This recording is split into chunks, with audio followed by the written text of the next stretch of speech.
sports at vikingcup.ca. Brought to you by Sports 1440. Picture this. You're sleeping and you're awake. But it's a good day, because you're about to make your way to McDonald's to pick up some breakfast. Fast forward, you're there. But what's this? You can now get all those breakfast classics penny style with rich, creamy hollandaise-style sauce. A happy little tear rolls down your cheek. You grab your small McCafe premium roast coffee, still just $1 plus tax every day. And see. Get up and at 'em with the Egg McMuffin. At participating McDonald's restaurants in Canada. Prices exclude delivery. You matter. Your mental health matters, and you're braver than you think. Not Alone is an organization focused on creating a space of acceptance and support through tough, meanful conversation. My name is Tyler Smith, and you are It's so spectacular. Seen him make threes when he was in Memphis. The Christmas Festival returns to light up the Edmonton Expo Center from December 4th to 31st with dazzling activities for the entire family. Wander the glowing trail, meet Santa and his friends, and shop from the local artisans and vendors with handcrafted gifts and every trend. Get your tickets and learn more about what's on this season by visiting the calendar of events at edmontonexpocenter.com today. It's the most wonderful time of the year. People are happy. The Veneers right down the middle over to Everly. And he scores. The crook of the arm. 2-1 Seattle. From Richard Leslie and the staff at Brett Ridge Ford in Wetaskiwin. They're not just a grocery store. They're a butcher, a baker, a cafe, deli, rotisserie pizza, and restaurant, all under one roof. Loca Quality Market does food differently with 2 locations to serve you. Edmonton and Sherwood Park. Visit loca.ca.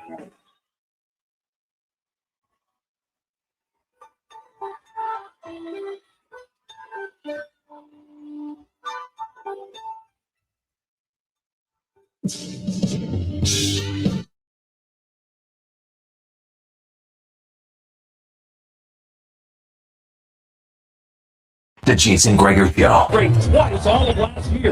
Okay.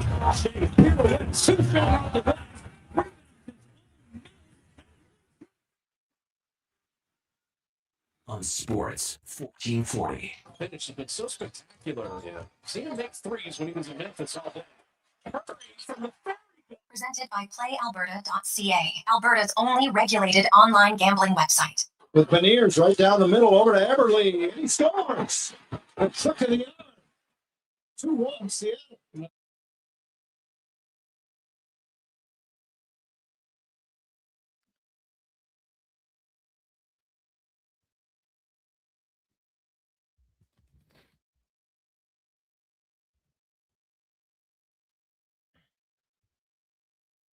Well, a tremendous Tuesday afternoon. I almost forgot what day it is.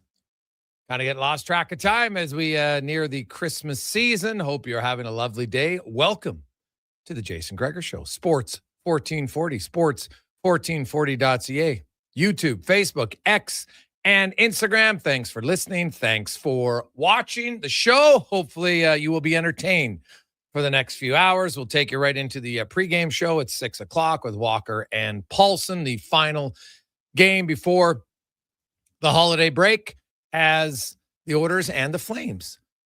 The first half of a home and away tonight in Edmonton, Saturday night in Calgary. In between, there'll be some turkey or ham or whatever else tickles your fancy, whatever your food of choice is at Christmas time. And away we go. So we got lots and lots to discuss on the show today. We'll start out. We're going to go to Calgary. Ryan Pinder will join us. Brian Diardo will talk some NFL, the final week for fantasy football players. We're getting into the playoff push. There's a lot of positions now secured after last night's Colts loss. And by the way, did the 49ers look good? They looked really good last night. And I'll say this, though, for a 44-year-old, Mr. Rivers didn't look that bad at all. Honestly, like when you consider the guy hadn't played in 5 years, going up against a really good San Francisco team, they just they couldn't go toe-to-toe with them. But you look at the playoff picture now, you got the Broncos, the Patriots, the Jaguars, the Chargers, the Bills. They're in. The Pittsburgh Steelers need one win, and they will punch their ticket to the playoffs. The Houston Texans also one win. They've won 7 in a row. One more win, and they are in. In the NFC, the Seahawks, the Bears, the Eagles, the 49ers, the Rams, They have punched their ticket. Green Bay is currently basically a game and a half up on the Lions. All right. Is my math correct there? 19 to, game and a half up. So Lions are in tough. Meanwhile, the Buccaneers just lost to the Panthers, and the Panthers in the driver's seat with 2 games go. Who would have had the Panthers making the playoffs at the start of the year? Not me, but good for them. Now, they might just be roadkill for the 49ers or the Rams, because whoever finishes 5th is going to go to Carolina or Tampa Bay, and I don't care who it is. I'll be picking the road team in that one for sure. For sure. Coming up on the show today, we got lots to discuss. The Edmonton Oilers, Connor Ingram will play his 2nd consecutive game for the Oilers. Kind of expected that. Why wouldn't you? Played well in his first game. Let's see what he does. Found out today that his brother Mark was a 2-time All-Canadian safety for the University of Saskatchewan Huskies. Big football fan. Connor actually did play high school football. In his words, he was terrible as a defensive lineman. He goes, I didn't have the personality to be in the trenches. So, but he loved playing football. He's a huge Riders fan, big football guy. Says, you know what, early on, the great part about being in Canada for him is just, you know what, there's the cold weather. God, hey, if you grew up in the cold, you don't mind the cold. A lot of ODR. Was telling me about high school. They used to have to get up because he's from a small town, of course, like a hamlet.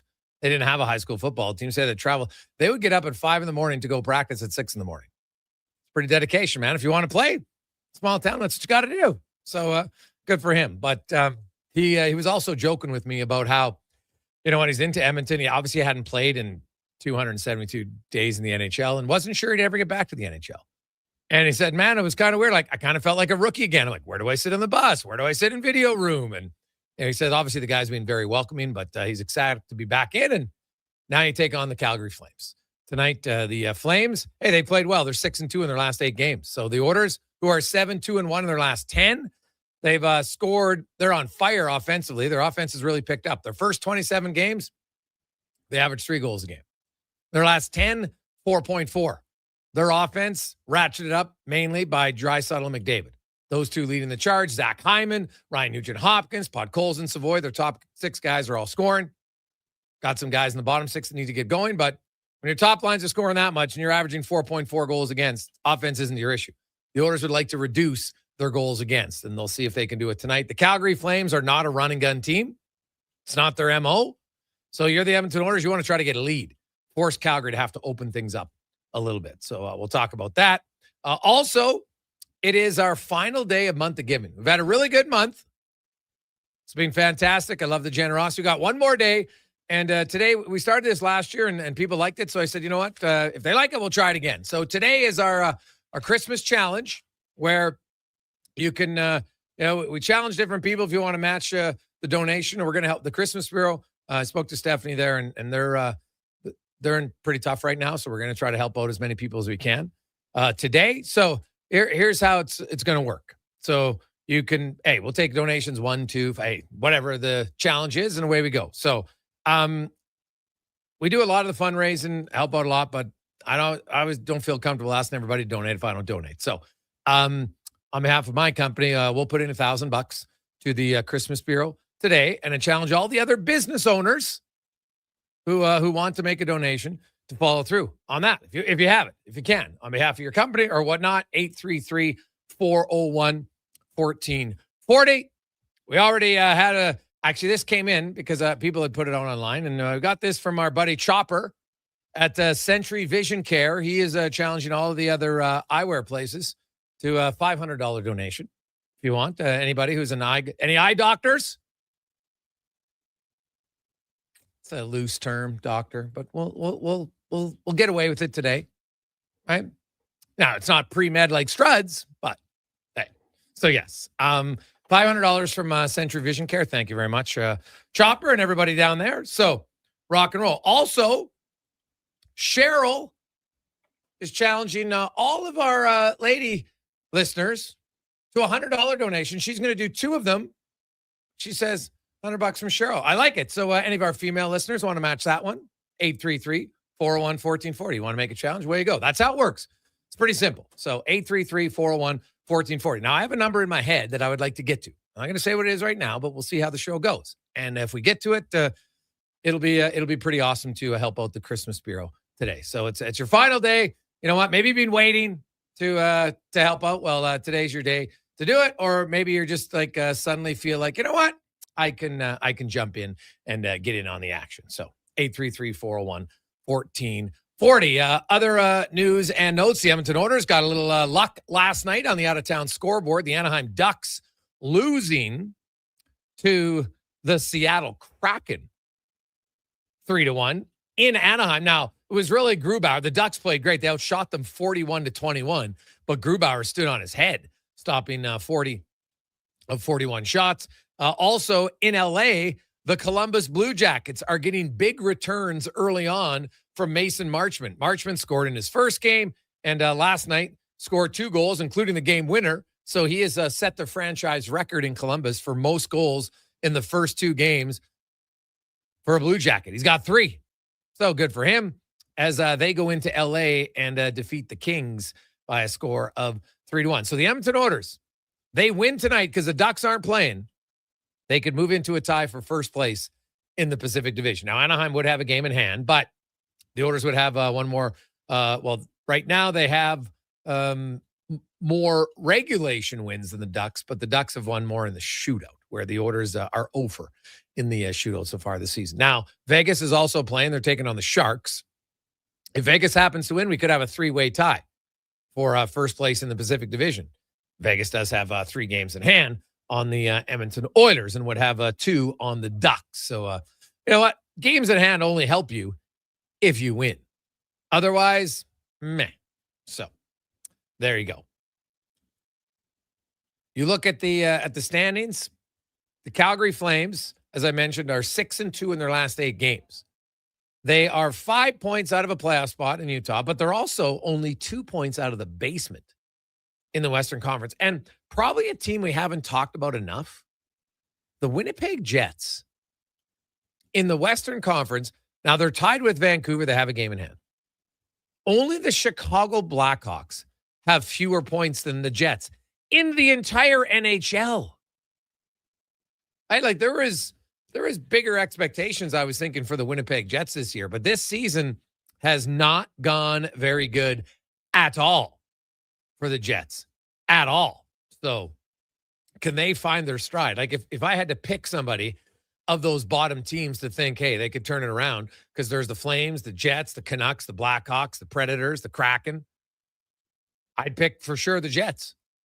But man, they're not looking good right now. And I'll be curious to see what happens in Winnipeg if all of a sudden they can't turn the season around, because on paper, they've got a little bit more skill than what they're showing. Connor Halley is here. Conman, what did you make of Monday Night Football? Brock Purdy, 5 touchdown passes. Oh, my goodness. McCaffrey and George Kittle had himself a hell of a game. Yeah. They look good. Now, is the Colts defense bad, or is that just that offense that good? I think a little bit of both, not to sit on the fence, but I think, when Brock Purdy's at his best, they're scheming up good things. He makes right decisions. He's like the point guard out there. He just distributes the football and lets his playmakers make plays. Christian McCaffrey, I would say he and Jahmyr Gibbs, without a doubt, the top 2 dual threat backs. You can do so much with him. So, yeah, I think the Niners offense is really good. If they can get a couple of members back to that defense, they can be even stronger. But the Colts defense didn't look good to me. They were just giving up too much space.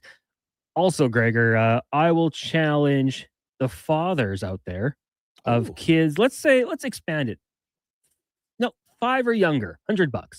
$100. Yeah, kids are expensive. Let's do 100. All right, that's fair. I like it. To all the dads who have kids 5 and under, I like it. 833-401-1440, 833-401. Brad from United Tool Supply, on behalf of United Tool Supply, they're in for 1,000. Nice. Attaboy, Brad. So there, we're rocking and rolling, and we are off today to help out the Christmas Bureau, who definitely could use our help today. So if you want to get in on it, 833-401-1440. So we got $100 for any of the fathers. Got kids 5 and under. We got any of our lady listeners from Cheryl challenging $100. And we have challenge to any of the other eye doctors from Century Vision Care, they're in at $500. So, and any business owners, we put out the challenge for $1,000. So if you want it, you can make your own challenge, any amount. Be great. 833-401-1440, 833-401-1440. Coming up also on the show today, I mentioned Struddy will be by. Mark Masters will talk a little World Juniors, which, of course, get going right around the corner, man. Gets going on Friday. Spec, DVD will be by. So we got a loaded show for you today. It's also Festivus. I don't know if you can see it in the background, but we do have a poll here in studio, right here. It's a nice poll. So we'll probably air some grievances later on today. Which could, I'm sure a few of you have some grievances. If I wanted to guess what would be the most popular grievance, I think I know. I'll write it down, Connor, on a piece of paper. And I'm going to guess based on our audience, I would know what the most or the biggest grievance would be. So, we'll see where it goes.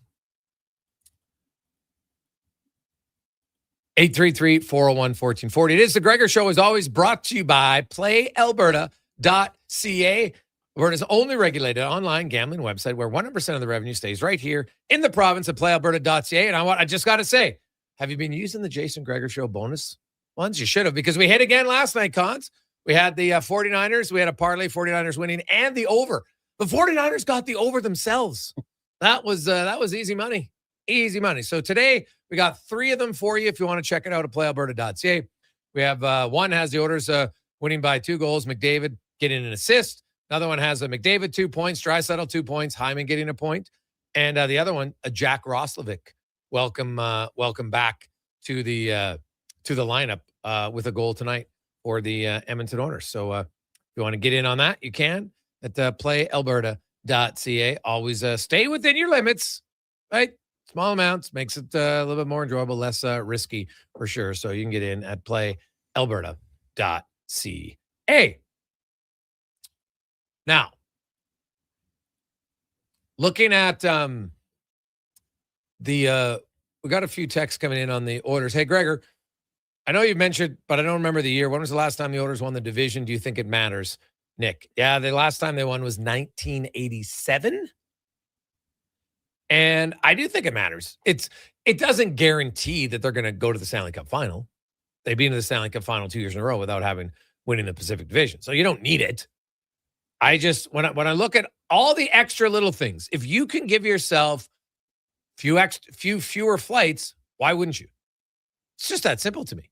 So that's where I think it matters, right? You get to start on home ice in a series. You got the home ice advantage with an extremely loud and rambunctious crowd year after year. Would be awesome. Awesome. So see where it goes. We got to take a break. And when we return, we will talk a little Flames with Ryan Pinner on the Gregor Show, presented by PlayAlberta.ca. Got a car you're ready to part with? Find out what it's worth. Fast, easy, and totally free at Go Auto. We're talking top dollar trade-ins, whether it's a little worn or still rocking that new car smell. Just a few clicks, and boom, you've got your value. Text value to 780-777-7777 to start. That's value to 780 all sevens. Why guess what it's worth? Let Go Auto show you the money. The job isn't done until the last load is hauled, and having a semi-trailer out of commission is not an option. Whether replacing or adding to your convoy, Edmonton Trailer has a huge inventory of new and used semi-trailers, trusted by the gravel, logging, oil field, fluids, and freight industries. Find a trailer right for you online or at one of their 3 locations. For sales, service, parts, rental, and finance, when you're in it for the long haul, Edmonton Trailer. Noodle, noodle, noodle, noodle, noodle, noodle, noodle, noodle, noodle, noodle. Noodle, noodle, noodle, noodle, noodle, noodle, noodle, noodle,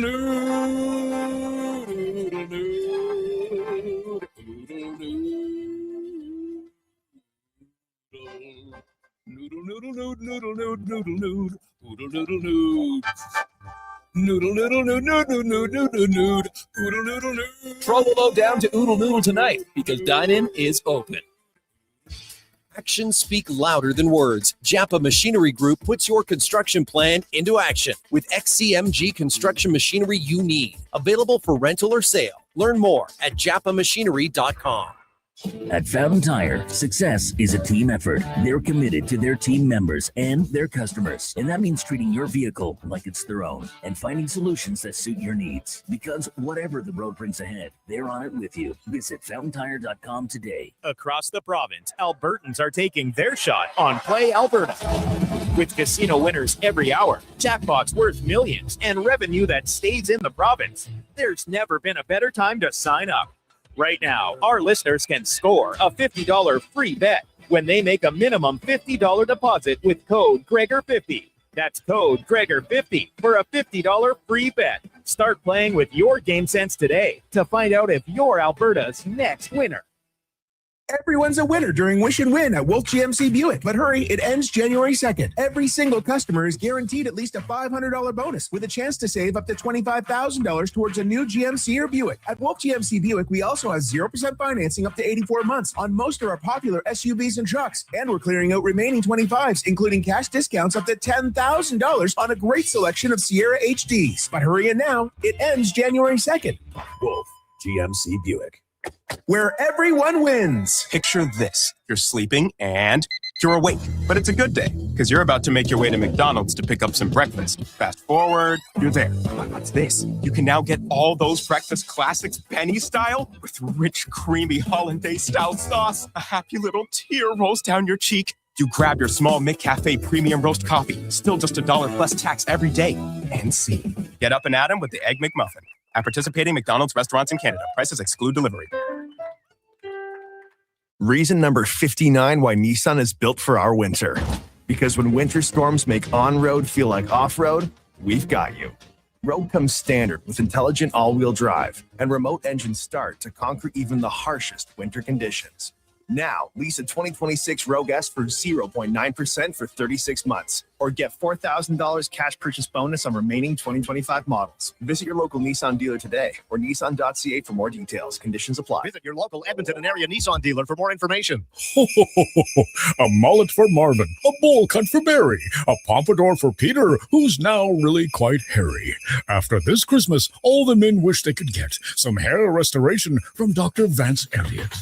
Hi, I'm Dr. Vance Elliott. While you're Christmas shopping, consider giving yourself the greatest gift of all, a full natural head of hair. I know the results will be life-changing. Want to make this the year you get your mojo back? Book a free first consultation today at drvanceelliott.com. Your New Year's Eve plans just got a major upgrade. On the Rocks is throwing the ultimate party to launch you into the new year with a bang. The legendary Tall Boy is hitting the stage live, providing the soundtrack for an unforgettable night. A 3-course dinner is available to kick things off before the main party starts. This is how you celebrate New Year's Eve. Dinner and a party tickets are available now. Book your spot online at ontherocks.yeg.com. Hold up! Are you pulling my beard? Booster Juice has 2 new booster balls for the holidays this year. That's right, Santa. The Eggnog Booster Ball and Caramel Pecan Pie Booster Ball are 2 new flavors to put some extra jingle in your step. So are you a pie guy, Santa, or a nog guy? Both!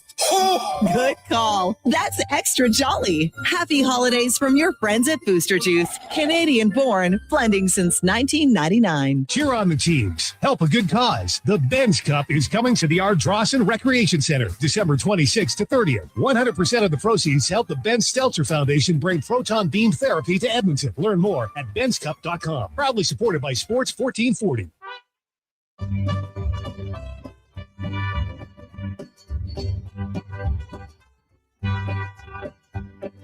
Love is a burning thing, and it makes Portions of this hour brought to you by On the Rocks. The Oilers are back in action, and OTR is ready to be your hockey headquarters. $5.75 Molson Canadian and 69-cent wings. Plus, play score and win every game. See more at ontherocks.yeg.com. The Jason Gregor Show, the best of Edmonton sports talk and beyond. This is Sports 1440. Presented by PlayAlberta.ca, Alberta's only regulated online gambling website. And then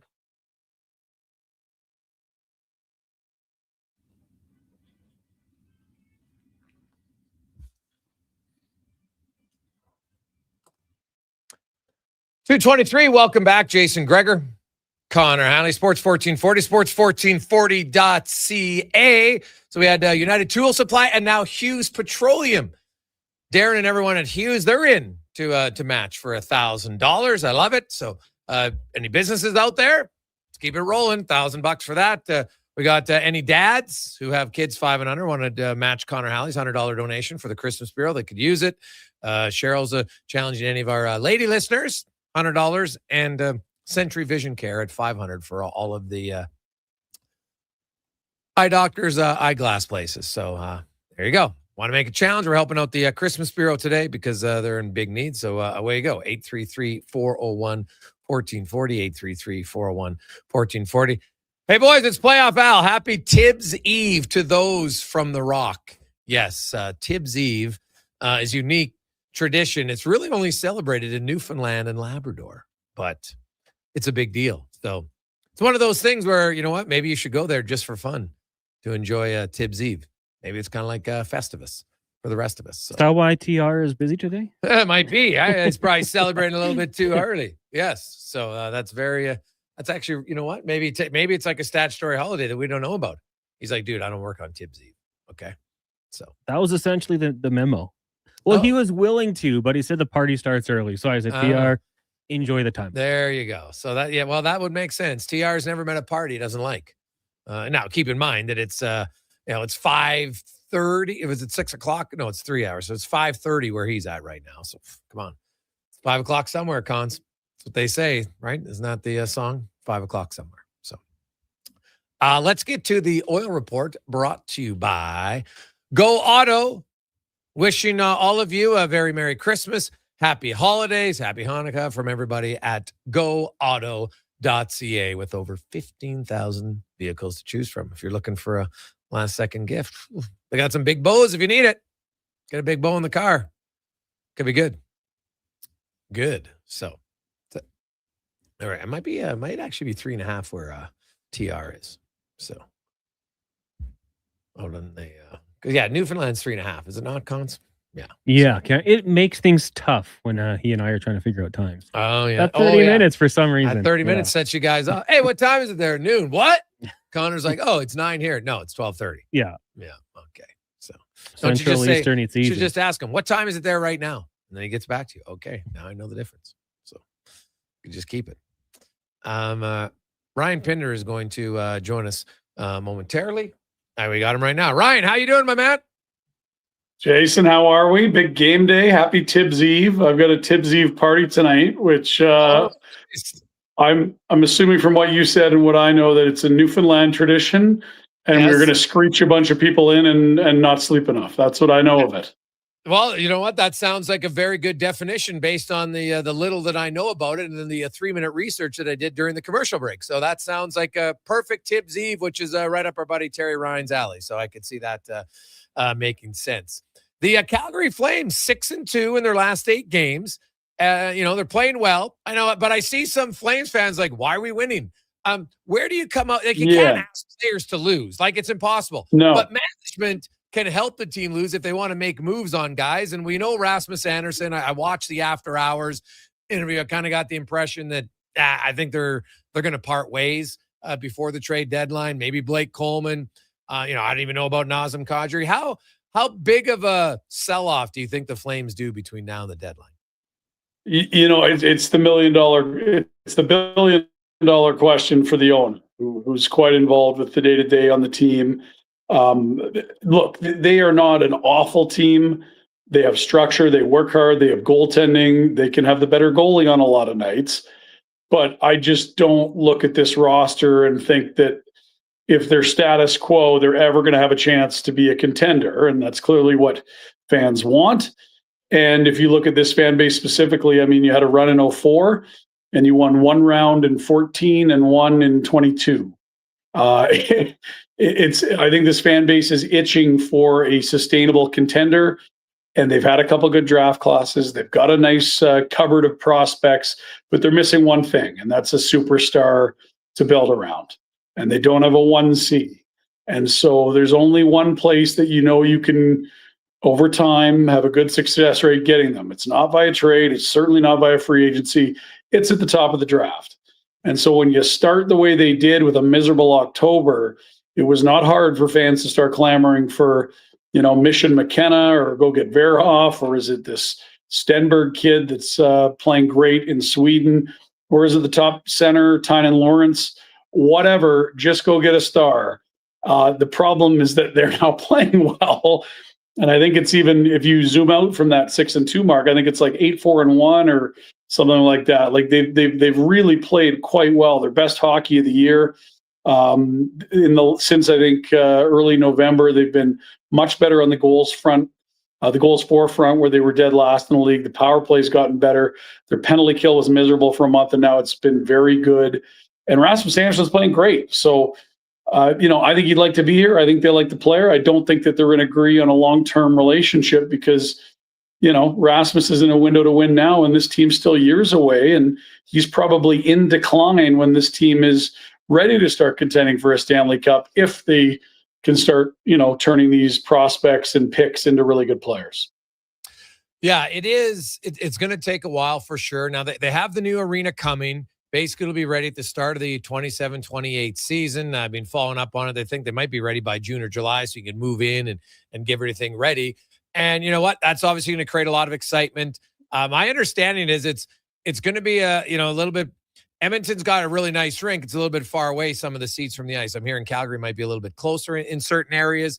That will be a big deal for them. So really the importance, Ryan, is you look at their amateur scouting because part of the job is, okay, we got to get the top pick, but then you got to make the right top pick, right? And Calgary's never had a top 3 pick, right? Which is never. So one of the few teams who hasn't, and you probably don't need one, but when you look at Celebrini and you look at Bedard and obviously McDavid and Draisaitl and other guys, like you're bang on when that's your best chance to get someone, right? Like you can luck out and get a Kucherov, every now and then, but it's pretty damn rare to get a superstar later on. And right. Do you think the organization's committed to say we might have to take 2 or 3 swings at that? Because as we saw last year, the Islanders can come out of nowhere and win the lottery, right? So do you think that they're prepared to have a few years of struggle? I don't know. I don't think they're preparing for struggle. I think they're probably more prepared to try to make a run at 8th in the West, which I think is incredibly short-sighted. But I do sort of wonder about the conversations that are happening behind closed doors. You've got a management team that I think Craig Conroy is probably very aware of, what he can get in return for veterans. He understands the age of these players. Like Nazem Kadri is a great player. He'll be 36 next year. Yeah. He's not going to play till he's 106. So at what year is he ineffective? And are you willing to take the risk of getting caught holding that bag? Because he's worth assets now. And when he's not a number 2 center anymore, he won't be at $7 million a year. So the real question is, how much can management and the owner agree on how far to strip back the vets? Like, you're married to Huberdeau already. That's an immovable object with all the signing bonus money that's tied to it and the term and his lack of production. And you've got some good young pieces, but this is not a group that you just keep together and you're going to win with. You need to make some hard decisions on veterans. And so I think if you can convince the owner that, if you look beyond a few quarters of business and to the sort of like 2, 4, 6, 10-year plan, there's lots of money to be made if you have a superstar. And look no further than Edmonton. I mean, they had 10 years where they were a laughing stock. Daryl Cates had the lowest winning percentage of any pro sports owner in North America. And it was okay because you ended up with 2 superstars at the end of it, and you've had them for a decade, and you're printing money in a new rink, and everyone's got a jersey, and you can charge $20 for a beer because they're superstars. It doesn't work that way if you're a middle of the pack team with no stars, and you're going to be asking people for more money for the same seat, the same beer. It better not be the same team, because this team's missed 3 years in a row. And despite an excellent month, they're thousandths of a percentage point from second bottom in this league. So like, don't get, caught drinking your own Kool-Aid that it's a good group. We had 96 points last year. It's like, right. But everyone's a year older and they're going to be worth more the closer they are to their prime versus the 19th hole of their career. You want to get guys out of there while they're worth assets. So I don't know that they're worried about so much pain. That's not my fear. I think there'd be a lot of people raising their hands saying, we need to do this. We need to do this quick. We need to do this while these guys are worth assets. My fear is that they actually might think they're good, which when you listen to Don Maloney speak when they played Buffalo a month ago, they've been on a heater since then, and they were last in the league at the time he made the speech, or second last. And my concern is the opposite of pain. It's that you think you're good, and what might be a 3 or 4 year turnaround turns into a decade. Yeah, wow. And it's hard though. Like trust me, having watched you, did a lot of studying on rebuilds, and there's the rare one that turns quick. Most of them, it's a bit of pain. And Calgary, even though they haven't quote been in a rebuild, they've already missed the playoffs for 3 years. So they have, yeah.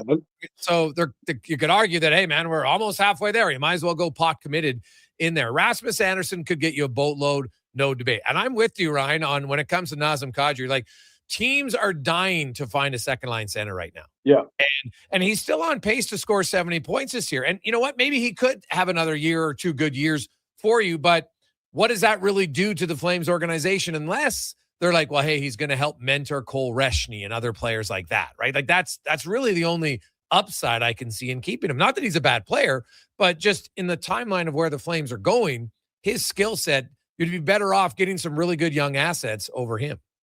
Yeah, I agree. And it's the same conversation with Rasmus. Is he a good player? Does he want to be here? Could he help mentor young defensemen?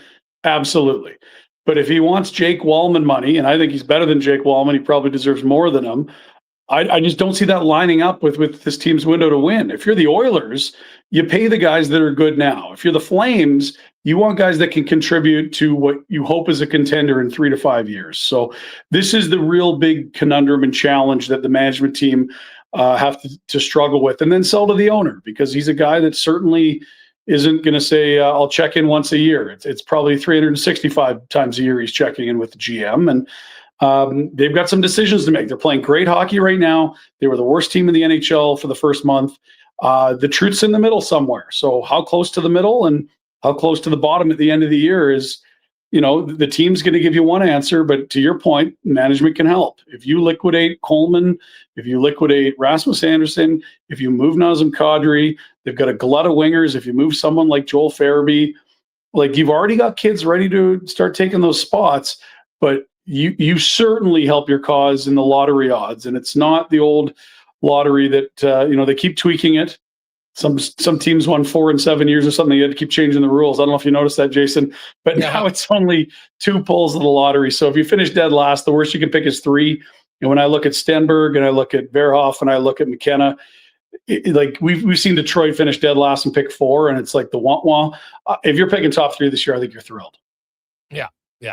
Well, 100%. And you need a few of those. The truth of the matter is, like, that's just, Edmonton got McDavid. He's unreal. But they also got Draisaitl, and that helps. They had Crosby, and you had Malkin, and you had Backstrom, and you had Ovechkin, right? Like, you need Taves and Kane. Like, it's rare to just have one. And, like even Colorado, they had Makar, and they had McKinnon, and they had Rantanen. Like, you need a few of them to do it. Zane Parik, where's he at right now as far as, like, I know his, kind of his season, and they thought he was too good to go back to junior, and then, couldn't go to the American League. Kind of, how do you see his season going in the second half here? Well, he's only played about 11 games, I think. Yeah. And he has 1 point, and that was maybe the worst stretch of hockey the Flames played. Like, they couldn't score a goal for their life. They were on track to beat the 2014 Sabres for the lowest scoring season in the modern era of hockey. It was never going to last. It was just a team not playing well. So I feel for him, because that was the window he got to be an NHLer in, and it wasn't really his fault. Then he gets hurt. The talent's undeniable. The vision's undeniable. You can see that there's a high IQ offensive hockey player here. But since getting injured about a month ago, he's now off to World Juniors. You'll see him in a big role with Team Canada. When he gets back, where do you find a spot for him, and what does he look like? It's a great question. I'd hope you see a confident puck-moving guy that can be an asset on the power play. But if we're being honest, if Rasmus Anderson and Mackenzie Weegar and Hunter Brstevich are all here, those are all right shot guys. So it's almost another reason you should move on Anderson soon. And I know Frank Saravalli had the report this week that, this is something they'd like to get done before the Olympic freeze. That'd make a lot of sense. They've got a lot of kids coming. Like, to your point, it's not like, oh, we're going to pretend we're not rebuilding. Like Elias Lindholm, traded him. Chris Tanev, traded him. Nikita Zadorov, traded him. Like, on and on the list goes. They parted with a lot of very good players. They have been rebuilding. They're afraid to say it publicly. They don't want to use the word. They are. And if you can open up a little playing room on the right side, his underlying metrics are really good. Like, he outshot his opponents when he was on the ice. It's his first 12 NHL games he's ever played. And I think it's kind of an Evan Bouchard profile, which is a polarizing one. The mistakes make highlight reels, and the offense is undeniable. Can you live with the 5-bell highlight reel mistakes? The answer better be yes, because I think it's going to be pretty similar to that. Yeah, well, I can tell you, you can live with them in the regular season when you don't make any in the playoffs like Bouchard does, right? Like, Bouchard in the playoffs is an elite defense, and really even in the regular season. He'll make a few big ones and people freak out about it, but then he makes a lot of really good plays. I'm taking a guy with skill all day long. Yeah, agreed. You can always, guys always get better, right? Like, they'll make fewer mistakes. And you know what? For one mistake, for 10 or 12 really good plays all day, I would take that trade off. What about a guy like Blake Coleman, who's got 1 year left? He's $4.9 million, really solid, third line guy, probably maybe even a second liner, depending on where you want to fit him in. Do you think he gets moved? And what do you think a return would be for him? Well, I think he's a type of team that everyone can fit. The cap's not a number that's unmanageable. He's got winning pedigree. He's got the 2 rings from Tampa Bay. It was him, Goodrow, and Yanni Gourde that they put together and won 2 cups with as a third line. He's tenacious. He's got a great work ethic. Feet are still good. Gets a ton of shots to net. Like, everyone has room for a Blake Coleman. And, the word is from insiders, they've received calls from 20 plus teams on him. Like, my hope for the Calgary Flames front office is that the offers are so good you force yourself to do it. Because you can talk yourself into the mentoring the kids thing, but you're going to move them in a year anyway. Again, it's going to help you with your draft position if you liquidate a Coleman. But I look at what the Tampa Bay Lightning gave up for Yanni Gourde and Oliver Bjorkstrand last year. It was 2 firsts. Like, that's a serious haul. Yeah. I think you're asking for a first with Coleman. Given the types of teams that want to add him, parting ways with pick 27 to 32, that's probably less than a 50-50 bet to be an NHL player. I'd make that trade every year if I'm a contender. It's the reason you see teams like Edmonton moving their firsts every year, because they're not going to be high. You're in a window to win, and you're trying to get an asset in that's going to impact your team in a 7-game series. That's what he's built for. I didn't like in 2022 the play of Tkachuk. He was hurt. I didn't like the play of Gaudreau against the Oilers. I didn't like Lindholm. I thought Rasmus and Hanifin had an awful series. Clearly, Jacob Markstrom wasn't good. The line you could set your watch to was Coleman, Backlund, Mangiapane.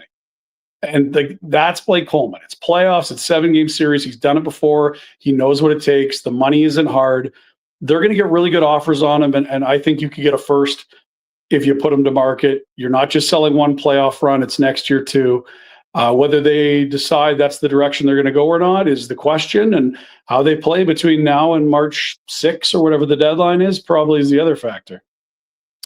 Ryan, great stuff, man. We really appreciate it. Enjoy the game, home and away with the Oilers and the Flames with a 3-day Christmas break in between. All the best to you and yours and everybody at Flames Nation. Thanks so much for joining us. Yeah, appreciate it, guys. Honestly, it's always electric when you get the 2 Alberta teams, and then you throw it over the Christmas holidays, and one of them's on a hockey night. I think these 2 barns are going to be absolutely buzzing, and that's how it should be. We haven't had a lot of years with some good buzz. If it was late October, this could have been ugly, although both teams probably weren't that good. But I think both teams are probably playing their best hockey of the year. It should be fun. Awesome. Thanks, man. Appreciate it. All right. See you guys. There you go. That is Ryan Pinder from Flames Nation. Good rundown on the Flames and kind of where they're at. It's a tough decision because you can never ask players not to play. But management you can look and say, we might have to remove the guys from the equation. Otherwise, like, Calgary doesn't want to finish 9th or 10th or 11th. That doesn't do you any good. I know the Islanders, but that's kind of a one-off. They lucked out, right? The odds are usually your bottom 5 team you're going to have a much better chance to get a lottery and then stay there. And sure, even if you're not number one, you can get good players at number two. Heck, you can get really good players at number three. Okay? Or number four, Cale Makar. Sure, a little bit more of an exception, but top three historically, you can get some really good ones. Now, today isn't Positive Friday, but it might as well be, because we just got so today is our challenge, where we're looking to help out the Christmas tour. They're a little bit shy, and we want to help as many people as we can this Christmas. So we started out, we're looking for any type of donation you want. If you want to challenge someone, we got challenges for $100, $500, $1,000. It's awesome. We got United Tool Supply, Hughes Petroleum. They match my $1,000. Awesome. We got $500 for Century Vision Care, challenging all the glass places. Connor Halley's challenging all the dads to $100. Okay. Cheryl's challenging all of our lady listeners to $100. Awesome. We had a gentleman who wants to remain anonymous, which is fine. I'll just say that we'll call him Big D. Okay. And Big D, on a Tuesday that's not a Positive Friday, but should be, donated $5,000. So now this really changes the game all of a sudden, because I had a goal in mind, but now we can get even higher.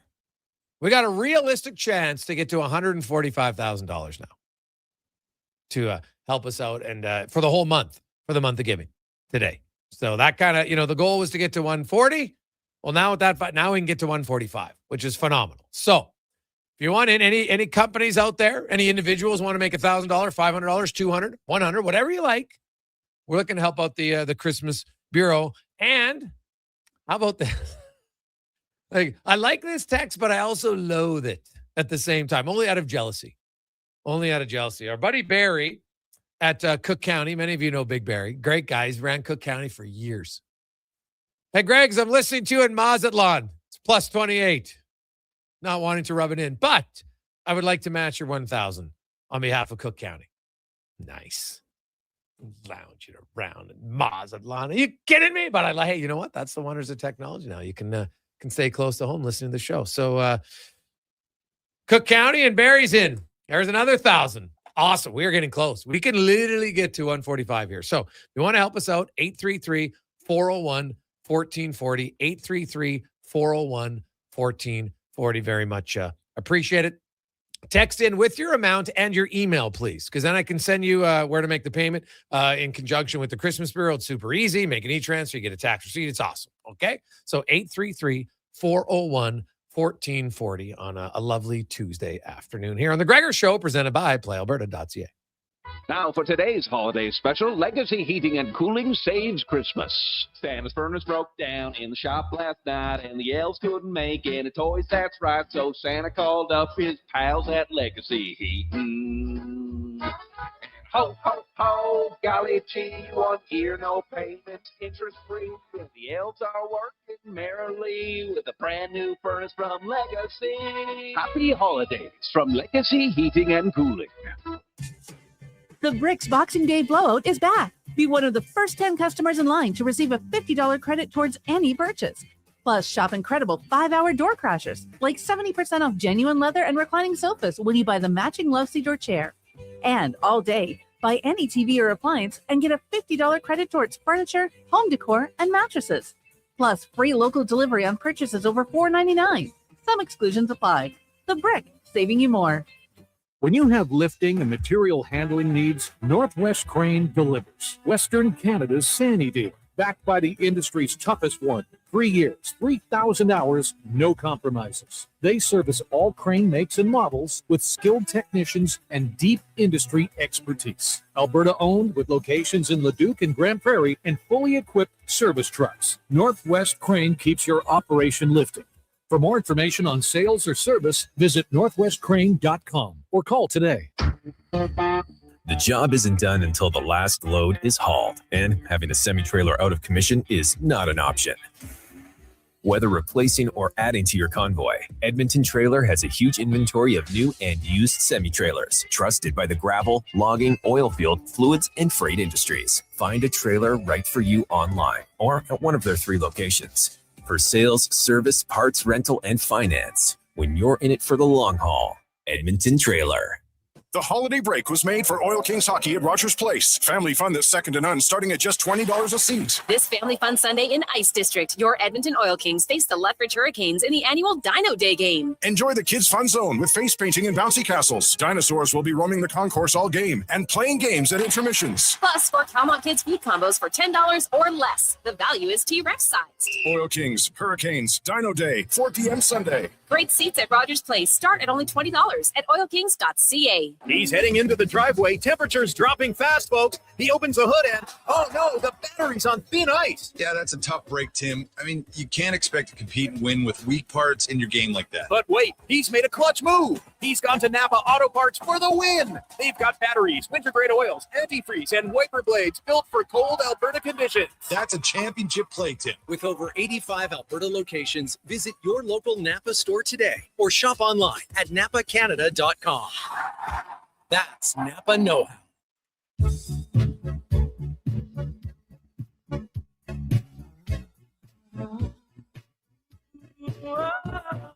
Portions of this hour brought to you by Culligan for all your residential water needs. Your local water treatment company, more than just big bottles, Culligan.com. The Jason Gregor Show, the best of Edmonton sports talk and beyond. This is Sports 1440. Presented by PlayAlberta.ca, Alberta's only regulated online gambling website.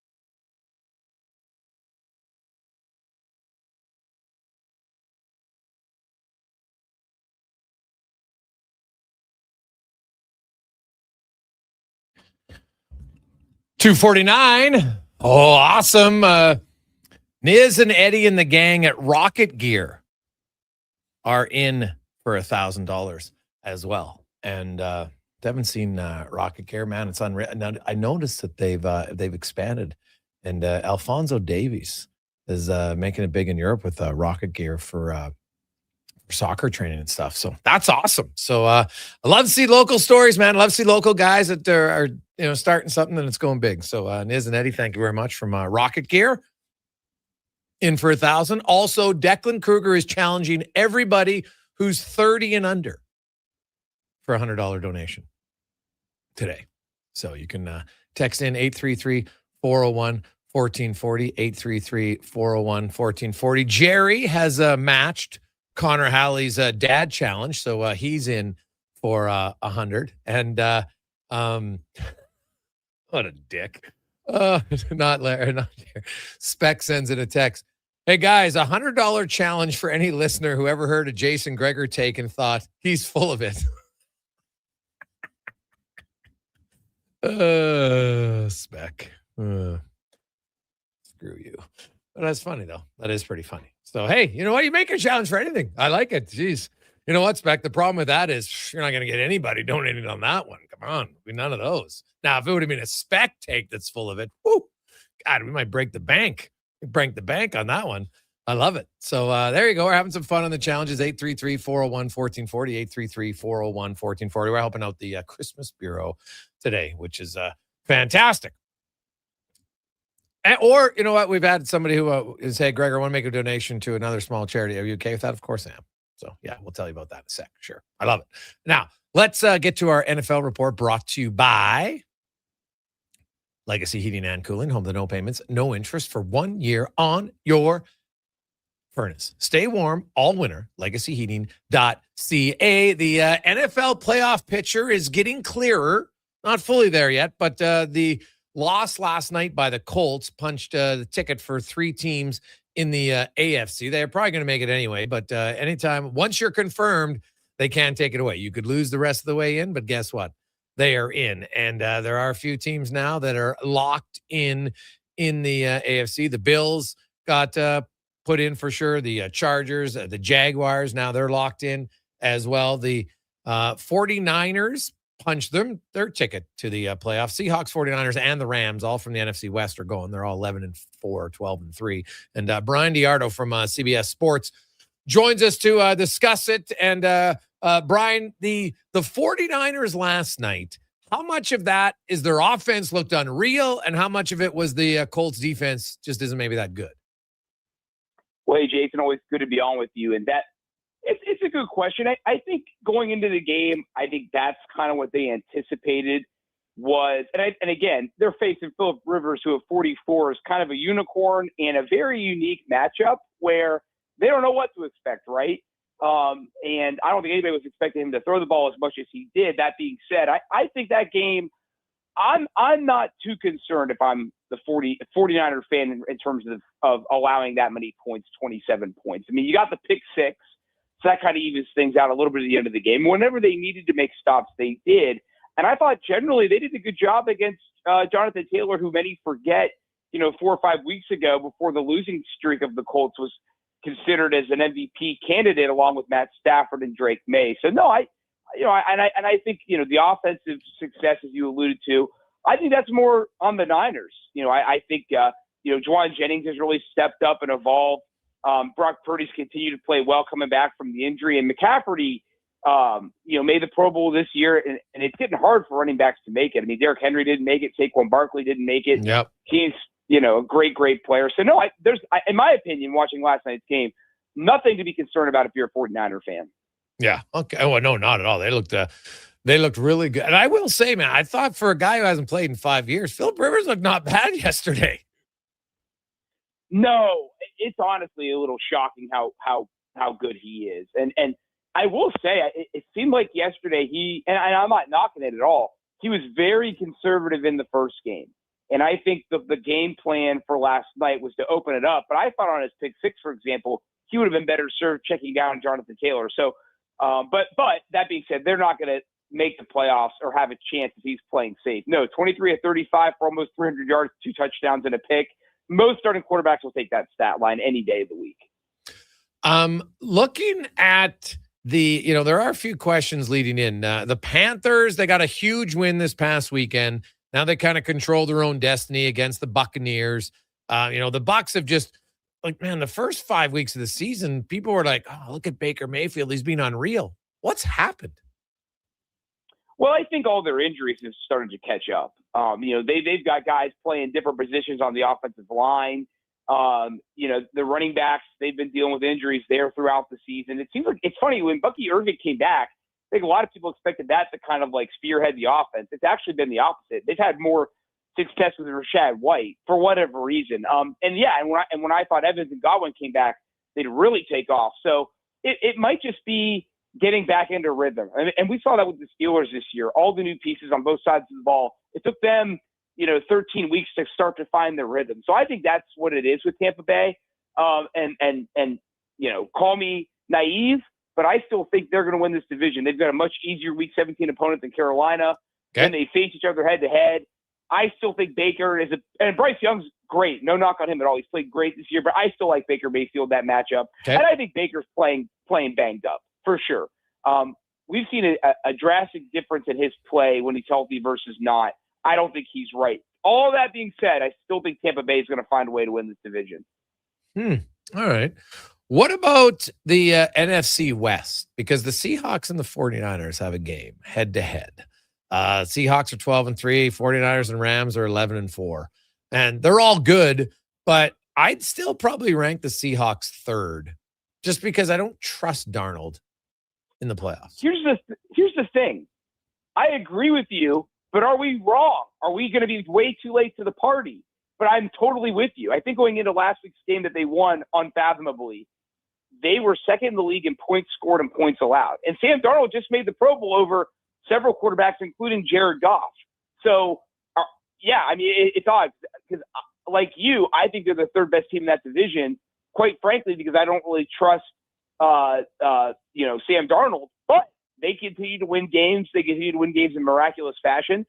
I will say they might not be the best team, but I am sold they're the most complete team in that division. And getting Rashid Rashid Shaheed during the trade deadline, who also made the Pro Bowl, had a touchdown during that comeback last week. You know, the running game doesn't knock your socks off, but it's deep with Charbonnet, you know, as a very strong backup and red zone threat. So I don't know. Maybe I'm starting to convince myself live here on the radio with you that they are better than third, because again the stats continue to show it. I might think you could twist my arm into saying they're better than San Francisco. They're still not the best team in that division, even though they just fired their special teams coordinator. I think the Rams are still the best team. People forget that they didn't play without they did not have Devontae Adams when they lost last week. I think if he's back and they're at full strength, they're still the best team in that division. Then we can argue about who's second between the Niners and the Seahawks. Brian Diardo from CBS Sports joins us. Brian, it was a crazy finish to the Lions-Steelers game. And the Steelers end up winning that game. The Lions now, they need to win out, and Green Bay basically has to lose out to get in. But Green Bay with no Jordan Love, you wonder, now I don't know for sure if he's going to play or not, but they've got Baltimore who still has a chance to make the playoffs, so they'll be desperate. Meanwhile, Detroit's in Minnesota. Minnesota just lost their quarterback. You know, this looks like a game where, the Lions, my goodness, they have to win that game. But what do you make of the Lions and the Packers, and who do you like to get in? Well, real quick, if I may, the funny thing is, too, if the Ravens lose on Saturday night, it makes the Steelers' last two games meaningless. Yeah, it's crazy. Which makes the DK suspension kind of moot. He's going to lose money. It still stinks for him. For the team, it's not that big of a deal. But it makes you wonder, are they going to rest for 2 straight weeks? And Mike Tomlin didn't even know until this morning that the Ravens, that game was Saturday night and that their fate already may be sealed Saturday night. So that's kind of another interesting subplot. So between the Lions and the Packers, I still think Green Bay's the better team. The Lions' defense is pulverized. They've had way too many injuries. They haven't been able to stop a cold the last couple of years. Even last year with Aaron Glenn there. I mean, I know a lot of people are making a big deal about losing Ben Johnson and Aaron Glenn. The Ben Johnson loss, as we can all see, has obviously affected the team's flow on offense. Defensively, they were bad last year. They've been bad for a couple of years on defense. So this is a recurring issue that Dan Johnson has to fix. Now, when you look at Dan Campbell, when you look at the Packers, they were my Super Bowl pick when they got Micah Parsons. Obviously, Parsons being out really hurts them, but they've still played really hard the last couple of weeks. I think Jordan Love's a gamer. I do think he's going to play this weekend. And the other issue, too, with them is Josh Jacobs has been banged up as well. So they're not just – and Romeo Doubs. So both teams are dealing with a lot of injuries. I think, Green Bay is the better team, though, and I think that they are going to scrape out a playoff berth. But if they don't, Matt LaFleur's job, which was already getting scrutinized after their 5-3-1 start, I do think his name is going to, I don't think anything's going to happen to him, but I do think that fans are going to call for his head if they don't make the postseason. Well, Dan, interesting on Dan Campbell. A lot of people like, man, was it his coordinators who made Detroit that good? Because, hey, he's ultra aggressive. There's no question about it. And when you're aggressive, it doesn't work. Everyone wants, he's too aggressive. Where did it come out on Campbell's decisions a lot of times on 4th down this year? I think he's ahead of the curve because now teams are going for it all the time on 4th down. I mean, the Steelers went for it 3 times the previous week. They went for it again on Sunday. I think he was ahead of the curve. My questioning sometimes is the flow of the offense because as we all know now, he's taken a much heavier role in the play calling. Some say he is now the new play caller. The game against the Steelers, going into that game, the Steelers have been spotty this year against the run, specifically against really good running backs. And we all know that Detroit had Jahmyr Gibbs, who made the Pro Bowl, David Montgomery, who's kind of their hammer. They ran the ball 12 times for 15 yards. In the second half, 1 rushing attempt. They became, and some of that's because of the fact they were losing and behind. They needed to throw to get back in the game. But they were so one-dimensional. I mean, if you're the Steelers, it made it very easy to play against. Also, they got in rhythm in that game when they started to go up-tempo, no huddle, because that made it less hard for their injury-depleted offensive line, and it also negated the Steelers' pass rush. The question is, if they had a more savvy play caller, do they go to that earlier? So, I think that Campbell's taking some unnecessary heat because I think the injuries, Jason, is the biggest reason why they're in this predicament. They've had more injuries than most teams deal with in 2 years, let alone 1 year. Yeah. But he clearly needs to change the play calling or improve the play calling going into 2026. The Miami Dolphins looked absolutely awful without Tua as their quarterback. And hey, that guy is not without some concern, but he's clearly better than what they had. What do you make of the whole Tua situation? I can't. Do you go back to him quickly and say, hey, you know what, maybe we made a mistake, or do they got to stick with this and be like, I guess he's not going to start the rest of the year? He's done, unless they pull an Eli Manning, late, during that situation and yanked it back in. But he's not Eli Manning. He doesn't have that cachet, right, of a borderline Hall of Famer, 2 Super Bowls, all that stuff. They've given up on him. And I think once they got to 6 wins and they had that little winning streak, I think that obviously compelled Mike McDaniel to feel much, much better about his job security going into next year. And once they were eliminated, he had decided, okay, now we're going to pull the plug on Tua. We can start afresh. Jason, this is my just speculation, reckless maybe. Okay. I think that obviously his on-field play has not been totally up to snuff of a Justin Herbert, Joe Burrow, other guys in his draft class.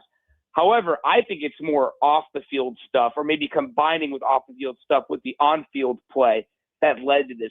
He got a lot of criticism after the loss to Pittsburgh that knocked him out of the playoffs for laughing with Jalen Ramsey's former teammate after the game. You would think when you just got knocked out of the playoffs, you wouldn't be kind of joking around like that. So I think that, and he also kind of aired some dirty laundry about the team earlier this season that he had to publicly apologize for. So I don't even know if it's as much on the field as more off the field might be mirroring or convince McDaniel that, hey, this isn't the right thing. We need to go in a different direction. If I had to ask you today, who would you pick as your Super Bowl winner and why? Oh my gosh. I should know that. This should be easy. Seattle, I'm kidding. After everything we just went through. Let's go. I'm going to go with the Rams. I'm going to go with the Rams because they're the team that at this point is the healthiest. Okay. They have maybe the best quarterback this year, Matthew Stafford.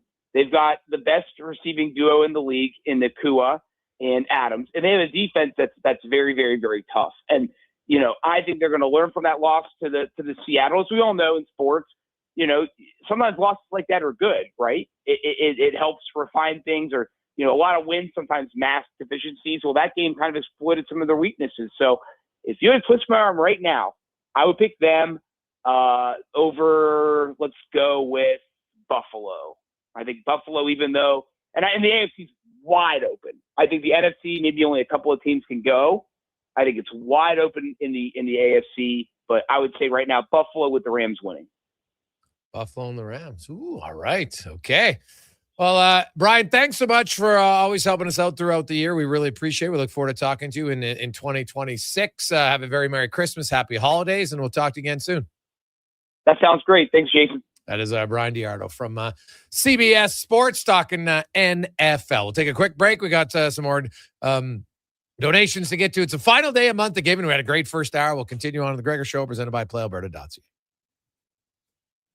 Let's get to the con man and a sports 1440 update brought to you by Loca. You're looking for, you know what, man? I don't want to cook. Well, that's okay.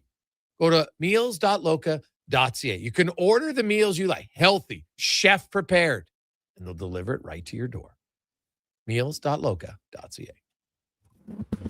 This is a sports 1440 update. It's game day. The Edmonton Oilers taking on the Calgary Flames just after 7 o'clock down at Rogers Place. Puck drop set for 7 o'clock. Pre-game comers at 6 here on Sports 1440 with Andrew Walker. One game currently underway in the second period. Leafs up on the Penguins 2-1. Later on today, you've got the Red Wings and Stars. The Rangers taking on the Caps. Sens host the Sabres, Panthers, and Carolina. Wild up against the Preds and Sharks in Sin City. And the Kings up against the Kraken. In the association, the Raptors travel to Miami, taking on the Heat. That one gets going at 5:30. You'll also have the Bucks and the Hawks. Cavs host the Pelicans. Bucks in Indiana. The Spurs taking on the Thunder, and the Suns host the Lakers. College football today. Right now, Louisville leading Toledo 21-9 into fourth quarter. Later on today, you got the New Orleans Bowl between Southern Miss and Western Kentucky. Then at 7 o'clock, it is the Frisco Bowl, Ohio and UNLV from Frisco, Texas. And from the golf world, Brooks Koepka time with Live Golf is over. He originally joined the tour back in 2022 and won 5 events over 4 seasons. Coming up in hour 2 of the Jason Gregor Show, we'll be joined by Mark Masters of TSN as we look at the World Juniors. I'm Connor Halley. This has been a Sports 1440 update. It's Sports 1440, a Stingray radio station broadcasting on Treaty 6 territory. Download the free iHeartRadio app and listen to CKJR wherever you go. Mr. Rooter decorates a gingerbread house. Wow. What did you do here, Mr. Rooter? Well, we've got a Jube Jube toilet, complete with an icing base wax seal. The main water line is licorice, red for hot, black for cold. You got your standard marshmallow hot water tank and a candy cane sewer line. And on the outside, candy corn hose pips. Disgusting, but they get the job done. To have your Yule clogs fixed, trust one plumber, Mr. Rooter. Today on Hey Culligan, how smart is your water? Here's Tracy. Tuesday. At PlayAlberta.ca. Good news, Tracy. Your water's not dumb. It's just not talking to you. Connor Halley, sports. No, but the new Culligan Smart Drinking Water System can talk to your phone to tell you when your water filters need awesome. And help you meet drinking water goals. Now that's some brilliant H2O. You said it, Tracy, and we're already on the way. Let us help you out with a free in-home water test from a local Culligan water expert at Culligan.ca. Day or night, tasting just the right. You can order oodle noodle at oodlenoodle.ca, delivering you the news almost right away. Remember, you can order oodle noodle at oodlenoodle.ca. So stay on your couch all day and order oodlenoodle.ca. Oodle noodle. At Fountain Tire, success is a team effort. They're committed to their team members and their Great, thanks, customers. Jake. And that means treating your vehicle like it's their own and finding solutions that suit your needs. Because whatever the road brings ahead, they're on it with you. Visit fountaintire.com today. You've got a go-to coffee spot, a trusted barber, even a lucky game day jersey. But when it's about looking your absolute best, there's only one name you need. Mr. Dirk. Family run since 1939. We're experts in crafting impeccable tailor-made suits and offering a wide variety of everyday styles. Pair that with personalized one-on-one fittings and the convenience of on-site tailoring. Mr. Dirk elevates your style game. Visit our Edmonton store or explore MrDirk.com. Score big on style with Mr. Dirk. Across the province, Albertans are taking their shot on Play Alberta. With casino winners every hour, jackpots worth millions, and revenue that stays in the province, there's never been a better time to sign up. Right now, our listeners can score a $50 free bet when they make a minimum $50 deposit with code Gregor50. That's code Gregor50 for a $50 free bet. Start playing with your game sense today to find out if you're Alberta's next winner.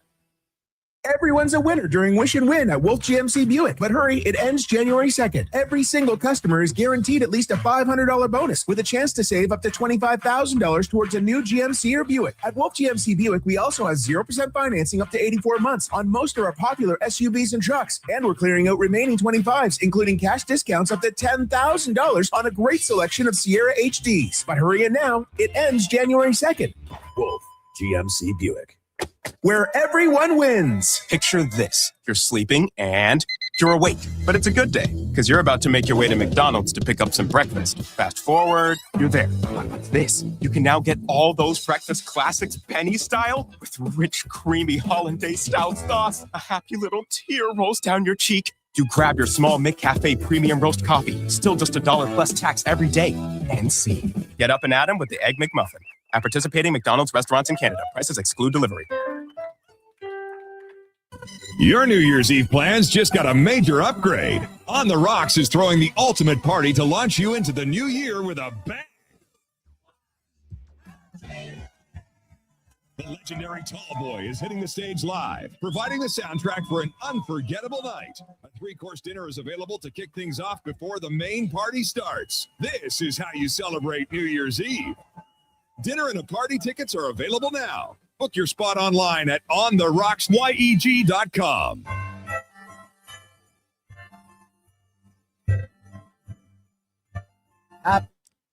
Portions of this hour brought to you by Cantork, made in Canada, made for Canada, where extreme isn't theoretical.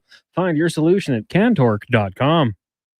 The Jason Gregor Show, the best of Edmonton sports talk and beyond. This is Sports 1440. Presented by PlayAlberta.ca, Alberta's only regulated online gambling website.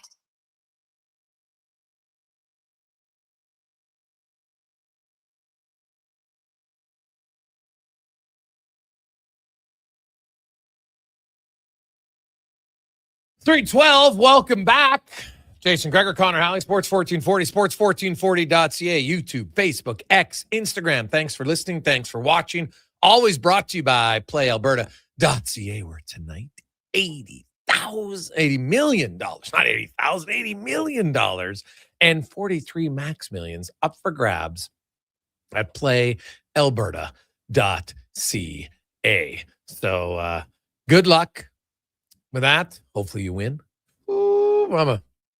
That'd be big. That would be really big, and could be good news for you. So, Gregor, you usually say the insert name of lotteries. 80 mil.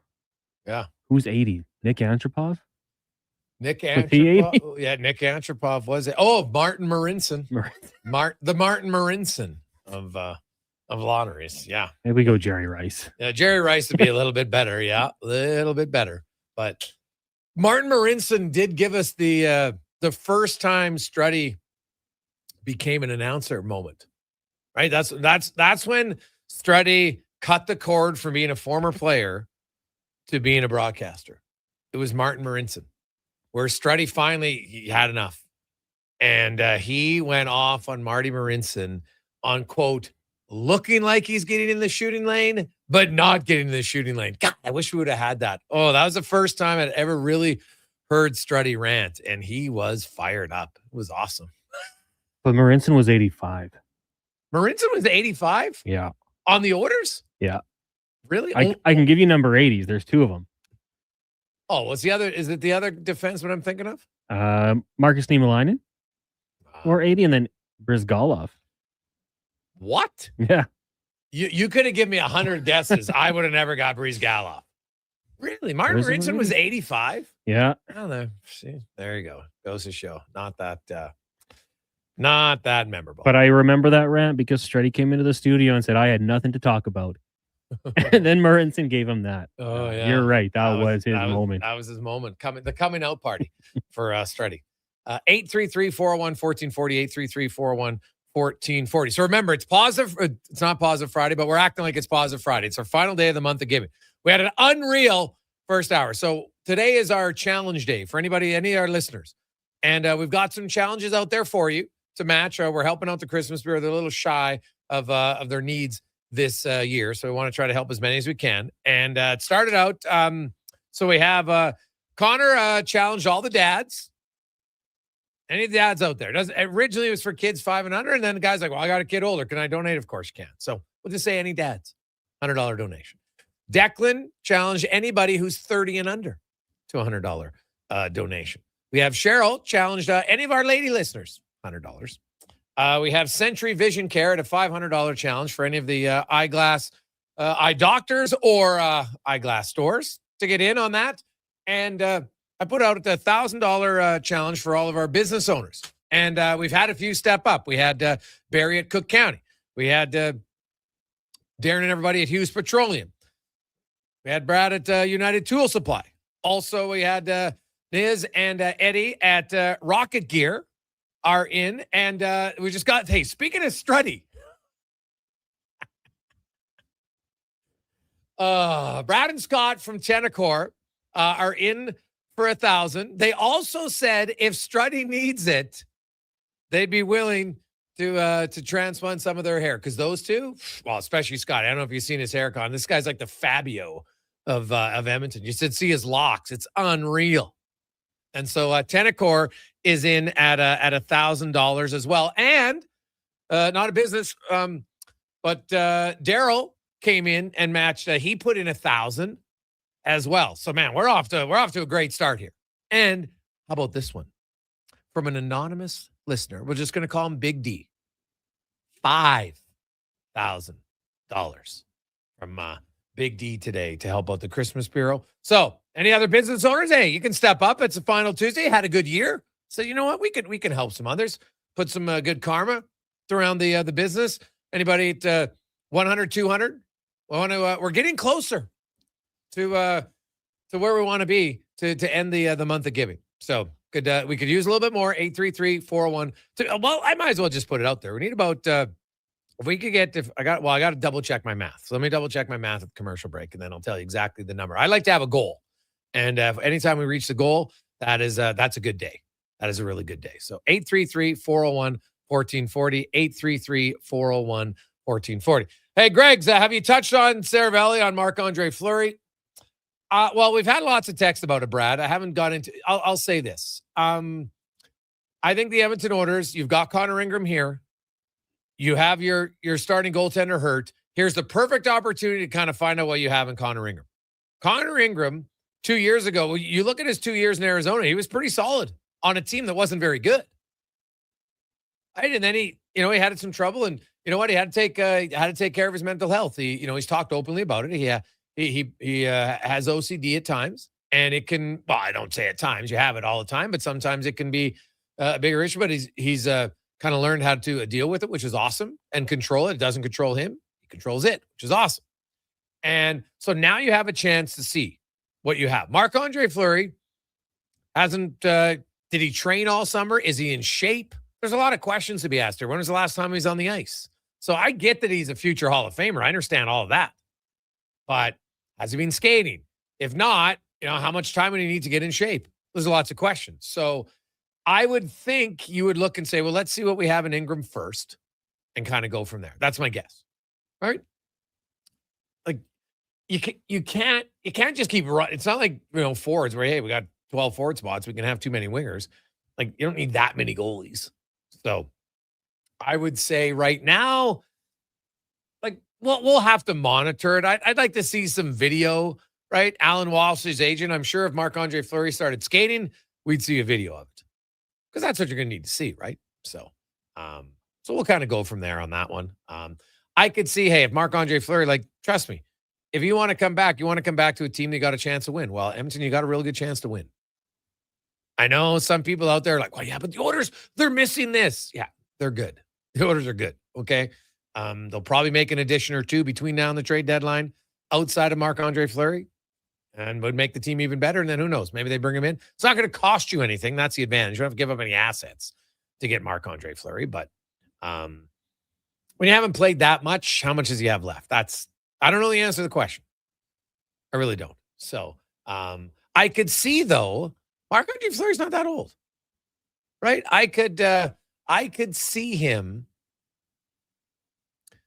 wanting to come back, right? And I'm sure Connor Halley, all of us, because you know what? I remember I've talked to a lot of players, and you retire and you think, you know what, I'm done. And then all of a sudden, you know what? Some guys are done, and they're like, man, I don't ever want to work out again for a while. I'm out. But then some, all of a sudden, they're like, you know what? Like, I still got the itch. And if you have the itch, I can understand why you'd want to scratch it again as a player, because there's nothing else in your life that's going to be able to scratch it exactly that way. Now, we've seen some athletes switch to different sports, not the same sport, in a different field. There, guys have gone from football to curling and other things like that, where you want competition, right? It's not the physical aspect per se all the time, but it's competition. So I could see Fleury coming back. Do I think Edmonton's the obvious one? It's going to depend on what happens here over the next few weeks. Let's see how they do without Tristan Jarry. That would be my initial thought on that. 833-401-1440, 833-401-1440. We'll take a quick break. We'll return. We got Struds. Struddy's coming up a little bit later on. We got Mark Masters talking some World Juniors. Tater. We'll hear from Chris Knobloch and more. Trent Frederick, who's back in the lineup tonight for the Edmonton Oilers. It's a Gregor Show presented by PlayAlberta.ca. We focus on building a culture of collaboration, innovation, and respect. Our teams work together, supporting one another and striving towards shared goals. We're committed to creating a work environment that empowers individuals, values teamwork, and ensures everyone feels respected and safe. With decades of experience in the field, GS Construction prioritizes our people, our culture, and safety. This is what makes us unique. To find out more, go to gsconstruction.ca. At Papa John's, our butter chicken pizza is a Canadian favorite, and we think we know why. We start with a velvety, tangy, and subtly sweet sauce. Then it's our better ingredients: fresh, never frozen original dough, juicy grilled chicken, and crunchy green peppers and onions. Sounds delicious, right? Well, wait till you try it. It's butter chicken made better. Order your large butter chicken pizza today for only $19.99. Better ingredients, better pizza, Papa John's. Proudly locally owned and operated. The Bricks Boxing Day blowout is back. Be one of the first 10 customers in line to receive a $50 credit towards any purchase. Plus, shop incredible 5-hour door crashers, like 70% off genuine leather and reclining sofas when you buy the matching Love Seater chair. And all day, buy any TV or appliance and get a $50 credit towards furniture, home decor, and mattresses. Plus, free local delivery on purchases over $4.99. Some exclusions apply. The Brick, saving you more.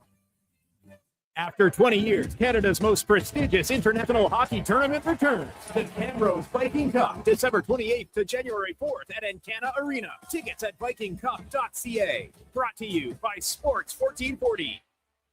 Hi, Mike here from Northgate Chevrolet Buick GMC. December is here. Christmas shopping, Christmas wrapping, Christmas baking, grocery shopping. What about our vehicle? Does it need tires? It's not running? No problem. We got you covered. At Northgate GM, we have a tremendous selection of newer used vehicles, winter tires at cost, and of course, service with a smile. Come in and see us today, 13215 97th Street, or visit us online at northgategm.com. You're in Northgate country. I'm Grant Fedork from Leading Edge Physiotherapy, and people who suffer brain fog might think it's just going to be part of their life. But listen, I've seen a 38-year-old man managing a concussion read her kid a bedtime story without losing the plot, all because of cognitive rehab that rewires the brain like a GPS reboot. Your brain isn't broken, it's buffering. One missed beat in focus, memory, or balance snowballs into frustration, falls, or forgotten keys. Stroke, concussion, long COVID, even aging can all lead to brain fog. Cognitive rehab works. Check us out at leadingedgephysio.com before your next "where'd I put my phone" moment. Picture this. You're sleeping and you're awake, but it's a good day because you're about to make your way to McDonald's to pick up some breakfast. Fast forward, you're there. What's this? You can now get all those breakfast classics penny style with rich, creamy hollandaise-style sauce. A happy little tear rolls down your cheek. You grab your small McCafe premium roast coffee, still just $1 plus tax every day. And see. Get up and at 'em with the Egg McMuffin. At participating McDonald's restaurants in Canada. Prices exclude delivery. Local links to homes and businesses across the province. Alberta's rural natural gas utilities are here to fuel life affordably, reliably, and safely. We're members of the Federation of Alberta Gas Co-ops, providing natural gas to keep our rural neighborhoods warm and connected every day. It's local, dependable, and it's ours. To learn more about the Federation of Alberta Gas Co-ops and our members, and how natural gas fuels your community, visit fedgas.com. Alberta's energy. Game on.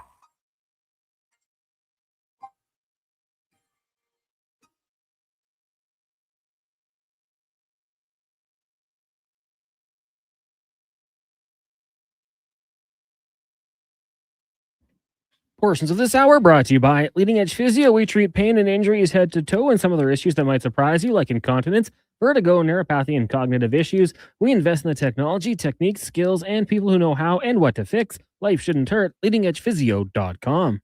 This is Sports 1440, where Edmonton talks sports. On YouTube, Facebook, and X. Here's Jason Gregor. Brought to you by PlayAlberta.ca.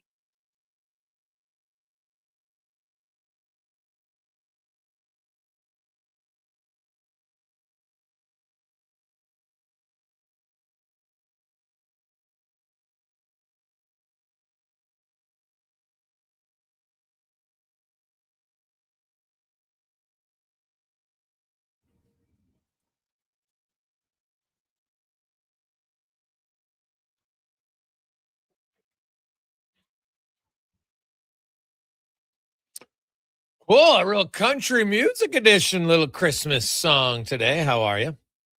Jason Gregor, Connor Halley, Sports 1440, sports1440.ca. Bill came in. He was going to match Connor's challenge for dads, but said he's going to all the grandpas out there at $100 from Grandpa Bill. Nice. Attaboy, Billy. We like it. We like it. So there you go. We got the dads and the granddads now in at 100. And so I was doing my my math equation during the commercial break. So we are, if I do my math, we need about 3,800 to get to the goal today. I think it's very doable. So we're looking at $100 challenges. We got $500 challenges. We got $1,000 challenges for any business owners or businesses for $1,000. Any eyewear, any eye doctors at $500. Dads, granddads, any of our lady listeners, anybody under 30. I think we've got it covered pretty much. If you're living at that point, right? It's pretty good. You can fall under any category. So that would be great. 833-401-1440. 833-401-1440. You can text in. We're helping out the Christmas Bureau today, and it's looking pretty good. So thank you very much on that. 833-401-1440.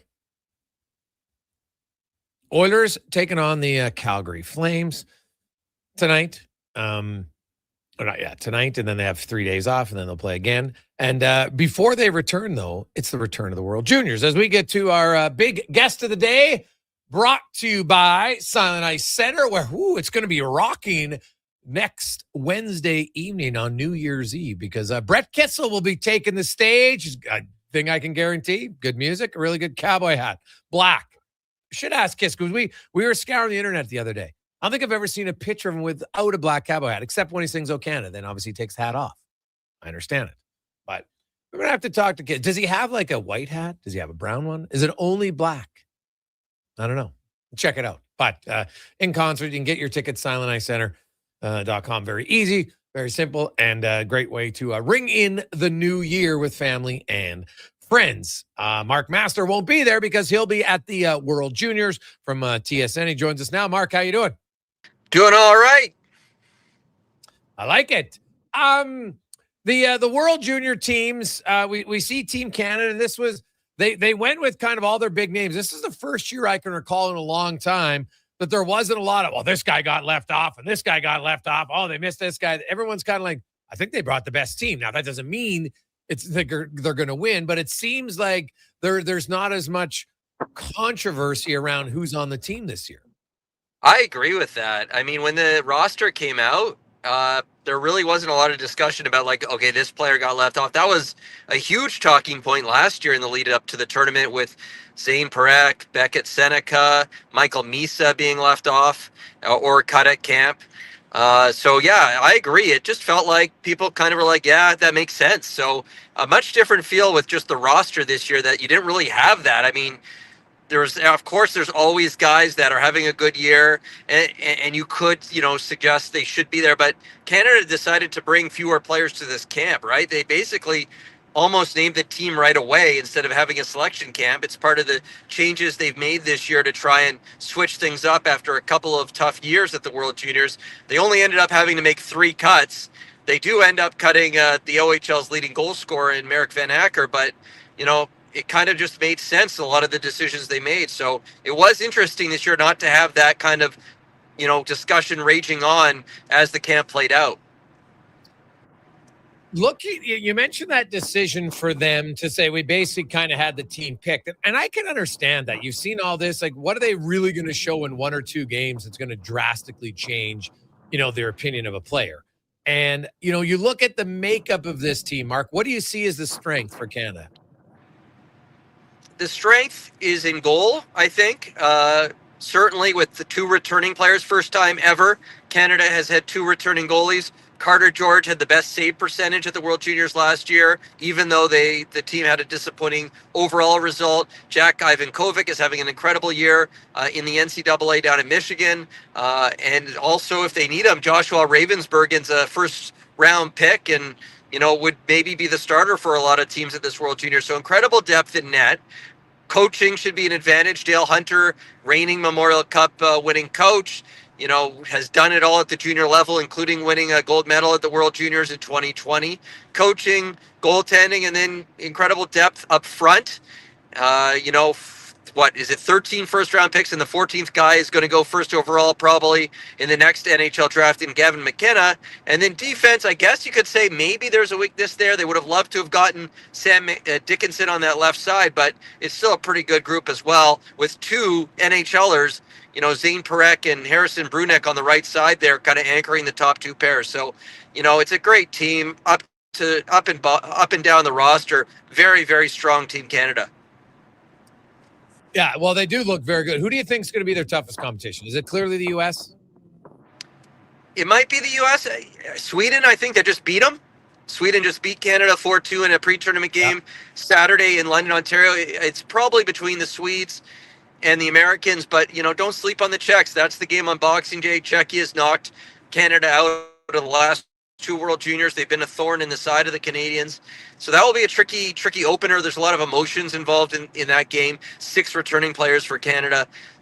I'm sure will be eager for revenge. So might be a bit of a nervy start for Canada. But yeah, Sweden and the U.S., just in terms of pure talent on the roster, probably is what you're looking at as the top competition. And they are both in the other group, in the preliminary round. So won't see them until the knockout stage if it happens.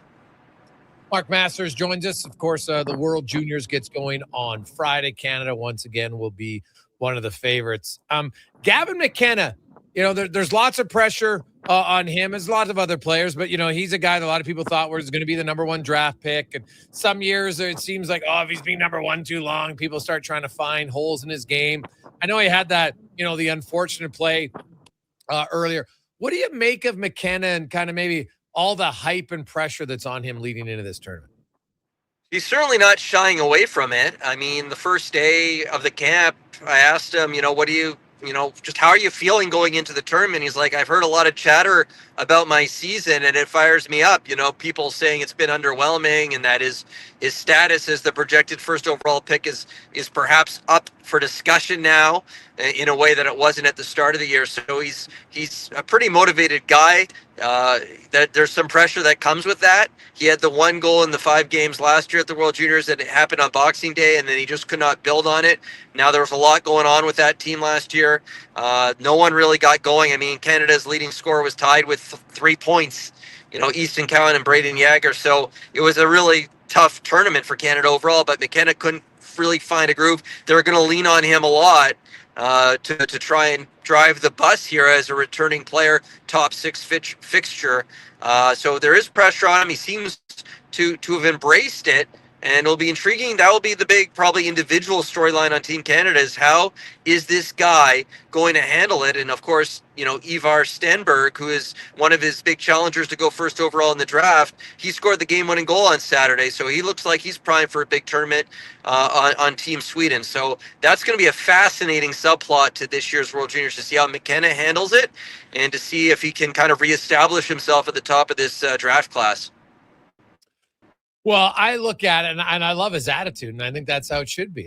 It's funny because I talked to some scouts and they feel like, he's really rounding out his game is what he's doing in college. And it's a harder, you got a lot of older guys. It's a little bit harder of a league. And so, we'll see where it goes. I think there are some other people that have said, man, going to, and he's older, he's a late birthday, so he's a little bit different. But, you see some guys in your draft year, if it's going to impact your draft status, which could impact your signing bonus, would you potentially say, why don't I just wait till I'm drafted and then go to the NCAA route? I can see the argument both ways, and even spend a year, maybe in major junior, just building your confidence, playing more games. I don't know if there's a right path either way. I know NCAA thinks it's always better. I don't know if that's necessarily the case. We'll see where it goes. We do have more guys from NCAA because of that, Mark, and yeah, that's not necessarily a bad thing at all, but it is kind of different because usually you might get 1 NCAA player on a World Junior team. The odd time too. This year, I think there's 5. Yeah, 5 Canadians made the jump from the CHL to the NCAA this season and are on this team. But yeah, it's a bit more, Porter Martone, another returning player who's playing a frontline role for Canada, might end up wearing the C. He's certainly going to be a leader on this team. Off to a great start down in Michigan State. McKenna's playing with Michigan Wolverines center Michael H. That's his center right now, who's off to a great start at this camp, was great in the summer showcase, a Montreal Canadiens prospect. And he's been down in the NCAA for a couple of years now. So there's a lot more, as you mentioned, NCAA flavor to this Team Canada. Ivan Kovic in net. I'm sure we'll see him at some point during the tournament as a returning goalie.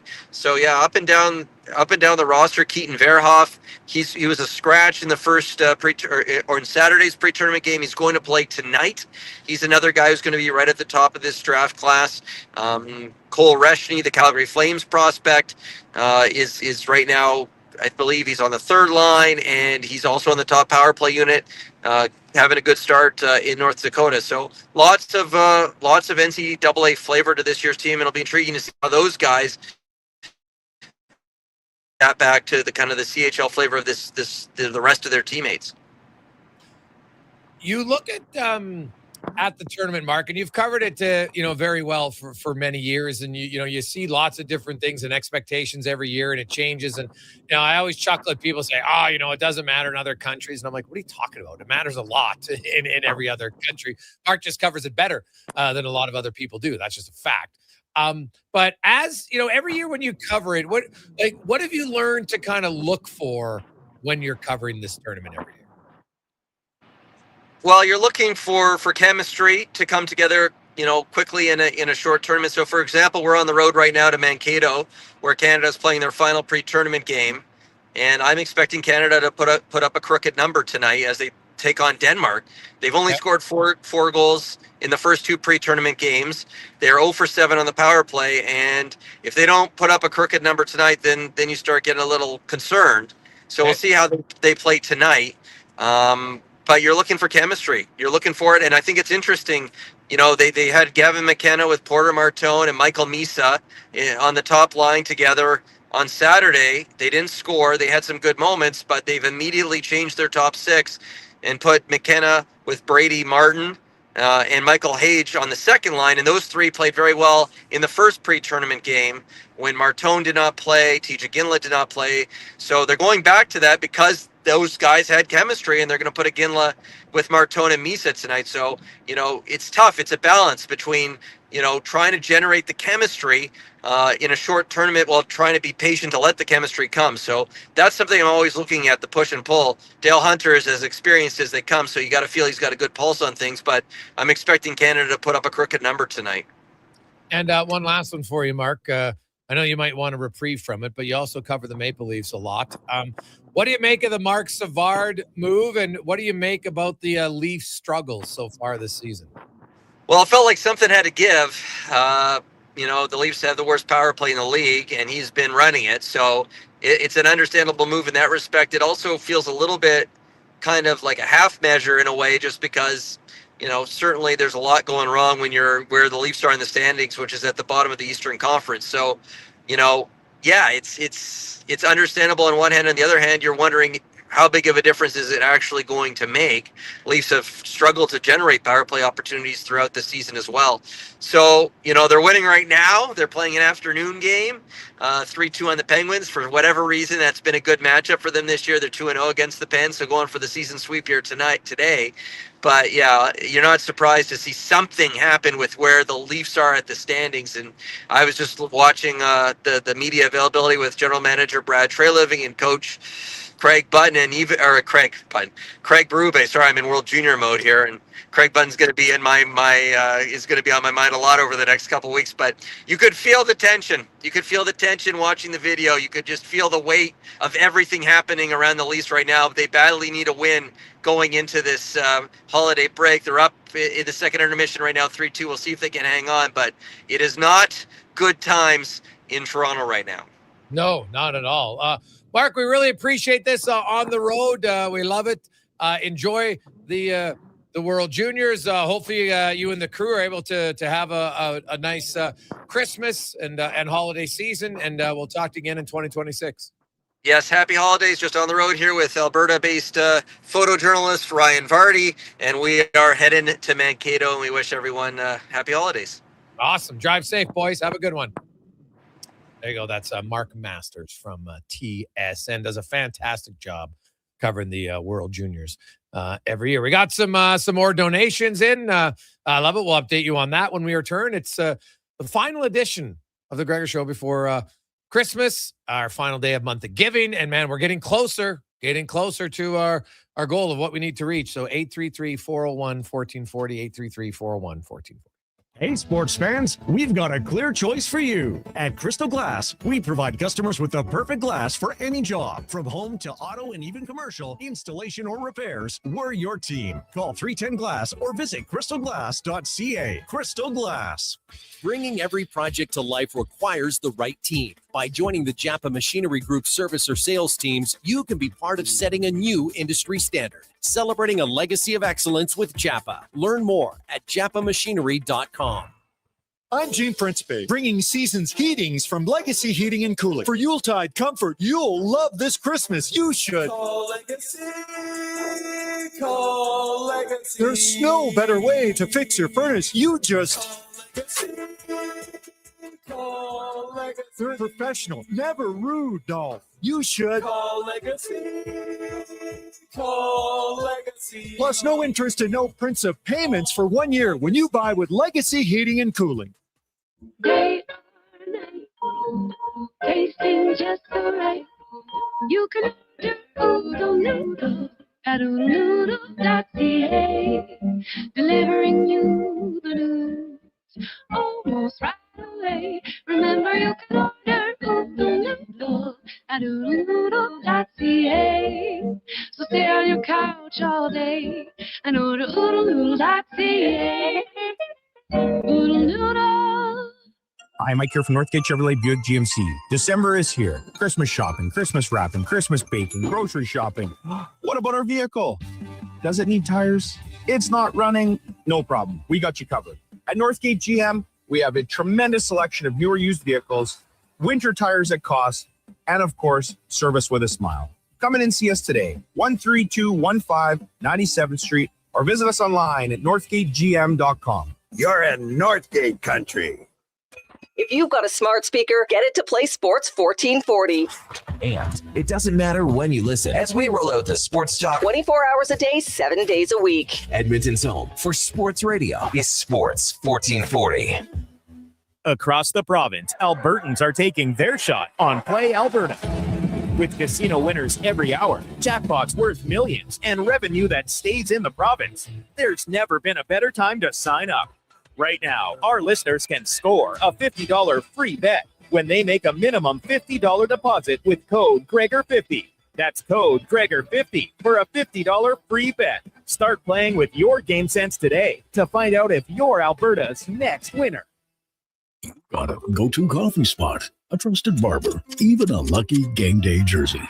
But when it's about looking your absolute best, there's only one name you need. Mr. Dirk. Family run since 1939. We're experts in crafting impeccable tailor-made suits and offering a wide variety of everyday styles. Pair that with personalized one-on-one fittings and the convenience of on-site tailoring. Mr. Dirk elevates your style game. Visit our Edmonton store or explore MrDirk.com. Score big on style with Mr. Dirk.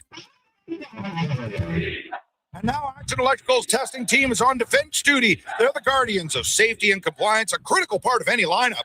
Precisely. They perform rigorous safety and code compliance testing for commercial operations.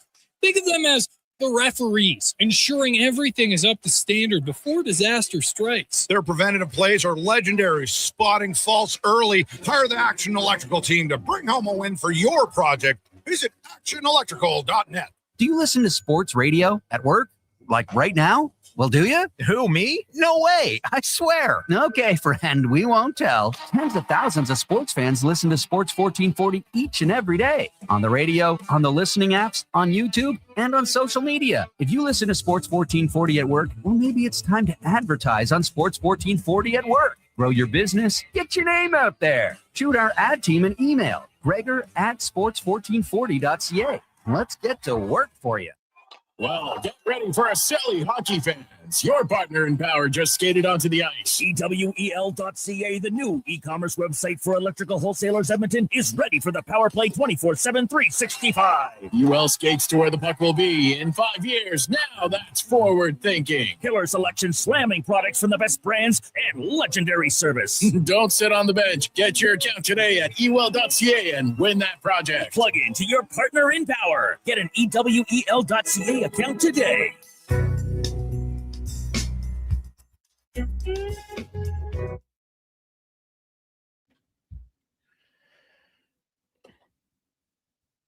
Portions of this hour brought to you by Northwest Crane, available for all your lifting and equipment needs, specializing in selling and servicing cranes. Get lifting at northwestcrane.com. The Jason Gregor Show, the best of Edmonton sports talk and beyond. This is Sports 1440. Presented by PlayAlberta.ca, Alberta's only regulated online gambling website.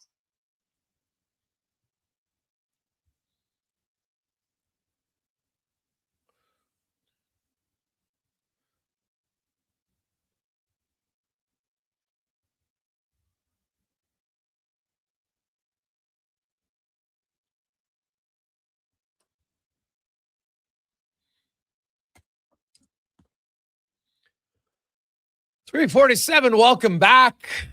Lovely Tuesday afternoon. It is game day. The Oilers and the Calgary Flames. Edmonton Oilers looking to go into the break 8-2-1. The Flames have actually, they're 6-2 in their last 8 games. So you got two teams that are playing pretty good hockey right now. The Oilers offense is rolling. Their power play has been deadly at 42%. They got 14 power play goals in their last 10 games. Now, two things are happening. They're getting a few more power play chances. They get on a run. It's great, but they're murdering teams. Now, the Calgary Flames, not so much. In their last 10 games, they've got 3 power play goals. They don't score very much. They don't get a ton of power play chances either, but they're not scoring at all. Now, their penalty kill has been all right, but not great. And going up, if they take too many penalties tonight, it's probably good night, Irene. Because here's what's unique about the Oilers' power play. Usually, right, we see it dry when their power play is at its best historically. Draisaitl's the trigger man. Doesn't mean he scores all the goals, but he scores a lot of them. In this 10-game stretch here, where the Oilers' power play is 42%, of the 5 guys in the power play, Draisaitl has the fewest goals. He has 1. Bouchard has 2. Nugent Hopkins and Hyman each have 3, and McDavid has 4. Right, Matt Savoy has the other power play goal. Remember that one came with 1 second left against Seattle. So their first unit, they've been moving it around. Now, Draisaitl leads them with 10 assists. So it's not like he's not a factor in it. But what this power play, what makes it so great is they constantly evolve and change. And like the one new play they have is Nugent Hopkins suddenly. He's on the left. Draisaitl or McDavid are down low in the right corner, which one of them usually is. They rotate around there. It's usually Draisaitl because he likes to be on his one-timer. But McDavid goes there sometimes too. And usually Nugent Hopkins is on the left side. But lately, and we've seen it result in 2 goals in the last 2 games, where he will suddenly crash down hard to the far post. McDavid hit him for 1 goal, and Draisaitl did it for the other one. And you're just like, well, how do you stop that now? Because it's a play the defense hasn't seen. So now all of a sudden they start looking. And guess what happens? If that defenseman see, I gotta try to get Nugent Hopkins, what's that going to do? It's going to leave Hyman open in front of the net. All right. The more looks you have, it's impossible. You can't cover them all because you have an extra guy. Just can't cover them all. So they're always evolving and changing. That's why their power play is so deadly. It's 33% on the season. And you remember early in the year, they missed Glenn Gulletson. Like Edmonton, I will say, small percentage, the vocal ones might be the most overreactive people I've ever seen. Like, go back and look at the takes from these people. They missed Glenn Gulletson, the power play. Get Nugent Hopkins off the power play. Get this guy off the power. Like, that's what they're calling for. Seriously. Right? McDavid, he's on the downturn. That's what they're saying. Like, it's wild. I get you can be frustrated the Oilers weren't off to a good start, but my goodness, to suggest some of that stuff is wild to me. Absolutely wild. So, let's see. We are today's the final day of month of giving. Now it's our Christmas challenge day, which has gone very well. And we have a chance now because we just got another $1,000 from Kyle. So we asked business owners, Kyle has his own business, and he just said, hey man, listening in Canmore, by the way, thank you very much. Kyle came in at 1,000. So we also had Barry at Cook County. We have Darren Hughes Petroleum. Daryl came in, United Tool Supply, Tanacor with Brad and Scott. They also offered, I can't believe it, Cons, but they offered, and we'll talk to Struddy about that offer. Will he take him up on it? But offered they would even do some hair transplants for Struddy. That's amazing. We had Rocket Gear come in at 1,000. We have an anonymous listener. We're just going to call him Big D, who came in at $5,000. 5,000 today. Unreal. We have Century Vision Cares Challenge, all of the eye doctors and any other eyewear place for $500 donation. We had Connor challenging dads to 100. Few of them have stepped up for that. Declan's challenging everybody under the age of 30 to $100. Cheryl's challenged all of our lady listeners to $100. And we had almost simultaneously, Norm and Dave came in, and they each donated 100 and want to challenge all the coaches, specifically the sirs. little challenge there from Dave out to Paul. I like that. So those are all the ones we have. So with all the numbers crunching now, we are to get to our goal today. And we're getting closer all the time. We now need, by my math, $2,400. It's pretty good. So you want to do $100, 205, 1,000? You want to go more? We can. We got Big D came in at 5. We're helping out the Christmas Bureau today. 833-401-1440. 833-401-1440. If you want to get in, that would be fantastic to finish things off. We love it. Absolutely love it. So thank you very much. Try to get that in here in the final 2 hours of the show. I'm feeling confident we can get there. I'm feeling confident we have a pretty good chance to get there. Hey, Greg, someone should tell the Leafs how to run a power play. Wow, man. You know what's interesting is, like, you think about it. You watch the power play, like, yeah, it's quick puck movement. It's accurate puck movement, right? But you can have a coach who can come up with some plays, but at the end of the day, your players have to execute them. And to me, the best power plays have guys on there who are good, and not everybody's a great power play player. Like, I've never really understood why Austin Matthews isn't better on the power play with his shot. It doesn't make sense to me. Like, he scores more goals at a better rate 5-on-5, which, yeah, that's good. But how he can't score on a power play, not that he can't, but doesn't score at a higher rate is kind of baffling to me with his shot. Doesn't make much sense. So the Leafs they're in a world of hurt for sure. Hey, Greg's, would be nice if the Oilers could find a way to give Yarventi a few games in the second half. He's playing great and has a size and speed the bottom six could really use, from Old Stony Eagle. Well, there's a chance he might get there, right? Like, the Oilers got some guys percolating, and which is good, but it's still a big jump AHL to the NHL. Right? I don't like the Oilers aren't going to go in the playoffs with Howard and Hudson and Savoy and Yarventi. But if some people actually think that'd be a good idea. Okay, no, it's not. Playoffs are a different beast, man. Now, I agree with you. Get Yarventi into some games. He's different than those other guys because of his size and speed. He's the biggest and fastest out of him and Howard and Hudson. He is. Right now, Szymanski's also had a really good first year in North America. He's played pro in Europe the last few years. Big body. He's probably someone realistically, like, I look and say, like, Noah Philp, who's been banged up, that's a guy who will push his spot. Curtis Lazar down the road, like a fourth-line center. That's what I would look at for Szymanski. Now, maybe he could get higher than that, but just remember, not everybody who scores in the American League is going to score at the same rate in the NHL. It's just very different. Right? Anton Lander's my best example. Anton Lander, up in the NHL, was like a fourth-line player. Nothing wrong with being a fourth-line player. I'm not saying that derogatory, man. It's hard to stay in the NHL. But his speed and skill wasn't a top 6 forward, even though he produced like a top 6 guy in the American League. He wasn't a top 6 guy in the NHL. Wasn't even really a third-line guy in the NHL. So now Szymanski skates better than Lander. He's bigger, and that's the advantage, man. If you got some size and some speed, decent on draws, can kill penalties, you can carve out a really good career for yourself. And so the Oilers, they've got, you think about it, Howard, guys who aren't here right now, Howard, Hudson, Szymanski, and Yarventi. And they're going to hope that, like, if 2 of those guys become regulars in the NHL, that'd be really good. If more do, that's a big, big win. Big win. So, hey, Gregor, they aren't seriously starting Ingram, are they? This is a must win from Levi. Do you think that, like, Pickard's infinitely better than Ingram? I think they want to see what they got in Connor Ingram. That's how I view it. They just want to see what they got in him. No problem. Patrick just came in at 200 bones. Attaboy, Patrick. Thank you very much. We appreciate it. 833-401-1440. 40. Let's get to the con man and a Sports 1440 update brought to you by Fountain Tire. Fountain Tire, they take care of your vehicle and your vehicle only. Your focus to enjoy driving in winter is worry-free. So they'll make sure that you can get on the road and feel comfortable. Book an appointment, fountaintire.com.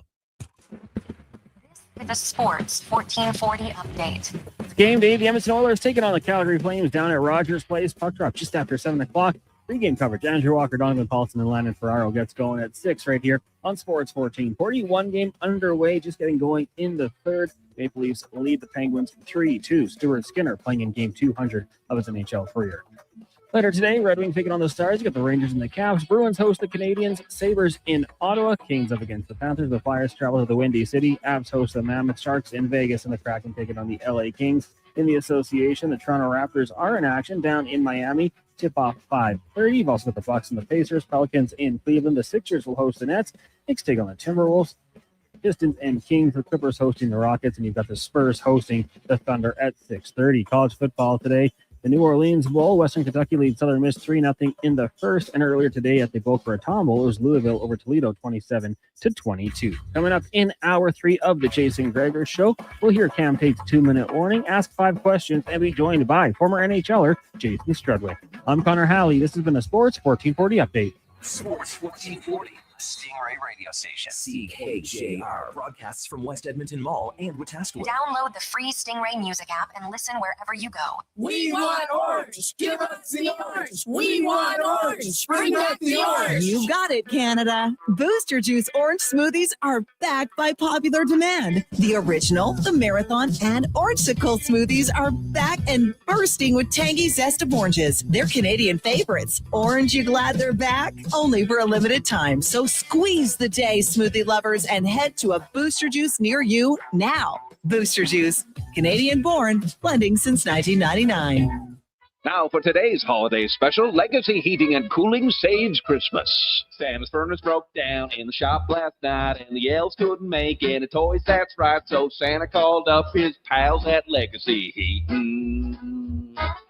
Ho, ho, ho, golly gee, 1 year, no payments, interest-free, and the elves are working merrily with a brand new furnace from Legacy. Happy holidays from Legacy Heating and Cooling. It's Andrew Walker, host of the postgame show on Sports 1440. After every hockey game this season, tune in and chime in as we talk about the game. It's all sponsored by Legacy Heating and Cooling. Don't get left in the cold. Visit legacyheating.ca. Whether you're a craft beer connoisseur or more of a wine aficionado, there's always something new to discover at Sherbrooke Liquor, a unique, family-owned, independent liquor store. The selection? Incredible. The non-alcohol section is also very impressive. Sherbrooke Liquor, expert, knowledgeable staff with a passion for unique finds. More than just a liquor store, we're a community. Alberta's best, the one and only Sherbrooke Liquor. Wine, spirits, and oodles of beer. Visit SherbrookeLiquor.com.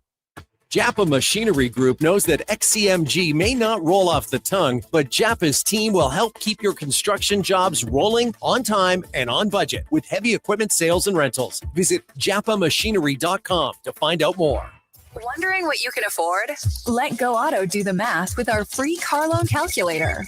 No pressure, no awkward convos, just quick answers on your budget and payments. Bad credit? No credit? We got you. Text CHECK to 780-777-7777. That's CHECK to 780-all-7. Find out what you qualify for and start shopping with confidence. Go Auto. Drive what you love with payments that make sense. Top quality flooring, locally owned, and Canadian products from Beaulieu. Yeah, that's CFI. CFI what? No, CFI. Custom Floors, Inc. From free estimate to professional installation, contact Custom Floors Inc. at customfloorsinc.ca. Across the province, Albertans are taking their shot on Play Alberta. With casino winners every hour, jackpots worth millions, and revenue that stays in the province, there's never been a better time to sign up. Right now, our listeners can score a $50 free bet when they make a minimum $50 deposit with code Gregor50. That's code Gregor50 for a $50 free bet. Start playing with your game sense today to find out if you're Alberta's next winner. boy child, Jesus Christ, was born on Christmas Day. Forevermore. Portions of this hour brought to you by Papa John's. It's Terrific Tuesday. Get 40% off any regular price pizza when you use the code word 40Tuesday at the start of each pizza order at papajohns.ca or on the Papa John's app. The Jason Gregor Show, the best of Edmonton sports talk and beyond. This is Sports 1440. Presented by PlayAlberta.ca, Alberta's only regulated online gambling website.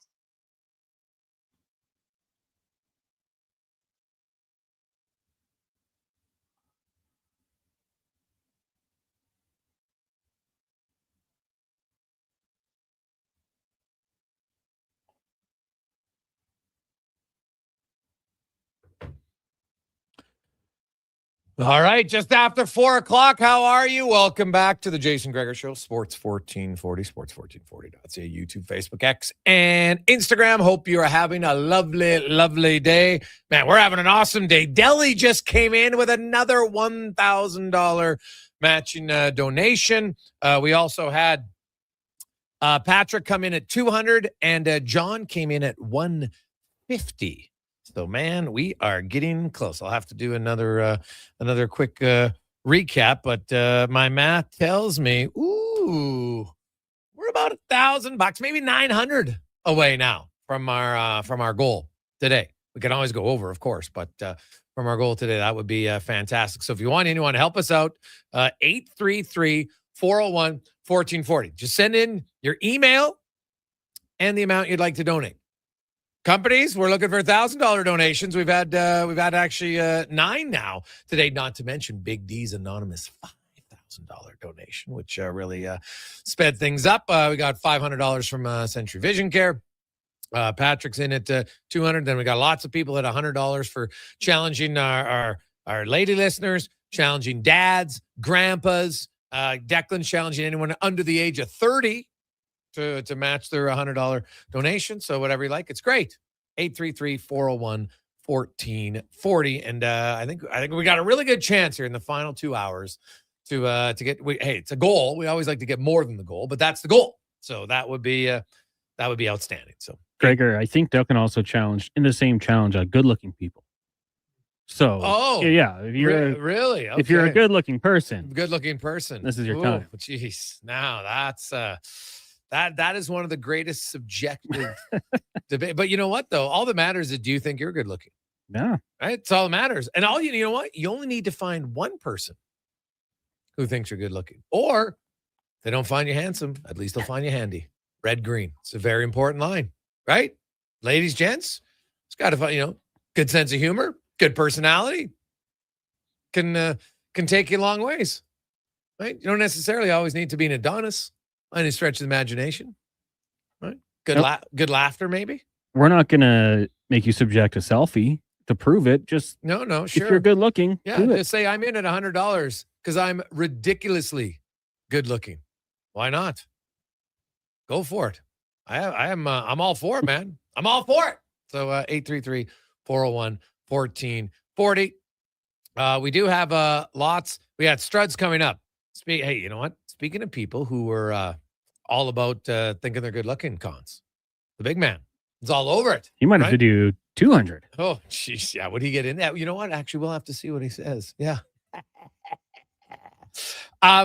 Let's go in the room, brought to you by Action Electrical. Oh, how about this? Blake and the gang at Action Electrical, they're in at $1,000 as well. Thank you very much, Blake, and everybody at Action Electrical. That is amazing. Amazing. So we're having an awesome, awesome Tuesday. 833-401-1440. 833-401-1440. Now, in the room, we're hearing from the head coach, Chris Knobloch, and, so Trent Frederick, he had the one night off. And what do you do as a coach? Like, how are you helping him, if you can, try to get out of the funk that he's in? I think it's really important to keep it as simple as possible. I think there's so much going on in his head that he's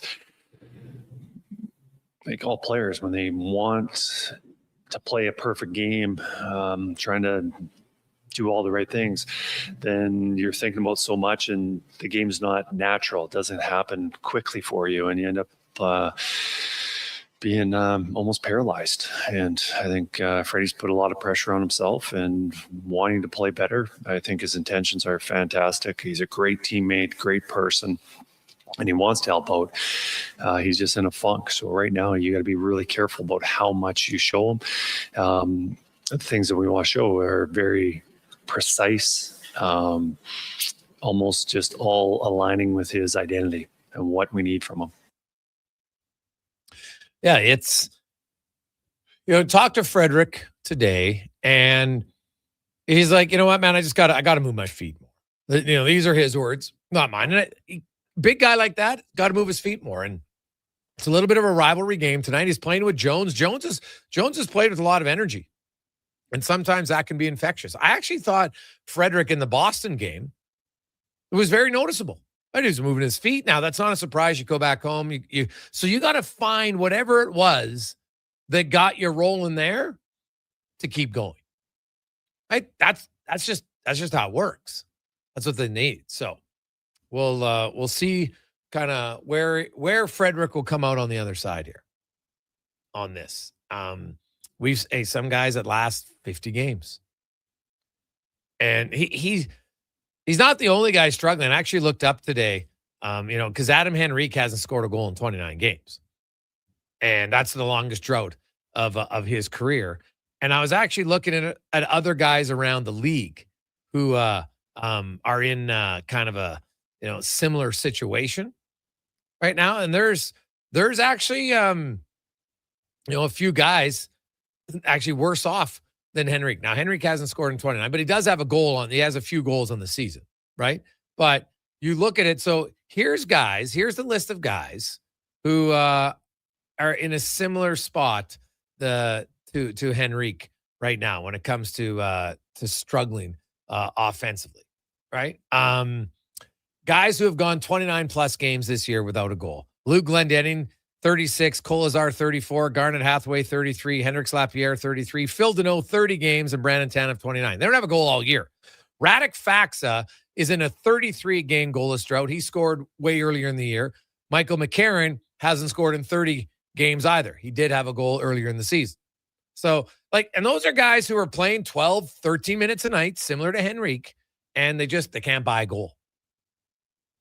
Right? They can't buy a goal. So, like Phil Deneau doesn't have a goal this year. Just got traded. Dude, now he'll go to Montreal, and maybe that'll be the change for him. We'll see if it works. But there is sometimes you think your team is the only one who has it, but there's guys who take it and seeing kind of where it goes. Also, the head coach, Mr. Knobloch, spoke about his top 6 guys, and obviously they're rolling. The team's winning, and with that, despite them scoring lots, you're actually able to lower their minutes because the Oilers have been winning more games and not taking it right down to the wire, other than the Vegas game. Well, Connor and Leon are definitely the ones leading the way in offensively, and the guys who are around them are contributing also. But the minutes are down a little bit just because we have had some leads that have shrunk. With us chasing games, they don't need to play those high minutes. Another one is, we've had a lot of overtime games the first 15, 20 games a season, and we haven't had very much of that after. So there's, a couple of minutes every game from there. But, ideally, we're not relying on them to play those 23, 24, 25 minutes, but, they can handle it. They can do it once in a while, but to do it every night, that's not a good recipe for us. No, not all the time. Now, Connor Ingram, what did the coach like from Ingram to want to get back to see him for another performance before Christmas? We thought he was solid in the game against Vegas, played well, and hopefully that he can build some momentum before we take this break going into Christmas.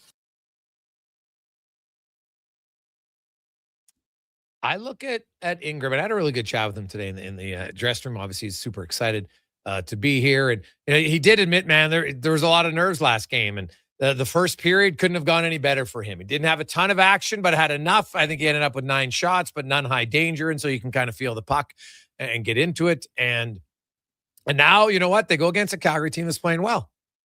And Ingram being from Saskatchewan, he's fully aware of the Battle of Alberta. He was pretty pumped to get into a Battle of Alberta so quickly. And so, he's got a lot of family members in Saskatchewan. Obviously, he's from the same hometown as Chris Knobloch. And, there'll be a lot of people watching that one. He joked about how, hey, the town kind of shuts down now. They got the 2 guys in the same team. So it's easier for everybody to watch. Knobloch's thoughts on a guy who has Oiler fans wondering, could this be a steal of a deal in Spencer Stastny? We've been very happy with Spencer with what he's done. We've asked him to play left wing or left side, right side with Doc. And, the one thing that really stands out is his skating, and not only defending, but also using his legs to get out of trouble, carry the puck out of the zone, and opening up lanes. And a smart player, he checks really well. And, the players that he's been playing with, a little bit of time with Doc, most of his time with Ty, both situations he's played really well. He has been. And you know what? Really good skater. And I will, there's not a lot of like non-Swedish blonde guys in the NHL cons. And it's interesting. You just don't see it very often. And Stastny is a little bit of a blondie. So, but man, the guy can really skate. And obviously the coaches trust him. He's on the ice in the final 2 minutes, protecting a 1-goal lead. That's good. And you know what? All that does is just boost the confidence of a player, right? You want to get out on the ice more. Competitive players want to be out there when the game's on the line. That's just the simple truth, right? You want to be out there when the game is on the line. No question about it. So I look at him. He's been pretty good. And lastly, his just Knobloch shared his thoughts on the games before the break. The first game back. Is there any worry about guys thinking about Christmas going into that final game? I think every situation's a little bit different because you've got have you been at home for a long time? Have you been traveling? I don't think you can. There's a cookie cutter answer for it because everything's been.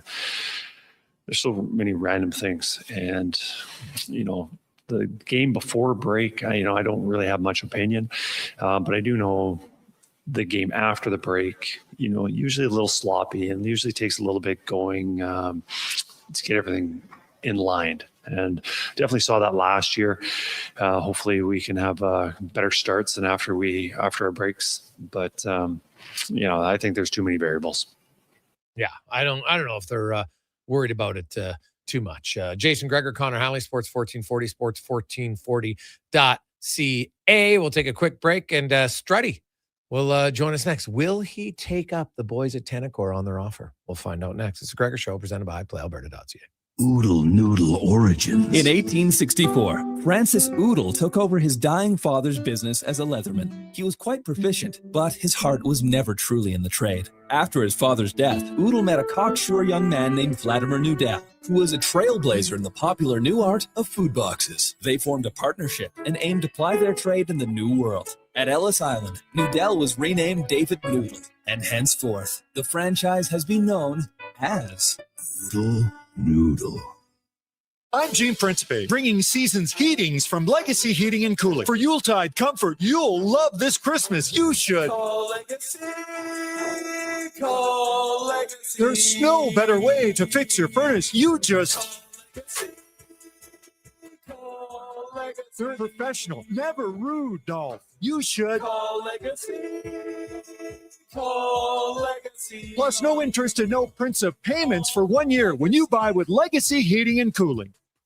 I'm making my list, checking it twice. And guess what? I'm giving Wilhock beef jerky to everyone, naughty and nice. Because honestly, everyone deserves a taste of Alberta's finest, no matter if they've been bad or good. So this holiday season, skip the chocolates and pass on the turkey. Make sure you're Wilhocking around the Christmas tree with Alberta's best beef jerky. Ho, ho, ho! Available at Wilhauk Beef Jerky in Leduc.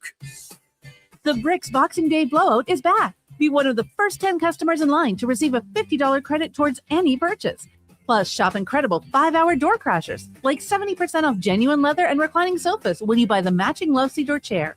And all day, buy any TV or appliance and get a $50 credit towards furniture, home decor, and mattresses. Plus, free local delivery on purchases over $4.99. Some exclusions apply. The Brick, saving you more. Your New Year's Eve plans just got a major upgrade. On the Rocks is throwing the ultimate party to launch you into the new year with a bang. The legendary Tall Boy is hitting the stage live, providing the soundtrack for an unforgettable night. A 3-course dinner is available to kick things off before the main party starts. This is how you celebrate New Year's Eve.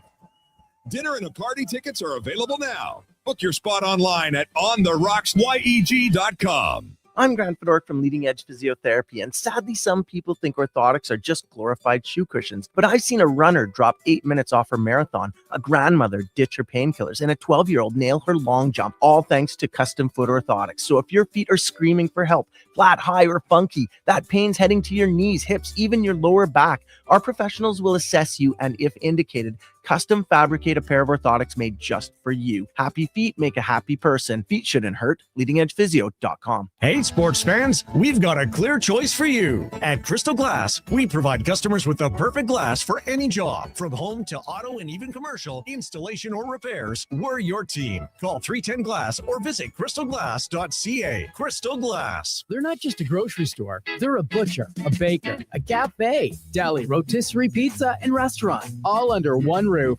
Loca Quality Market does food differently with 2 locations to serve you. Edmonton and Sherwood Park. Visit loca.ca. Merry Christmas from Anu Gas Compression Consulting in Wetaskiwin. The management and staff would like to wish you a peaceful and happy holiday season. They thank you for your patronage this year and look forward to seeing you in 2026. Season's greetings from everyone at Anu Gas.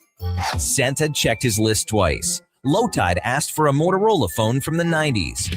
Low Tech, still ahead of the curve. The Lowdown with Low Tide. Weekdays noon to 2 on Sports 1440. Game day sauce. Buddy, quit rolling up to the bar and looking like it's grade 9 grad and you're wearing your dad's old work suit. Do yourself a favor and call Game Day Suits. Game Day Suits is Alberta-based and makes fully customizable, made-to-order suits. Perfect for hockey teams, wedding parties, or even the office crew. Book your free consultation at GameDaySuits.ca. I'm rocking one right now. I look deadly. You know they can't see you, right? Okay, Mr. Announcer, you want to go, tough guy? Game Day Suits.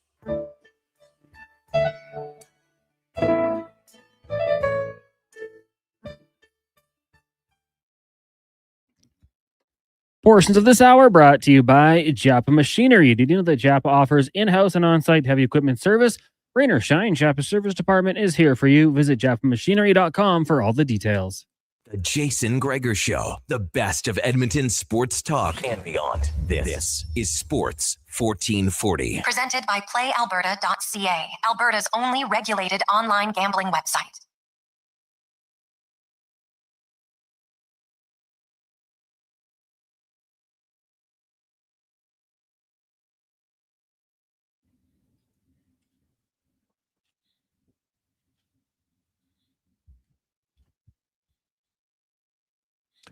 .420, welcome back. Jason Gregor, Connor Halley, Declan Kruger, Sports 1440, sports1440.ca, YouTube, Facebook, X, and Instagram. Thanks for listening. Thanks for watching. It's always brought to you by PlayAlberta.ca, where you want to get in the game tonight. $80 million, 43 max millions up for grabs in Lotto Max. The Ilya Brizgalov of lotteries. That's right.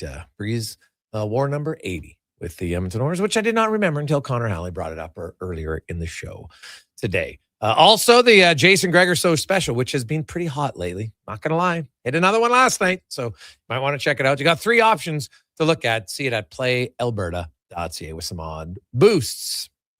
Let's get to Stradzon, brought to you by Action Electrical, where they wish all of you a very Merry Christmas, happy holidays. Hope you spend time with your family and loved ones from actionelectrical.net.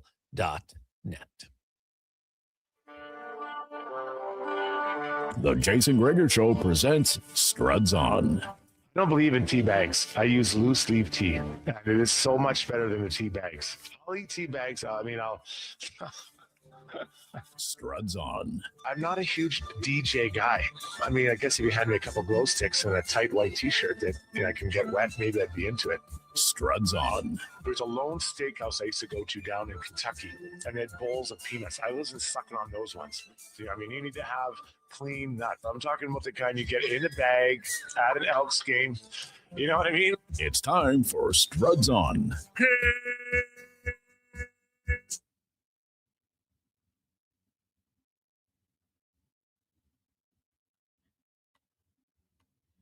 Struddy, what's happening, buddy?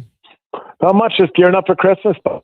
Oh yeah, you about now? I'm not sure. Did you hear the? So we're doing our match, our Christmas matching today, and I challenged all business owners if they wanted to match $1,000. We've had lots that have stepped up and matched it today, which is great. Brad and Scotty at Tenacor had matched it as well, but they also Struddy. They offered. Because they just sent me a note saying, hey, we've noticed Struddy's thinning out. And these guys, I don't know if you've seen him around, but Scotty's got he's a Fabio of hair. And he even offered to do a hair transplant if you're interested. Oh, I think we lost him, Cons. Oh, he was that rattled. Well, that means I can tell the story again. I love it. He's so rattled. So we'll get him back for sure. That'll be good. What do you think his answer is going to be, Cons? He'll say he doesn't need it. No. Why not? But you know what though? If he saw Scotty's hair, he might. And Brad, both the brothers. They got there's no shortage of follicles for those two. A lot of them. Yeah. So Struddy, they offered if you were interested that not only did they do the Christmas challenge, but they said they would offer some hair transplants if you're interested. From their heads? Yeah.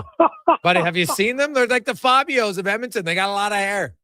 Do they? Well, I'm always interested, looking for interesting trades. You you love the trade, Struddy. What are you going to offer in return? Well, what do they need? I'll tell you what they need, Struddy. They could use some height. Oh, boy. Personality. I've got height and personality. I could offer a little bit of both.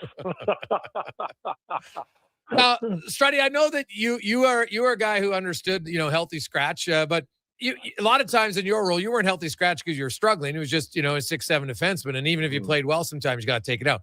Now, I'm sure you've sat or you've seen teammates kind of go through it like Trent Frederick, because he's in one right now for all the wrong reasons, right? And you can tell confidence is waning. What does he have to do in your eyes to get out of the funk? Yes, I've been clear. I really like this player. I liked him when he was in Boston, and who he is today is not who he was in Boston. Even I think in the playoffs he was closer to what he could be, even though his ankle was a disaster. So it's tough. The road back is tough, but you've got to start somewhere, right? You've got to identify things that you do really well. What are my superpowers? What got me into this league? What got me to sign this contract? And I do think there's an element of him that it's a lot of cash. What is he at? 24 million or 20, whatever it is. And maybe he was, trying to do too much and thinking, man, I'm now a $4 million player. I've got to do more than when I was, half that or whatever his previous contract was. So, he's got to get back to, I think, kind of his basic game. What's his core game? I think it's definitely skating. He's a pretty good skater for a big man. Being physical, being hard to play against, winning draws, all those things. I know that it sounds like, oh, you should be doing that anyways. Yeah, I understand, but we all lose our confidence, right? Whether it's in hockey or maybe your job or in a relationship or whatever. So he's got to start that and just count the wins that he gets doing those things. And so it can be set a goal. I want to try to get 3 hits tonight, a scrum, win over 50% of my face-offs and try to get a shot, right? And just start there. And then maybe that's not enough for some Oilers fans, but that's the starting point because that's ground zero. Then you build off that. So I'd love for him to have that type of a game tonight. And I'm not expecting massive, but just so you can go into the Christmas break thinking, okay, the coach sat me. I wasn't happy, but I had a chance to reset, and I put something that I could be somewhat proud of on the board against Calgary, a game that'll be highly energetic, and then I'll do hopefully the same thing right after, and then you start going from there. Because I mean, he's capable of a lot more, but he looks to me like a player that is really lost is maybe a bit too much, but kind of lost his way, I think is a fair way of putting it.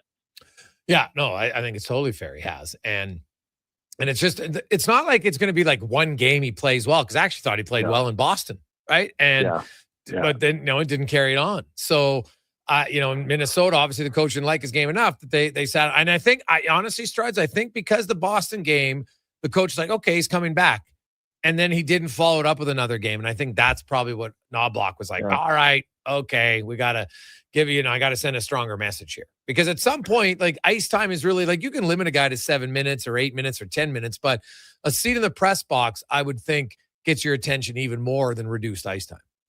Yeah, that's a good point. I think, I think fans have to understand it's not like Knobloch or his assistants haven't been talking to him the whole time. A good coach is being, hey man, this is what we're looking for. Look, this was a good game, or this was enough. And you're having conversations, but then there is a point where you're like, okay, he just needs a sit down, and he knows, like, he is in Trent knows that he's not at the level he needs to be. The problem is you're trying to push and do, you're supposed to go left, you go right, you arrive 2 seconds later, you get there too early, like everything goes wrong. So I think the reset is healthy. And I think for Knobloch, he needs to figure this player out. This player needs to be a fixture, at least on the third line for the Edmonton Oilers, and his kind of unique skill set that he has. So they need him, and I think he'll go could help quite a ways to figuring out a third line that probably needs a bit of a boost in pretty significant way. Jason Strudwick joins us. Stridey, Connor Ingram's going to go with his second consecutive start tonight, which doesn't surprise me. I think after the way he played against Vegas, he was fine. Thought he was pretty good in the third period when Vegas was coming on and Edmonton's legs looked a little tired. You got to kind of find out what you got here in Connor Ingram, right? What's funny, I was driving yesterday and I heard you say that you think he's going to play today. And I was like, because I had said the opposite. And this is my reasoning. I thought that his head was spinning. He'd had a lot of things happen in a short amount of time, as far as seeing the injury, getting called up, playing in the game, traveling to meet the team, all that kind of stuff. And then I started thinking about, like, well, you know what, maybe playing him isn't a bad idea. So I kind of, came around the other way. So this is an opportunity for him to make another impression on, obviously, the management, but his teammates and the coaching staff, saying, hey, like, this, we know what my numbers have been in the minors, but here I am. It's a new beginning, and playing the NHL is easier. Yeah, I mean, everyone's better, but it is easier because everyone kind of does what they're supposed to. And so I think that for him, having another good game, he doesn't have to win the game for the Oilers.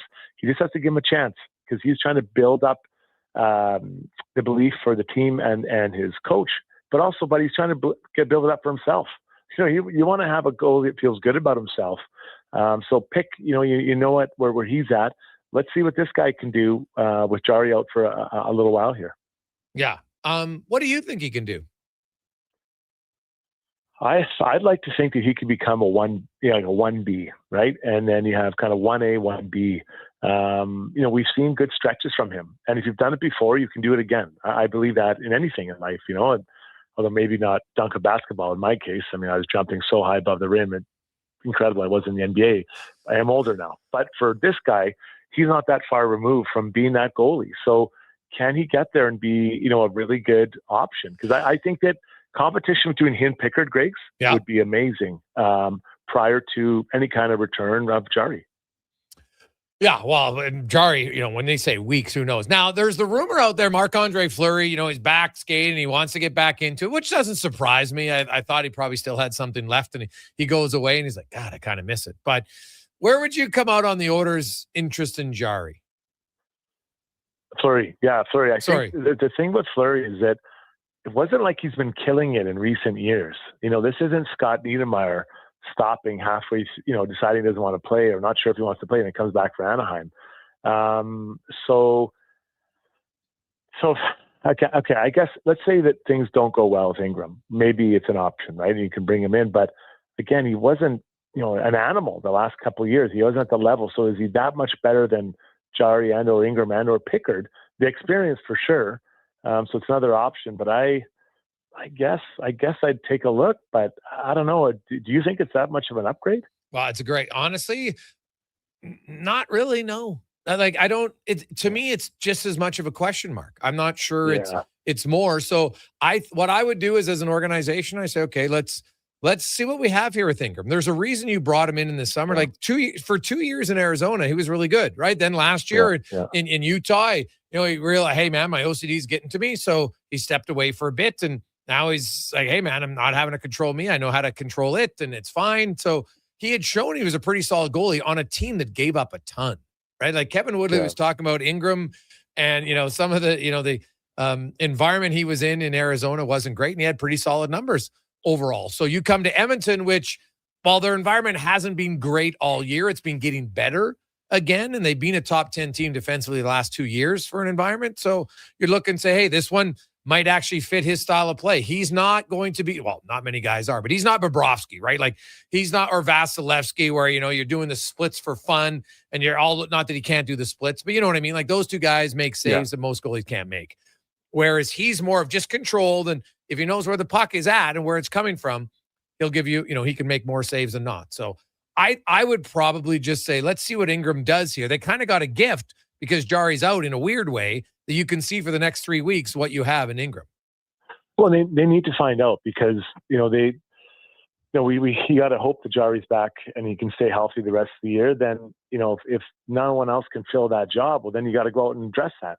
And that's going to not be cheap, and then who is the goalie you're going to get? So maybe it is free to get the Flower, or we want to go become someone else. And there's only so many assets, cap space you can move out to, or create in cap space to bring a new guy in. So the best case scenario is that Ingram performs well, Pickard does well, and Jari comes back and healthy. Then you have your three-headed monster that can, hopefully sort it out, after a good run the regular season and get into the playoffs. And that allows you to address other areas of the team, like I mentioned before, like a third line. The third line is, to me, it really has to have a hard look at itself in the mirror here.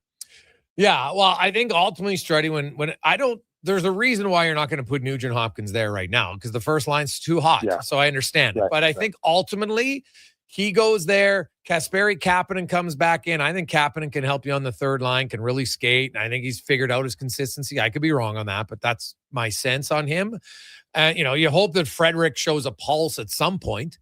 And, they got a bunch of other guys that, hey, maybe they can move around. And if not, you go out and acquire one of those guys. But like, they've only had one game, and that was their last game, where they had, their 5 of their like legit top 6 guys in the lineup: Nugent Hopkins, Hyman, McDavid, Draisaitl, Roslovic. So I do think that, the third line will get better, because top 6 guys who are there are now going to get pushed down to where they should be.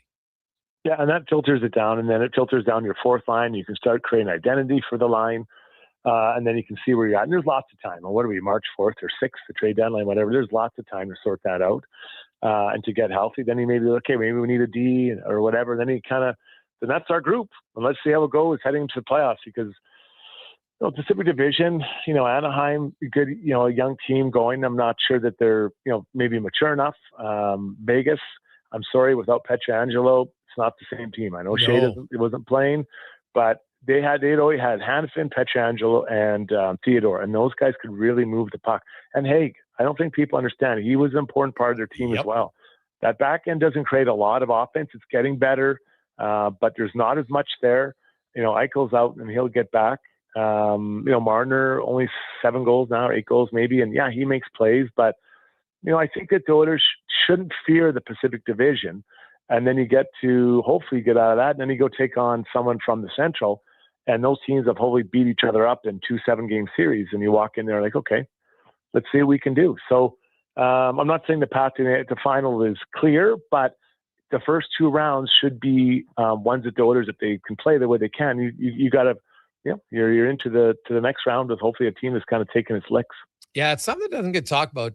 Vegas defensemen have produced the fewest points in the NHL this year. Right? I'm telling you, man, if I would not make the trade, Marner, for Pietrangelo, because a D-man is so important. And this isn't anti-Toronto or anti-Marner.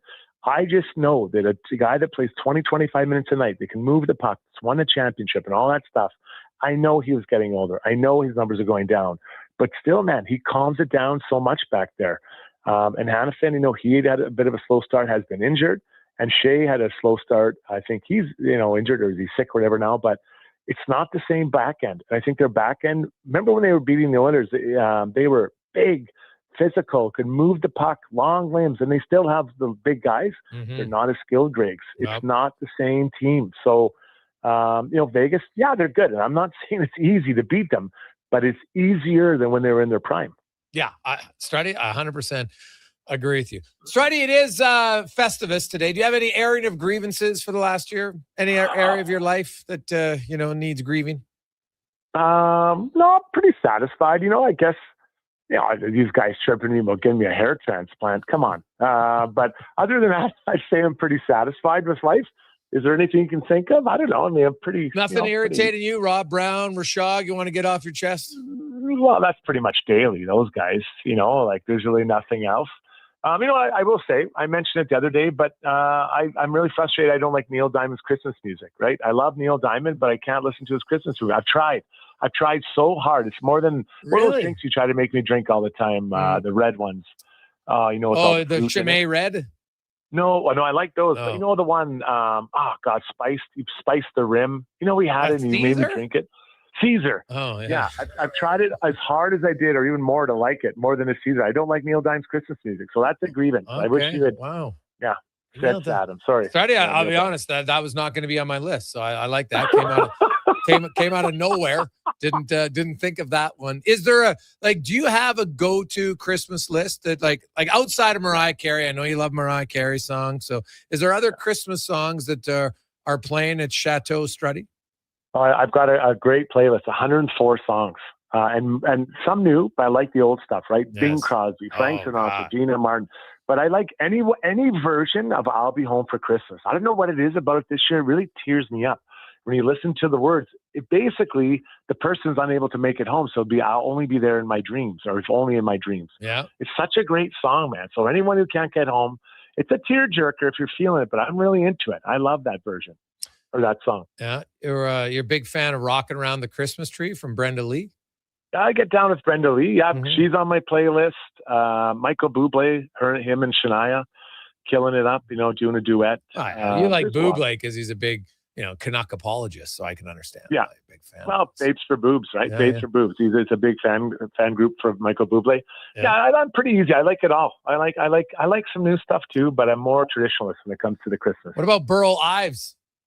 Oh, Burl Ives, I've got it on there. I have a Holly Jolly Christmas. He's incredible. I love Burl. Yeah, there's a lot of classics there. I introduced my son to Bing Crosby's Christmas songs in the car because he actually asked, he's like, Dad, can we listen to Christmas Station? I'm like, oh, yeah. And the first song was Bing Crosby. And I was just like, son, you got to listen to this guy's voice. And he was just like, oh. So good. That guy can really sing, 100%. No. So.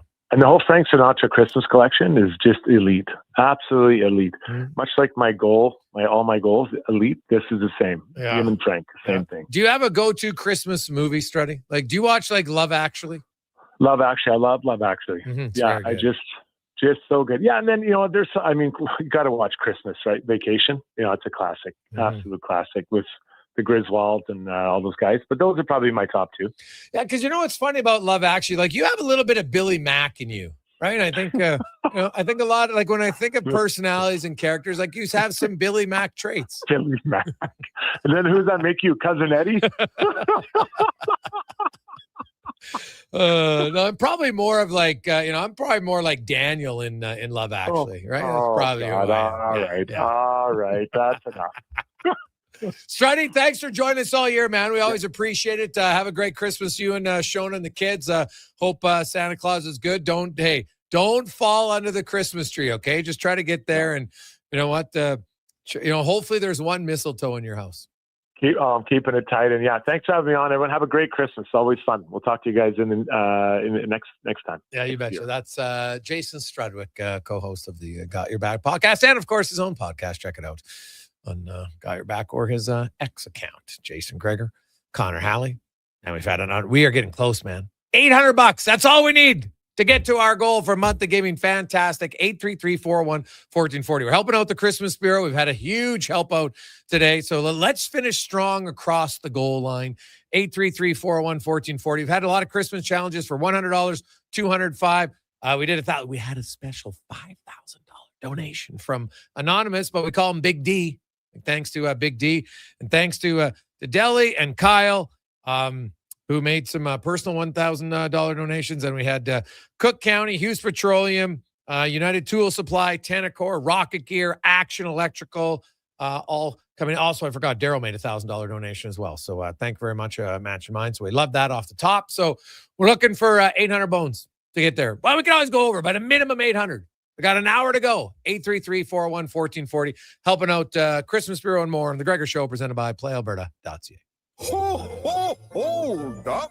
Are you pulling my beard? Booster Juice has 2 new booster balls for the holidays this year. That's right, Santa. The Eggnog Booster Ball and Caramel Pecan Pie Booster Ball are 2 new flavors to put some extra jingle in your step. So are you a pie guy, Santa, or a nog guy? Both! Good call. That's extra jolly. Happy holidays from your friends at Booster Juice. Canadian born, blending since 1999. As 2025 comes to a close, GS Construction would like to take the time and thank our crews, our partners, and our communities for another successful year of teamwork and growth. Together, we've helped keep Edmonton and the surrounding area moving by building and maintaining the underground infrastructure that keeps everything running smoothly. It's been another year of dedication, pride, and hard work the team has put in to make it all possible. To learn more about our people and our projects, visit gsconstruction.ca. You got a go-to coffee spot, a trusted barber, even a lucky game day jersey. But when it's about looking your absolute best, there's only one name you need. Mr. Dirk. Family run since 1939. We're experts in crafting impeccable tailor-made suits and offering a wide variety of everyday styles. Pair that with personalized one-on-one fittings and the convenience of on-site tailoring. Mr. Dirk elevates your style game. Visit our Edmonton store or explore MrDirk.com. Score big on style with Mr. Dirk. The Bricks Boxing Day blowout is back. Be one of the first 10 customers in line to receive a $50 credit towards any purchase. Plus, shop incredible 5-hour door crashers, like 70% off genuine leather and reclining sofas when you buy the matching love seater chair. And all day, buy any TV or appliance and get a $50 credit towards furniture, home decor, and mattresses. Plus, free local delivery on purchases over $4.99. Some exclusions apply. The Brick, saving you more. Hey. Sports 1440 is your front row seat to the wild world of sports. Local legends, national headlines, and everything in between. Your game, your station. This is Sports 1440. Planning your next event? Let Loca Quality Market cater. From made-to-order meals to gourmet platters to full chef tasting experiences, they make entertaining effortless. Visit loca.ca to start planning today. Think your credit's not good enough for a new ride? Think again. Go Auto's car loan calculator is here to help. No commitments, no credit hits, just real answers. You tell us a few things, and we'll show you what you can afford. Text credit to 780-777-7777. That's credit to 780 all sevens. Go Auto. We do the math, so you can do the driving. Across the province, Albertans are taking their shot on Play Alberta. With casino winners every hour, jackpots worth millions, and revenue that stays in the province, there's never been a better time to sign up. Right now, our listeners can score a $50 free bet when they make a minimum $50 deposit with code Gregor50. That's code Gregor50 for a $50 free bet. Start playing with your game sense today to find out if you're Alberta's next winner. Hi, I'm Colin Livingston, president of Cantork. We've been tightening bolts and redefining our industry for 25 years. Yes, a quarter century. And we're just getting started. Check us out at cantork.com. Our tools age better than I do.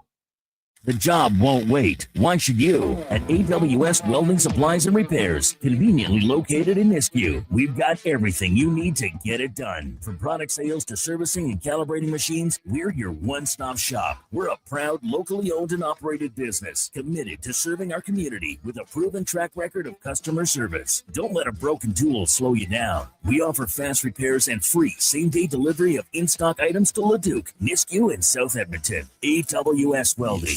We make it happen. You know Dash, Tatsu, and Prancer, and Vic.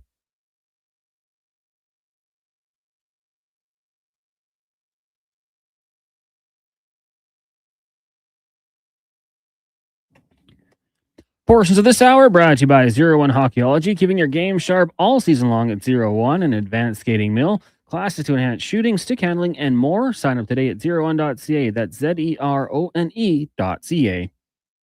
The Jason Gregor Show, the best of Edmonton sports talk and beyond. This is Sports 1440. Presented by PlayAlberta.ca, Alberta's only regulated online gambling website. 447. Oh, Josh Fenwick is in matching Declan's challenge of under 30. In at $100. Also, Jason is in as well from Mobile Line Services in at $100. Awesome. So we're getting closer today to helping out. Their month of giving, just filling it out for Christmas Bureau and a few others. So 833-401-1440. Send in your name and your email. We can send you where to make the donation. It's super easy. And we're getting closer by the minute. It's the final day before for our Christmas break here on Sports 1440. We'll have wall-to-wall coverage, of course, all with Fox Sports and bowl games and other things going on. And then we'll be back on, we got the pre and post game show tonight. Then we'll have the pre and post game show on Saturday. Cons, you guys on Saturday morning? No, okay. Taking the Saturday off. Perfect. Manib will be back on Sunday, though. Okay. Manib will be on Sunday. And then, of course, we'll be back on Monday full now, time. Can I ask you, how do we know Josh didn't put that in for a good-looking person? I don't know. Declan, did he clarify? Maybe, did he clarify? No. He said under 30. Declan Okay. said, no, he's under 30. No. We know what? We haven't had one person sign in to text in saying, hey, my donation is I'm under the good-looking person category. Like, not one of you. Come on. Somebody out there has got to be like, hey, wait a sec. I'm answering the good-looking request challenge. No one's done it yet. There's got to be one good-looking listener. We're not good-looking all listener. Come on. I've seen a few that are for sure. Ran into them. So there you go. Let's get to 5 questions now, brought to you by The Brick. Boxing Week is coming up. The Boxing Week sales are on right now. Massive sales. If you're looking for appliances, you're looking for furniture, mattresses, 40% off. Remember, you get the good door crasher prices. Boxing Day, you get in for the first 10 people in every location. Get GCs and more. Check it out at The Brick and thebrick.com. It's time for 5 questions on the Jason Gregor Show. All right, Jason, question number 1. What is happening tonight in the Battle of Alberta, score-wise, and can we also get a bold prediction? Well, the Oilers offense, I said, they're like the Polar Express. Everybody's getting on. The top guys are rolling. I expect that to continue tonight. And I will say McDavid and Draisaitl, do you know who has the most points since 2015-16 against the Calgary Flames of any team in the league? Well, Leon Draisaitl has 63. He's first. Connor McDavid has 60. Now, McDavid has 29 goals against Calgary. He's played 3 fewer games than Draisaitl in that time. And you know who's third in the NHL? Nugent Hopkins. The Oilers, big guys, have feasted on Calgary. I think they do it again. Edmonton wins 5-2 tonight. And bold prediction, I will say Jack Roslovic scores. He picks up where he left off. He had his first game to kind of get back into the swing of things. He'll get on the score sheet tonight. I'm not sure that's overly bold, but he hasn't scored in 6 weeks. Or what is it, 4 weeks? Hasn't played, though, but still. It's first goal in a while. I'm going to say I'm going to hope for an eventful game and say it's 4-2 Oilers win, but we get 2 fights as well. Oh. Just trying to will that out there. I know it's Christmas and we're all in good spirits and all that sort of thing, but 2 fights would really make my holiday season. So I'm going to try to just speak it into existence. Question number 2 for you, since we are only 2 days away from Christmas. If you could get the Oilers just one thing, what would it be?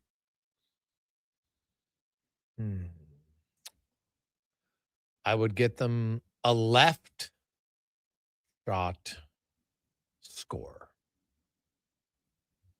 They need a left winger who can score. I would give them health.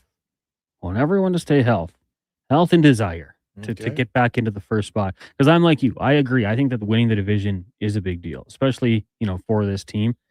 Don't want them backing into the playoffs. I want motivation down the stretch and hit the ground running in the playoffs. And that would be it for me. So desire and health. Question number 3 for you. Our last show before the World Juniors get going on Boxing Day. What do you think the podium looks like this go around? Well, I'm sticking with the red and white. I'm going to say Canada, Sweden, U.S. All right. I'll take Canada, Sweden, and Czechia. States have been rubbing me the wrong way as of late, so they don't get a medal this year. It goes to the Czechs instead. Question number 4 for you. We're a long way out, I know, but what is a first-round NFL playoff matchup that you would like to see, as we're starting to see these teams clinch? Go ahead. First round, I would love to see the New England Patriots play the Buffalo Bills.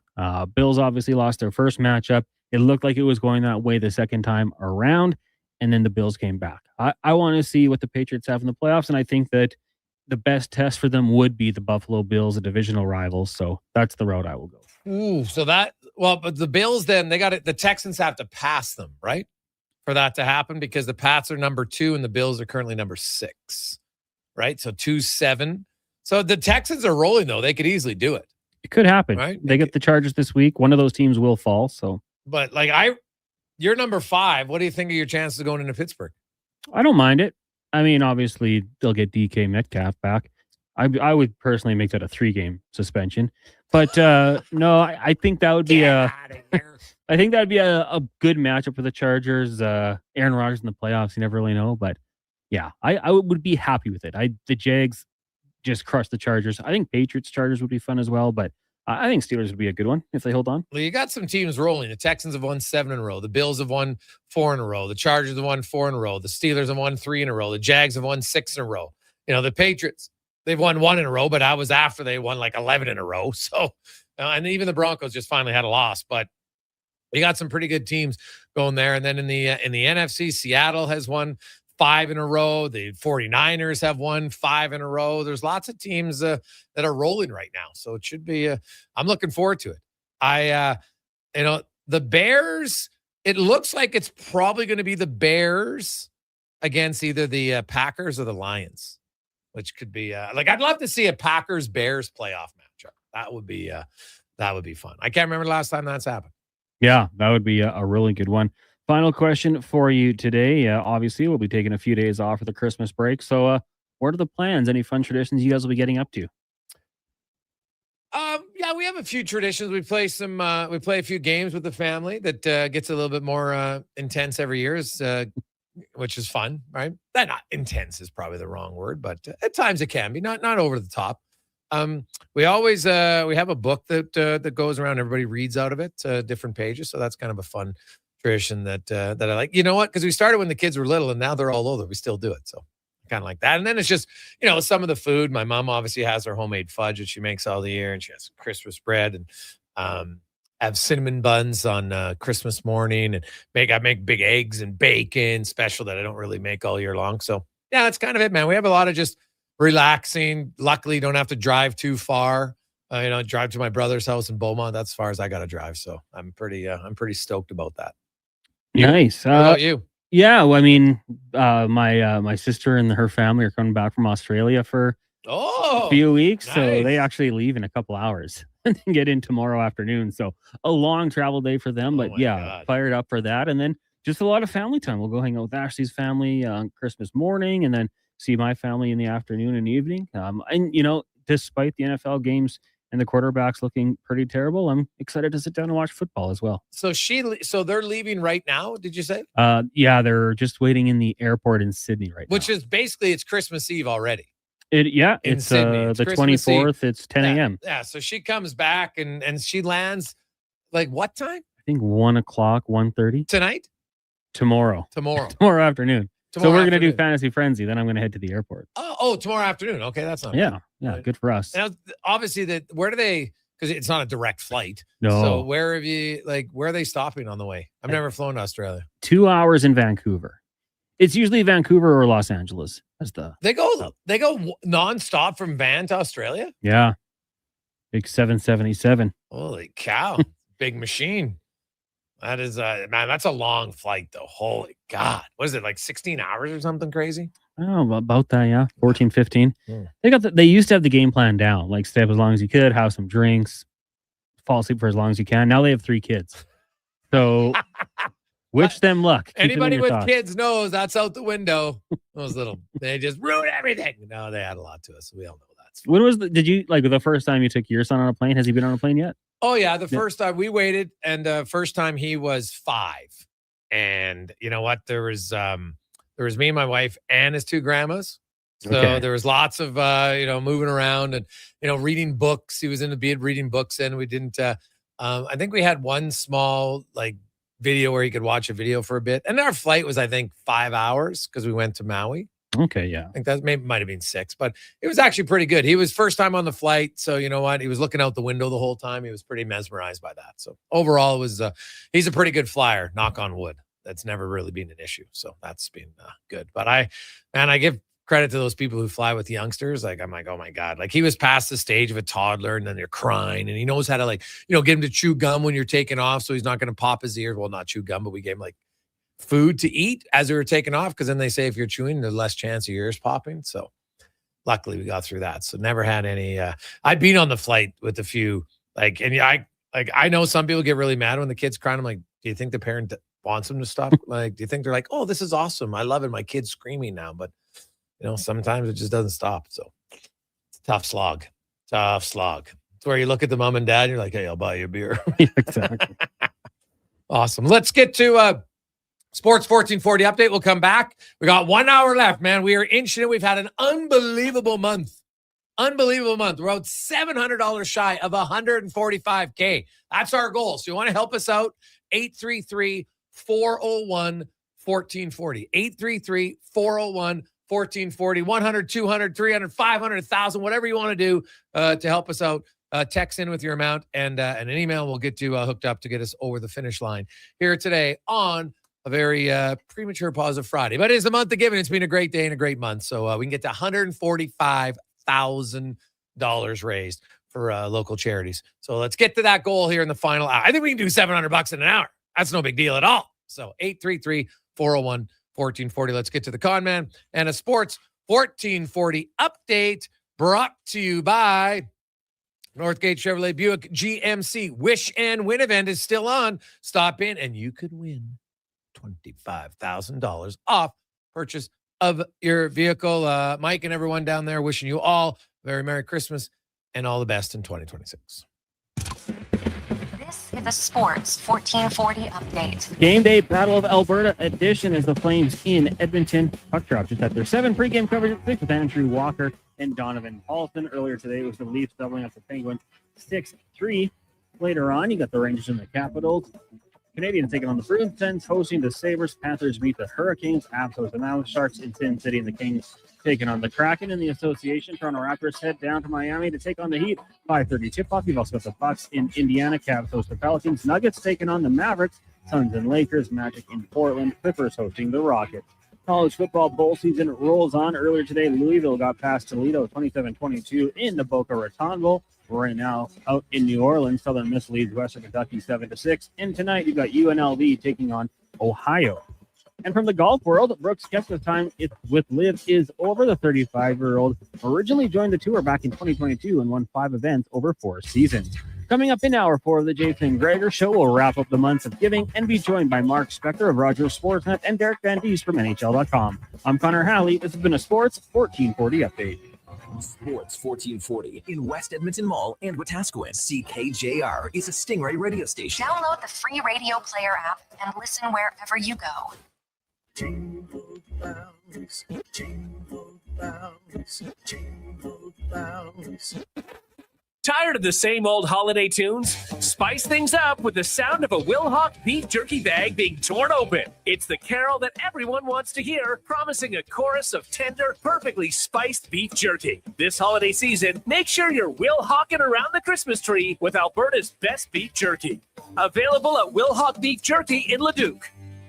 At Papa John's, our butter chicken pizza is a Canadian favorite, and we think we know why. We start with a velvety, tangy, and subtly sweet sauce. Then it's our better ingredients: fresh, never frozen original dough, juicy grilled chicken, and crunchy green peppers and onions. Sounds delicious, right? Well, wait till you try it. It's butter chicken made better. Order your large butter chicken pizza today for only $19.99. Better ingredients, better pizza, Papa John's. Proudly locally owned and operated. Whether you're a craft beer connoisseur or more of a wine aficionado, there's always something new to discover at Sherbrooke Liquor, a unique, family-owned, independent liquor store. The selection, incredible. The non-alcohol section is also very impressive. Sherbrooke Liquor, expert, knowledgeable staff with a passion for unique finds. More than just a liquor store, we're a community. Alberta's best, the one and only Sherbrooke Liquor. Wine, spirits, and oodles of beer. Visit SherbrookeLiquor.com. After 20 years, Canada's most prestigious international hockey tournament returns. The Camrose Viking Cup, December 28th to January 4th at Encana Arena. Tickets at vikingcup.ca. Brought to you by Sports 1440. How are you? Welcome. What a performance by Action Electrical today. Their projects team kicked things off, designing and building with unmatched skill. Then the service team swoops in for those crucial repairs and maintenance. And don't forget the testing team, ensuring everything's safe and sound before the solar team scores with sustainable energy. A complete team effort. 447. Josh Fenwick is in matching Declan. ActionElectrical.net. Is your company drowning in paperwork and administrative tasks? Do you need more data to make better decisions? Nectar.io is your company's all-in-one solution for fleet and materials management, safety, time cards, and GIS-based project management. Now is the time to capture and transform field, site, and shop data into boardroom-level business intelligence, all with one login. Visit Nectar.io to book a demo today. Nectar.io, your business made better. The Bricks Boxing Day blowout is back. Be one of the first 10 customers in line to receive a $50 credit towards any purchase. Plus, shop incredible 5-hour door crashers, like 70% off genuine leather and reclining sofas when you buy the matching love seat or chair. And all day, buy any TV or appliance and get a $50 credit towards furniture, home decor, and mattresses. Plus, free local delivery on purchases over $4.99. Some exclusions apply. The Brick, saving you more. Reason number 37 why Nissan is built for our winter. Because winter getaways should be cozy, not cold. Kick standard heated front seats and side mirrors help keep you warm and your view clear. That's winter ready. Now, lease a 2026 Kicks S front-wheel drive for $349 monthly at 3.9%. Or get $2,000 cash purchase bonus on remaining 2025 models. Visit your local Nissan dealer today or nissan.ca for more details. Lease term for 48 months with $1,249 down. Conditions apply. Visit your local Edmonton and area Nissan dealer for more information. We want orange. Give us the orange. We want orange. Bring back the orange. You got it, Canada. Booster Juice orange smoothies are back by popular demand. The original, the marathon, and orangesicle smoothies are back and bursting with tangy zest of oranges. They're Canadian favorites. Orange, you glad they're back? Only for a limited time. So squeeze the day, smoothie lovers, and head to a Booster Juice near you now. Booster Juice, Canadian born, blending since 1999. Portions of this hour brought to you by Cantork. We offer sale, rental, repair, and calibration of hydraulic, pneumatic, and battery-powered torque wrenches, stud tensioners, and flange maintenance equipment. Order today at cantork.com. This is Sports 1440, where Edmonton talks sports. On YouTube, Facebook, and X. Here's Jason Gregor. Brought to you by PlayAlberta.ca.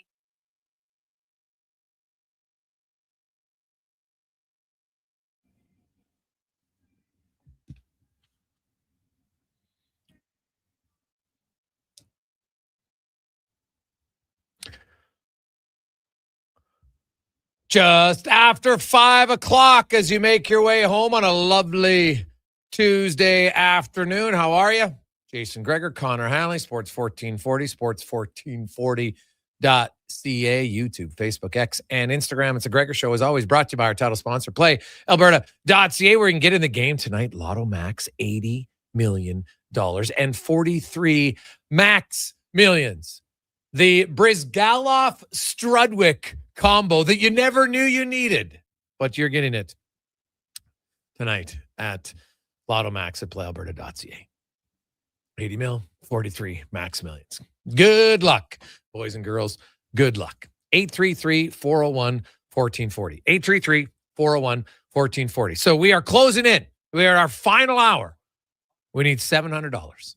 That's what we'd like. So 7 people at $100, 3 at $200, it doesn't matter. Let's get to 700. And that'll get us to $145,000 in the month of giving this year, which will be outstanding. So thank you very much. I know we can do it. Look how much we've raised already. So we need $700 more. Today was our Christmas challenge. It went better than expected, which is awesome. And we had lots at 1,000, 500, 200, 100. So you want to text and you want to help us get us over the finish line. Text in 833-401-1440, 833-401-1440. And just text in with your name, your amount, and your email. And we'll hook you up on how you can make the donation. So thank you very much.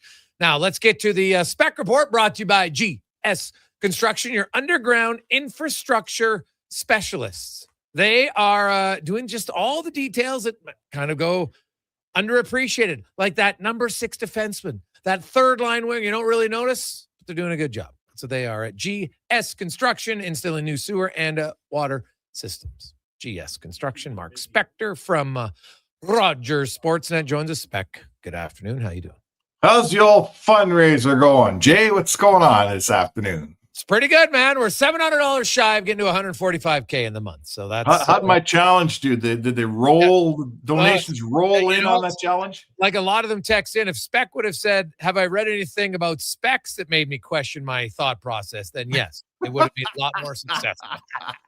But no, it's all good, man. We appreciate it. And your donation, I saw that you already made your donation to the Christmas Bureau. So thank you very much for that.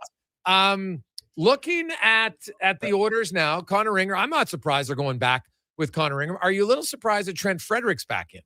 Yeah, for sure. I think that a reset, 2 days isn't a reset. One game's not a reset. You know, the word reset was used by Chris Knobloch, and I don't feel like one game is a reset. I felt like 2 games and 3 days off for Christmas, that's a reset. So, you know, this isn't me saying, oh, I don't want him to play, Frederick to play, and I don't think, you know, they should beat up on him. No. But if you're trying to call it a reset, one game's not a reset. Sorry. Yeah, okay, that's fair. Well, Frederick, you know what? He talked pretty honestly about what, you know, let's say I got to move my feet. I got to be more engaged. And I, like, looking back, I thought of the Boston game, he was spec. And then I think his performance in Minnesota, that's where the coach, I think, got frustrated. He's like, okay, looked like he was coming back, and then he just falls right back into doing nothing against Minnesota. And that seemed to get him the pine in that game against Vegas. Yeah. So now the pressure's on. Like, what are you going to do if he doesn't do anything tonight? One game. Now what? So I agree. Listen, he's a big boy. Like, this isn't a kid coming up like Ike Howard trying to find his way. He's a big boy. Frederick's played a lot of games in the league. He's 27 years old. He's on an 8-year deal. So it's, you know, it's fair for observers like you and I and all the fans out there and the listeners to expect him to be able to find his way here. Like, we don't need to hold, you know, no one needs to hold this guy's hand. He's been around a long time. You know, he needs to figure out a way to have an impact. And I think it seems pretty evident the way a guy with his skill set can have an impact. And it has to start with a physical game. And from there, let's see what happens, right? Maybe you bang a goal in, maybe you get an assist, whatever, but it starts with a physical game. And there's no reason that he can't figure that out. Like, it's not rocket science here. Get out there and bang some bodies, be a bottom 6 big winger that you are, and see what happens from there. But it's got to start with a little body contact. And he knows it, you know it, I know it. Every listener in their car right now knows it. Let's go.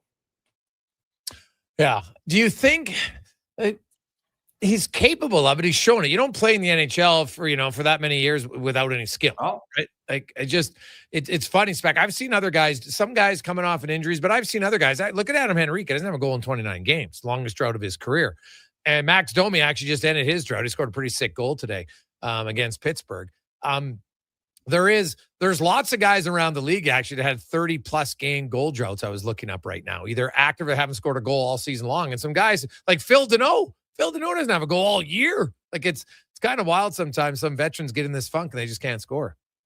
It is. And I don't think, like, no one thought of Trent Frederick as a scorer. Like, you're looking for 12 to 15 goals from this guy in a season, in an 82-game season. So if he pops a goal in every, 9 games, or every 8 games, that's enough.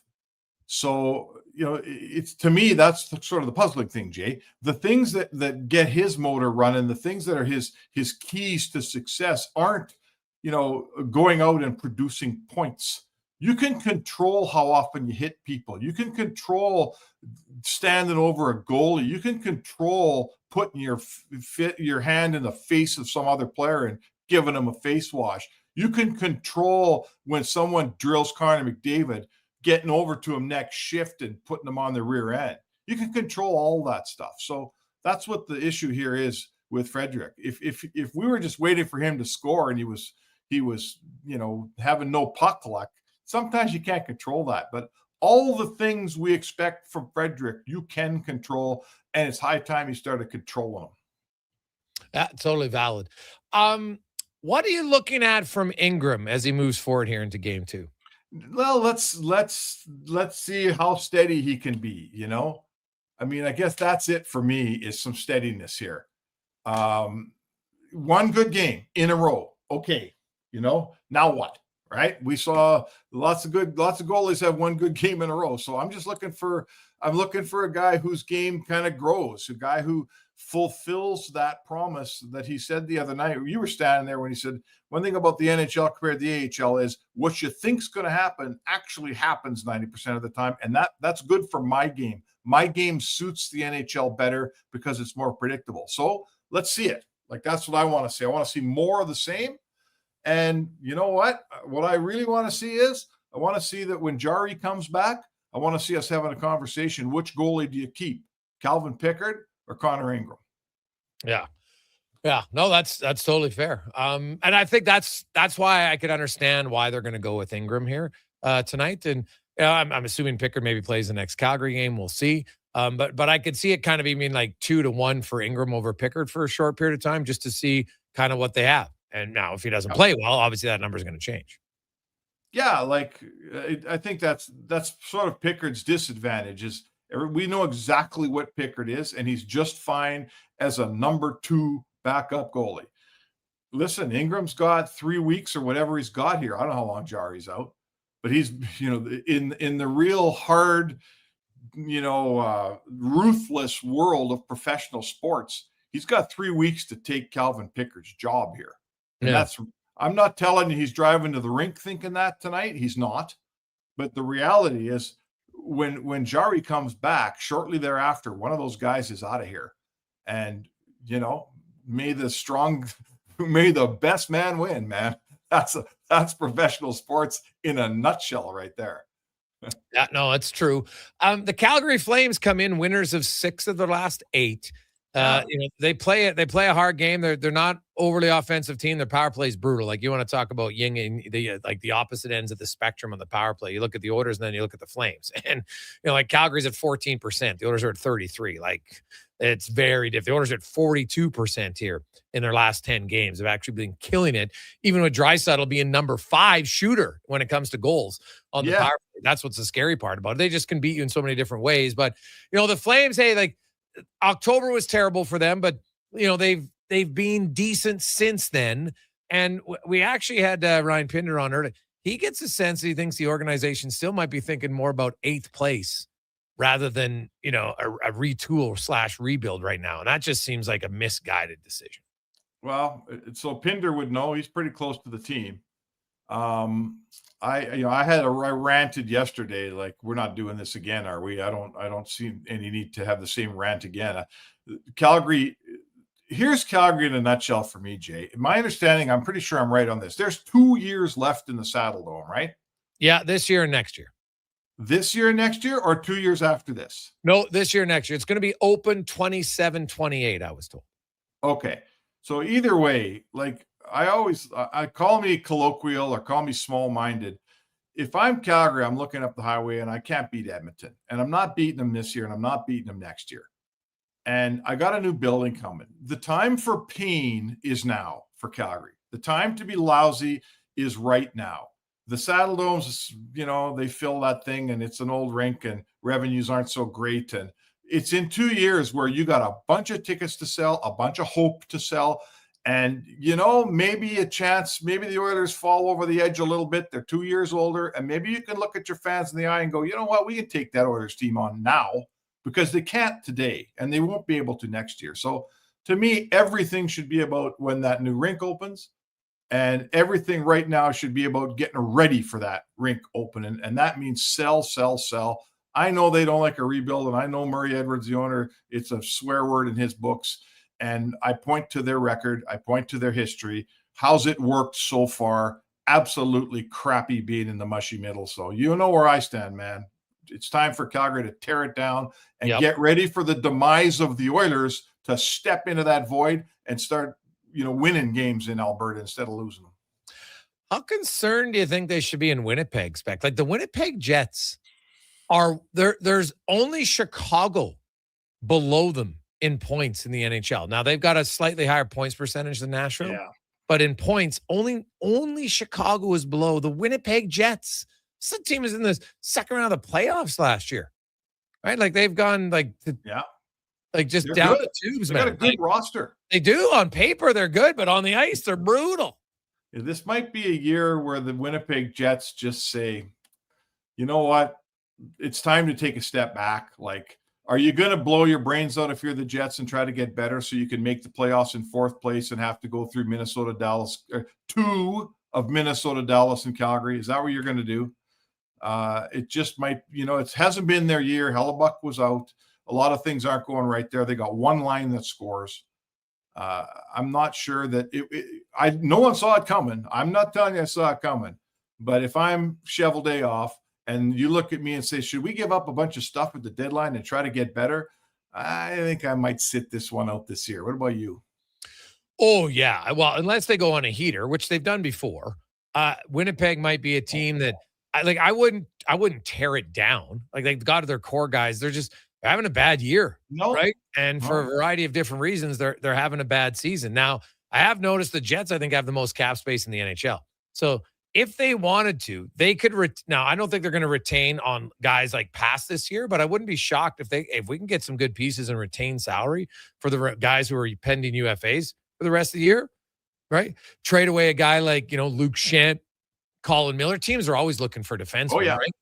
Yep. Tanner Pearson, not that he makes very much. Gustav Nyquist might be a guy it's crazy to think, but the Jets might be sellers at the rate they're going. I know no one saw it coming. I mean, it's somehow their lack of success, what's happened there this year. And a guy like Lowry's he's such a good player and he's had such a bad year. I like their organization. They draft well, they develop well, they make smart trades. They had to lose Trouba. They brought in Pionk, who turns out to be way better than anyone thought he was. Yep. They're smart and good, and they do it right. I don't know how they ended up where they're sitting today. But they got their guys like Scheifele and Connor and Hellebuck, who thought they'd sign long-term in Winnipeg. Guys are supposed to leave Winnipeg, but they didn't. Those guys signed up, man, for the program. So I think they do everything right in Winnipeg. I got a ton of respect for what's going on. Somehow I look at the standings to see where they are, and I go, what the heck's happening here? Like I say, I think it's just one of those years, man. It's been a lousy year, and to try to throw good money after bad and compete in that Central Division this year of all years, I like your plan better. Pick a few guys out of the herd, turn them into something for the future, and start building for next season. The Connor McDavid train, Spec, him and Draisaitl have been in full gear, no question. They got it on turbo lately. McDavid's flying. I know Draisaitl doesn't have a goal in 8 games. He's got 15 points. I ain't worried about his game. at all. Zach Hyman starting to score. Podkolzin has chipped in. I think he's got 5 goals in the last 10 games. Savoy's got 4. Nugent Hopkins is over a point a game player this season. He's missed 9 games. And he still has 30 points. Like they're top 6 right now, Spec. Looks pretty damn good. But I still think they might be better off Nugent Hopkins as their third line center. What say you? Well, there's a couple things here. Like as we approach the deadline, that's going to be a big decision. There's because why are we saying this? We're saying this because Adam Henrique ain't getting the job done as a 3C, right? That's the first thing. If you had a third line center, we probably wouldn't be having this conversation. So Adam Henrique, unless he turns it around, I'll take him at 4C, but he's not getting the job done as a third line center. So that makes me say what you're saying. Well, we got a third line center, but he's Connor McDavid's left winger. So here comes the deadline, right? What about Ike Howard? What about Ike Howard as Connor McDavid's left winger? I'm just throwing it out there. I don't know, right? Maybe, maybe, right? Or maybe there's a guy at the deadline. Maybe Alex Tuck. You get a hold of him and you go, okay, there's my left winger. So now I bring Nugent Hopkins down. He's my 3C. Here's my wild theory of the day. Okay. Yeah. The wild theory of the day is if I run the Edmonton Oilers, if I'm Stan Bowman, I want Trent Frederick long-term to be my third line center. I want him to go away this summer and start working on his game. I want him to turn into John Madden. I want him to turn into Craig McTavish. I want to turn him into Manny Malhotra, right? He's big. Okay. I want to turn into Adam Lowry. Okay. Like he's big. He can check. He skates okay. Third line center. You don't have to be fleet of foot. He's big. That's what in a perfect world on this team where my top 2 centers are so good. I want Trent Frederick to be my 3C, and that's the job for him. And you think he can do it? What do you think? Well, it would be good. It would be good if he could, Spec. It would be good if he could. So. Right? Couldn't he turn into who's that cat that was for Anaheim for so long? Sammy Paulson. Can't he be Sammy Paulson? Guy was one of the best third line centers in the history of the game. Wow. Yeah. I don't know. He's never really been a full-time center, so I guess it's possible, but that's a pretty big Christmas aspect. You never a problem to ask Santa Claus for something like that. So. Right. That's right. Send Frederick up to the North Pole, man. Well, get him on the Solar Express. Becomes a 3C. Yeah. Well, right now, he's got to jump on board the McDavid and Draisaitl Express because it's rolling, and he doesn't want to get left behind. So, it's running out of chairs when guys start coming. More guys come back here. Running out of chairs, and they're going to have to find room for Ike Howard at some point this year if he keeps playing like he's playing down there. Yeah, they might, and that's not a bad problem to have at all. Here's my one wild outside the box thinking. Now, I know it would take some. They already made a trade with the GM once, and it would take some other money finagling. But you know who I would like to see in Edmonton? Evgeny Malkin. Whoa, Evgeny Malkin. Mm-hmm. Wow. Yeah, you play Malkin, big, but the guy is a playoff performer. Spec. He hasn't been and hasn't had any playoff success in 8 years. I think that guy get back in the playoffs, right? And because you got to remember, he was the one who openly mentioned the Brad Marchand situation, right? He saw it. He looked and said, "Now the Marchand situation worked out perfect. There's been lots of guys that get traded and doesn't work, right?" But he doesn't see the not working. He sees, oh, it worked, and would he want to go somewhere? And trust me, you got McDavid and Draisaitl. Guys are like, I go there. But they got a really good chance. I think I could, compliment them quite well. I'm just telling you, man. And the thing I like about Malkin is he has a subtle, dirty side to his game that I like in the playoffs. Where would you play him? I could play him on the wing. I could even, if I want to play him as my second line center at times, and move Draisaitl to the wing. With McDavid, I think you got options.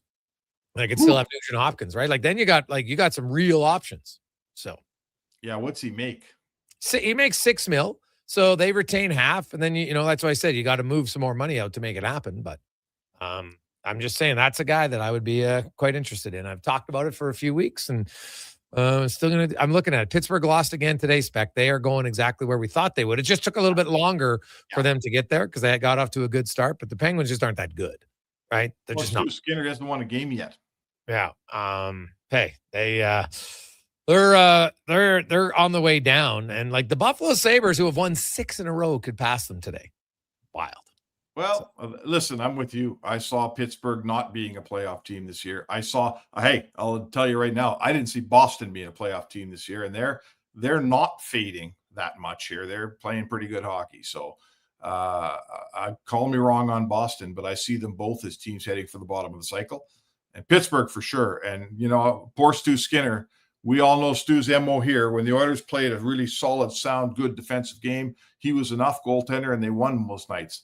When they didn't, and when they weren't very good, Stu never stole very many games. That was just his deal here. He wasn't a guy that stole you games when you didn't deserve to win. Well, now he finds himself in front of a team that needs a goalie that's going to steal a whole bunch of games when they don't deserve to win. And I think we all know how that book's going to end. Yeah. Spec, have yourself a wonderful Christmas. You coming to the rink tonight? I am not coming to the rink tonight. No, I have some family plans, so I will be there in spirit, Spec. So you enjoy the game, and we will chat with you next Monday. Merry Christmas. All right. Merry Christmas to you and yours, Jay, and we'll be on the air. Who's running your show tomorrow? With the afternoon show, we're off the air at noon for the live shows. We go till they got the morning show and then Fantasy Frenzy, and then we are off. Okay. All right. Well, Merry Christmas to all the listeners out there. Everybody have some fun. Be safe. Get after it.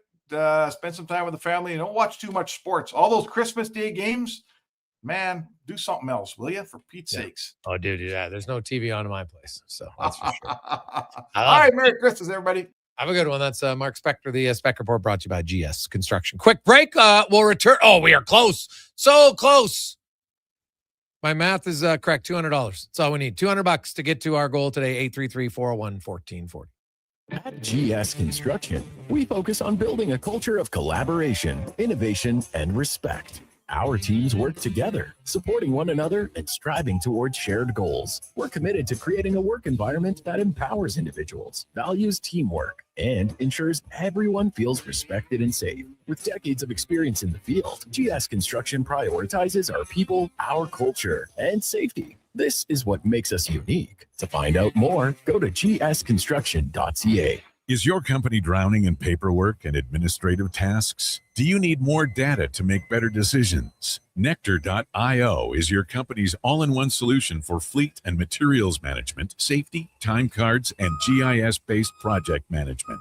Now is the time to capture and transform field, site, and shop data into boardroom-level business intelligence, all with one login. Visit Nectar.io to book a demo today. Nectar.io, your business made better. Across the province, Albertans are taking their shot on Play Alberta. With casino winners every hour, jackpots worth millions, and revenue that stays in the province, there's never been a better time to sign up. Right now, our listeners can score a $50 free bet when they make a minimum $50 deposit with code Gregor50. That's code Gregor50 for a $50 free bet. Start playing with your game sense today to find out if you're Alberta's next winner. At Papa John's, our butter chicken pizza is a Canadian favorite, and we think we know why. We start with a velvety, tangy, and subtly sweet sauce. Then it's our better ingredients: fresh, never frozen original dough, juicy grilled chicken, and crunchy green peppers and onions. Sounds delicious, right? Well, wait till you try it. It's butter chicken made better. Order your large butter chicken pizza today for only $19.99. Better ingredients, better pizza, Papa John's. Proudly locally owned and operated. Cheer on the teams. Help a good cause. The Benz Cup is coming to the Ardrossan Recreation Center, December 26th to 30th. 100% of the proceeds help the Ben Stelter Foundation bring proton beam therapy to Edmonton. Learn more at benscup.com. Proudly supported by Sports 1440. Action Electrical's projects team takes the field, folks. Ready to execute the entire play for new commercial builds. Absolutely. They're masters of design, build, sketching strategy, from initial blueprints to core electrical infrastructure. The team never misses on complex projects. Known for handling big league constructions and major renovations, ensuring flawless execution, hire the Action Electrical team to bring home a win for your project. Visit actionelectrical.net. Looking for the perfect used ride? Now's the time. Drive away for as little as $25 bi-weekly. Go Auto has over 7,500 used vehicles in stock with something for everyone. From budget-friendly cars and road trip-ready SUVs to powerful work-ready trucks. With around 70 locations across Canada, your next vehicle is closer than you think. Whether you're upgrading, downsizing, or buying for the first time, we've got the right ride at the right price. But don't wait. These deals won't stick around forever. Start shopping today at goauto.ca. Scott McGilvery here, HGTV host and renovation expert. The one upgrade I know homeowners will love: better, fresher Culligan water straight from the tap. Culligan's Aquasential reverse osmosis filtration system takes your water to the next level. With up to 7 stages of filtration and 14 filter options, they're certified to reduce over 90 contaminants. Your tap water is about to get a major upgrade. Safer water that tastes great. Get started with a free in-home water test at Culligan.com. Culligan, water you love. Hold up. Are you pulling my beard? Booster Juice has 2 new booster balls for the holidays this year. That's right, Santa. The Eggnog Booster Ball and Caramel Pecan Pie Booster Ball are 2 new flavors to put some extra jingle in your step. So are you a pie guy, Santa, or a nog guy? Both. Good call. That's extra jolly. Happy holidays from your friends at Booster Juice. Canadian born, blending since 1999.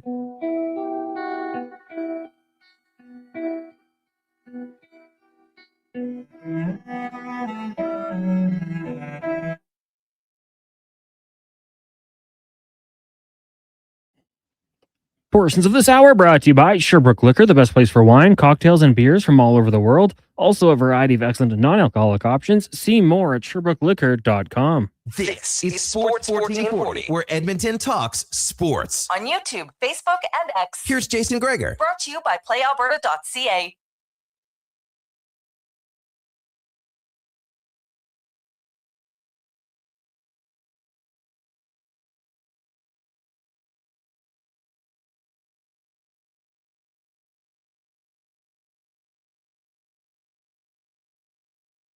$532. Big shout out to John and Debbie from Phoenix Equipment.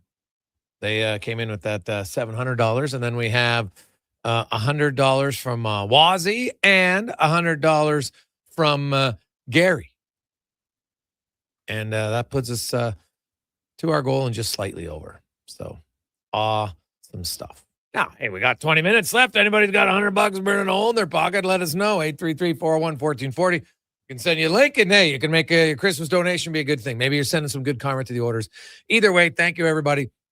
We'll get the official number, but we're over $145,000 for the month of giving this year, helping out lots of different charities who need it this time of year. So thank you very much. I know Stephanie and the Christmas Bureau are extremely grateful for all the generosity of all of our listeners and business owners and, all the people that do, like those business owners who donate the packages, right? From, Legacy Heating donates a furnace and A1 donates a furnace. And, we had the golf package donated from Blackhawk and Culligan with that home water system, which is amazing, and all the other packages. So thanks to everybody who donated packages, to those who bid on packages, those who donated in the Pyramid of Giving and did the Christmas challenge. It's truly remarkable that when a group of us come together, it can do a lot of stuff to help out a lot of people. So that is awesome. Now, let's get to the oil report brought to you by Volvo Cars Edmonton. Over 15,000 vehicles to choose from. You name it, they got it. Volvo Cars Edmonton. Or sorry, at the Volvo Cars Edmonton. GoAuto.ca. God, what a terrible error on my part. GoAuto.ca. So my bad. I got a lot of companies on my mind right now. So my apologies for that. GoAuto.ca has over 15,000 vehicles, 69 locations to choose from. Let's get to Derek Van Diest from the NHL.com. DVD, how you doing? Good. How are you doing today? Oh, I'm great, man. I'm great. Generosity of our listeners and companies and everybody, which is fantastic. So we're able to help out a lot of charities at a time of year where they need a lot of help. So that's awesome. The Edmonton Oilers right now, the one thing they don't need help is scoring goals. Right now they're on fire with 44 goals in their last 10 games. And like that, basically they're scoring a goal and a half more in the last 10 than they did in their first 27. Like their offense has really picked up their stride here lately. Yeah, it has. And I think a lot has to do with the return of obviously Zach Hyman and Ryan Nugent-Hopkins. And now, you get Jack Roslovic back. And I think their top six is set. Like their top six, I think it's the first time they've been together for the last couple of games all year. So I think that has a lot to do with it. And McDavid is flying right now. He's playing unworldly hockey. He looks like that player that can just dominate the way he is. And what I've noticed lately is that he's not afraid to take guys on. He's not afraid to shoot the puck. And I think early on, he was kind of playing around in the perimeter and looking and dishing and I guess trying to help everyone else get going. But I think it's a matter of once he gets going, once he kind of takes charge, everything else falls into place. And I think we're seeing a little bit of that. The second line of Podkolzin and Draisaitl, they're playing well. Draisaitl doesn't have a goal. I think it's 8 games without a goal. But I think he's playing well. He's got 15 or 16 points. So he's playing well in that regard. But yeah, I think once the top two lines are kind of set and, early on in the season, they were kind of mixing, matching, looking for combinations, looking for guys to play because they didn't have those 6 guys together. Now that they do, I think they can build from there. Well, it definitely helps getting Roslovic back, no question. I think once he gets back into game shape, that'll be a big boost for them, especially how he was playing early on. But he's got to get back there, right? That's going to be the key. He was maybe their most consistent guy when he was in there, him and Nugent Hopkins. And you look, Podkolzin's game has really come around. Adam Henrique, like I think at this stage he's probably asking too much of him to be a third line center. I think if he's your fourth line center, it's just he's slotted in a better spot. What do you think? No, I agree. At this time because your third line center has to contribute offensively, and Adam Henrique isn't really doing much of that. He's out there. There's a lot of times we kind of don't notice him. I know he does a lot of the little things well, and I know he plays well in his own zone defensively. But yeah, I think that the time has come where you need some contributions from that third line. You need some offensive contributions from the third line. So they're not getting it right now from him. So you got to wonder, well. So who do you find as your third line center? Is that something that you go out and look for? You go look for a winger to play in the top 6 to bring Nugent Hopkins down and play in your third line. I think there's combinations there to be had in the bottom 6. But I think overall all those guys in that bottom 6 have to play a little bit better, have to do a little bit more. And I think there's competition now for those spots. And once you guys start getting back, when they start getting healthy, there's going to be competition and they're going to kind of push each other. And I think that's going to be a good thing for the Oilers because you need everyone pulling on the rope. You need everyone pulling in the same direction. And at some point, like I've said before, your bottom half of the lineup's got to pick up their end of the couch. You can't just have the top guys doing all the work offensively. You have to chip in every now and then. And they haven't been doing much of that this season. So they're going to have to try and turn it around. Yeah, that's fair. Derek Van Diest joins us.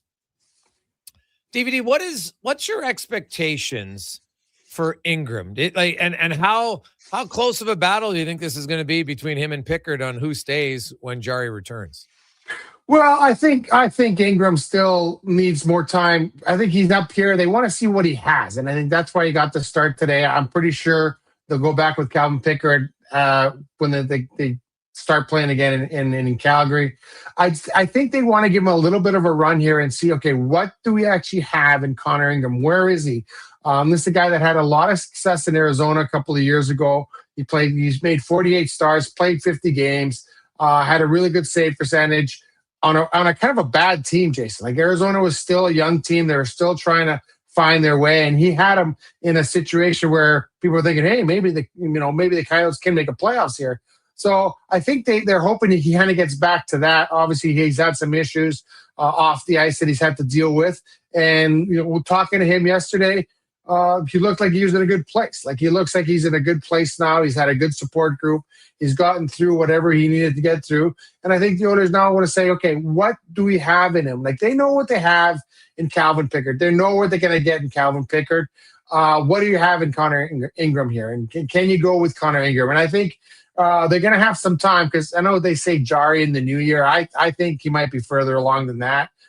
There's a lot of hockey to be played in January, so they may need 3 goaltenders to get through all those games in January. So it's going to be interesting to see. So it'll be good to see what kind of start he has. but he did look calm in net. He looked composed the other night. He's a guy that plays his angles and tries to anticipate the play, as he said. He's not terribly athletic, he said. So he's got to try and see where the puck is going and try to anticipate that. I thought he did that really well, but he's very composed. And the interesting thing he said too the other night is that sometimes it's easier to play in the NHL than it is the AHL. Like those numbers in the AHL weren't good, but it's such a scrambly game down there sometimes that it really kind of doesn't benefit a goalie. So coming up here, it's a bit more predictable. He knows what his defensemen are going to do. He knows probably what the forwards are going to do. So it's a bit more predictable. So sometimes it is easier coming up here and playing in the National Hockey League than it is in the American Hockey League. And I've heard that from quite a few players, just because the players are so much better and it's not as the game has more flow and there's more predictability to it. So we'll see if we can get a good run here. If we can get a couple of good starts, and if the Oilers can kind of keep winning, and it might be interesting to see whether or not he's ready to come up here on a full-time basis. But I do believe that until they decide Pickard is no longer going to be our number 2 and they ship him off, he's still going to be here as the number 2 guy, because now he's the veteran guy. Jarry comes back. How healthy is he going to be? There's a lot of questions in goal for the Edmonton Oilers right now. Yeah, for sure. Derek Van Diest joins us. When Jake Wallman comes back, then there's Stastny, Regula, Emberson. Assuming everybody's healthy, who would you take out of the lineup? Well, I think Emberson would come out right now because I think those other two are playing really well, and I think those other two. I think Stastny's playing a little better than people anticipated, and I think that happens when you get on a better team and you're playing in the slot that you're supposed to. And I think that really helps out a player when you're supposed to play, let's say, in a bottom pairing role, or you're playing a little further down the lineup. I think in Nashville, he's probably asked to play too many minutes. It was a tough. The team wasn't very good. They were really struggling, and so I don't think that kind of embodies a player what he's able to do when he's playing on a team that's struggling. He comes in here, he's slotted in a certain spot. He's playing with some veteran guys, and he's not being asked to do too much. Play solid defensively, get the puck to your forwards, clear the front of the net. And I think he's doing things like that. I think, and Regula's had, I think, a really good season when he's healthy. So I think Emberson would be the odd man out, but I'd also would like to see what level Wallman comes back and where his game is at, and whether or not you kind of have to ease him back into the lineup, or you can just throw him back in and he's going to be the player that we saw last year in the playoffs. So it's a good problem to have when you have a lot of defensemen that you can insert into the lineup and you can kind of move them around and play them from game to game. Like, you look at January, that schedule is absolutely loaded. Like, I think they have 15 games in January. So you're going to need 7-8 defensemen, and you're going to need a lot of guys. You're going to need to use your full roster come January to get through there until you get that Olympic break. Yeah, well, the good news for the Oilers is they play a lot, but they're at home basically for the majority of it, right? Like they start at home on New Year's Eve against the Boston Bruins. Then and that's on a Wednesday. Then they play the Saturday. They have one set of two sets of back-to-back, because they play Chicago, Nashville, then they're in Vancouver and home to St. Louis, and that's it. Like, they've got a really favorable January schedule with 4 road games and only 2 of them outside the country, right? So you're only clearing customs kind of, once going to Chicago and then coming back from Nashville, and that's it, right? So, and the rest are at home. That's a real big advantage, I think, for the Oilers, and they being a good team on home ice. Like, they made hay now, but January's set up, if they want to, they could really go on a run here. Yeah, and they don't go out east anymore. They're done with that Eastern time zones, which is it's amazing, I think, to have that over and done with before Christmas. So they got through the tough part of the schedule. They made it through the other side. They're still right there in contention for first place in the division. And they have to make the most of January. They're at home the whole month. And you're right, they don't go far. I think, Chicago and Nashville.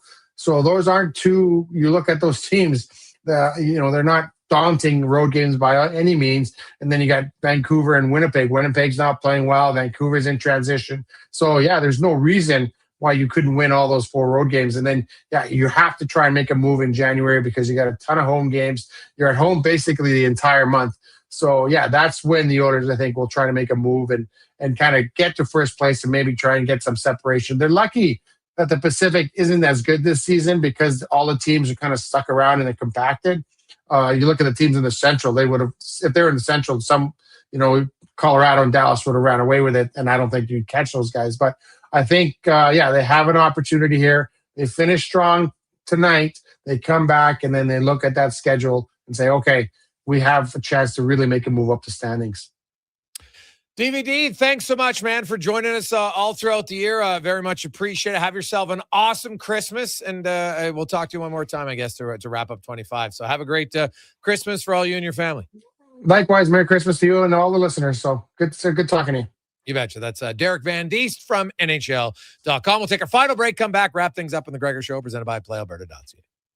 At Papa John's, our butter chicken pizza is a Canadian favorite, and we think we know why. We start with a velvety, tangy, and subtly sweet sauce. Then it's our better ingredients: fresh, never frozen original dough, juicy grilled chicken, and crunchy green peppers and onions. Sounds delicious, right? Well, wait till you try it. It's butter chicken made better. Order your large butter chicken pizza today for only $19.99. Better ingredients, better pizza, Papa John's. Proudly locally owned and operated.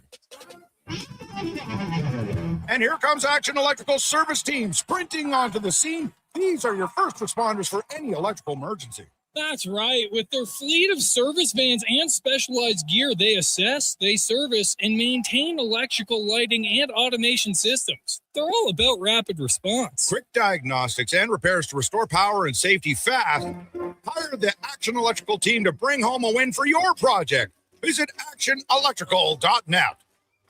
Looking for the perfect gift? Give the gift of great taste with a Loca Quality Market gift card. Redeemable at any Loca Quality Market or Loca-operated restaurant. It's a treat for food lovers. Ready anytime. Grab yours today at Loca.ca.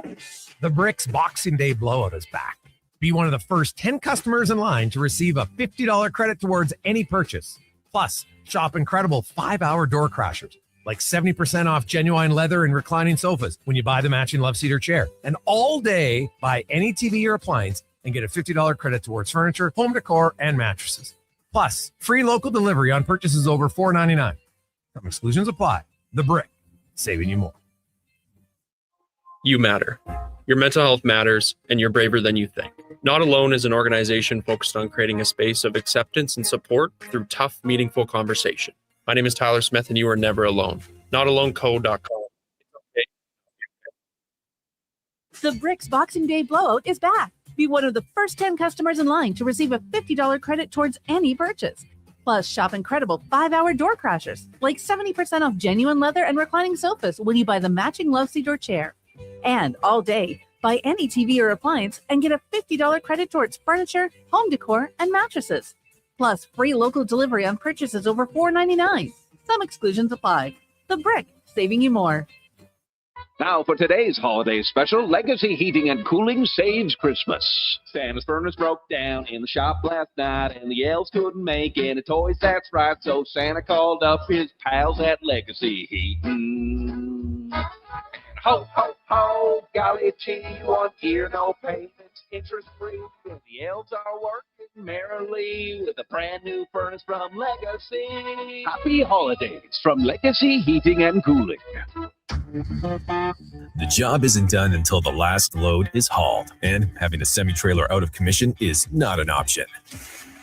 Whether replacing or adding to your convoy, Edmonton Trailer has a huge inventory of new and used semi-trailers, trusted by the gravel, logging, oil field, fluids, and freight industries. Find a trailer right for you online or at one of their 3 locations. For sales, service, parts, rental, and finance, when you're in it for the long haul, Edmonton Trailer. Picture this. You're sleeping and you're awake, but it's a good day because you're about to make your way to McDonald's to pick up some breakfast. Fast forward, you're there. This, you can now get all those breakfast classics penny style with rich, creamy hollandaise style sauce. A happy little tear rolls down your cheek. You grab your small McCafe premium roast coffee, still just $1 plus tax every day. And see, get up and at 'em with the Egg McMuffin. At participating McDonald's restaurants in Canada, prices exclude delivery. Portions of this hour brought to you by Crystal Glass, your clear choice for residential windows, locally manufactured and installed. Crystal Glass provides a beautiful product and incredible customer services for all of your residential needs. Call 310 Glass or visit crystalglass.ca for a quote. This is Sports 1440, where Edmonton talks sports. On YouTube, Facebook, and X. Here's Jason Gregor. Brought to you by playalberta.ca.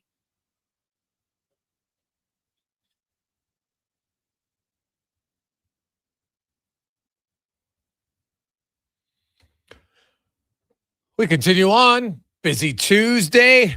Thank you very much, everyone. We'll try to get the final number here before the show is over, but I know we're over 145K, which is awesome for the month of giving. Thank you, thank you, thank you. It's time now for the 2-minute warning brought to you by Legacy Heating and Cooling, where the rates never change. No overtime charge. Your furnace conks out over the holidays. LegacyHeating.ca. They'll help you out. No overtime charges. Cam Tate, longtime journalist in town. Always wanted to be in radio, and now through the wonders of technology, his words come to life in the 2-minute warning. 'Twas about 3 hours before puck drop. All through the rink, the crowd buzzed with noise and questionable drinks. Jerseys were stretched over hoodies and tees, and everyone argued whose team was the bee's knees. The Oilers were ready, skates sharp, feeling cool. The Flames taped their sticks like, this year, we're no fools. Both teams said it loudly. Both teams said it proud, while the fans said it louder and twice as unloud. From high in the stands came a chant and a roar. Fans leaned toward the glass, yelling, "One more!" The lights hit the ice, so bright it felt fake, like the rink was sponsored by highlighter tape. Then what to my wondering eyes should appear but Coach Knobloch himself with 8 Oilers reindeer, with McDavid and Draisaitl leading the sleigh, Nugent Hopkins and Hyman not far away. On Bouchard, on Nurse, on Ekholm with might, on Ingram between pipes, calm, ready, and tight. With a calm little smile and a very neat suit, he looked like St. Nick, if St. Nick coached a forecheck route. He paced by the bench like he'd already planned exactly what happens. Don't ask, he won't say, man. He checked off his list twice, then once more for fun, because double checking is how games are won. Then Hunter ran out with a drum and a bounce, making more noise than a school gym at lunch. He danced down the aisle, nearly tripped on a stair, but played it off smooth like he meant to do that there. Across by the tunnel stood Harvey the Hound, waving like, "Yep, Flames fans, I'm still around." He flexed for the camera, struck poses galore, then waved at Hunter like, "See you next roar." The mascots teamed up for a wave and a spin, because even rivals know when to grin. Blue jerseys, red jerseys, laughing together, because trash talk is better when it's light as a feather. The anthem was coming, the crowd on its feet. Phones held up high for a very short tweet. The refs checked their watches, the Zamboni's gone. Everyone ready? Cool. Now let's just drop the puck already. Come on! From everyone at the 2-minute warning, the research department, janitors, makeup department, hairstylists, Rico, our chef, our transportation department, and our inspirational leader, Mufti the cat. A very happy holiday season to you and yours. Thanks so much for listening. There you go. Thanks for coming. Oh, Tater. He is a poet and didn't know it. Thank you, everyone. $145,300. Thank you very much to all who participated and those who just listened and didn't complain that sometimes we didn't talk sports. Very much appreciate it all. Have yourselves a wonderful Christmas. We have Sports 1440 on tonight, post-game show. Then, of course, early in the morning tomorrow with the Duke. Tomorrow, have yourselves a great evening. On behalf of Connor Halley, Declan Kruger, I'm Jason Gregor. Have yourselves a very, very Merry Christmas. We'll talk to you soon. Here's the Con Man and a Sports 1440 update brought to you by Legacy Heating and Cooling. Wishing all of you and all of yours happy holidays, happy Hanukkah, Merry Christmas, legacyheating.ca. Good night. This is a Sports 1440 update. Game day, Oilers and Flames down at Rogers Place. Puck drop just after 7. Our pregame coming up next with Andrew Walker and Donovan Paulson right now. In the second period, the Red Wings up on the Stars 1-0 after 20. The Rangers have a 1-0 lead over the Caps. Canadians trail the Bruins 2-1. Sens and Sabres tied at 1 apiece. Devils up on the Islanders 1-0. And down in Carolina, Canes lead the Panthers 1-0. In the association tonight, Toronto Raptors right now lead the Heat 16-7. You got the Bucks trailing the Pacers 13-11. In the second quarter, Wizards up on the Hornets 47-44. That's going to do it for us here on the Jason Gregor Show. Up next, pregame coverage with Andrew Walker. I'm Connor Halley. This has been a Sports 1440 update. Yeah, it's Sports 1440.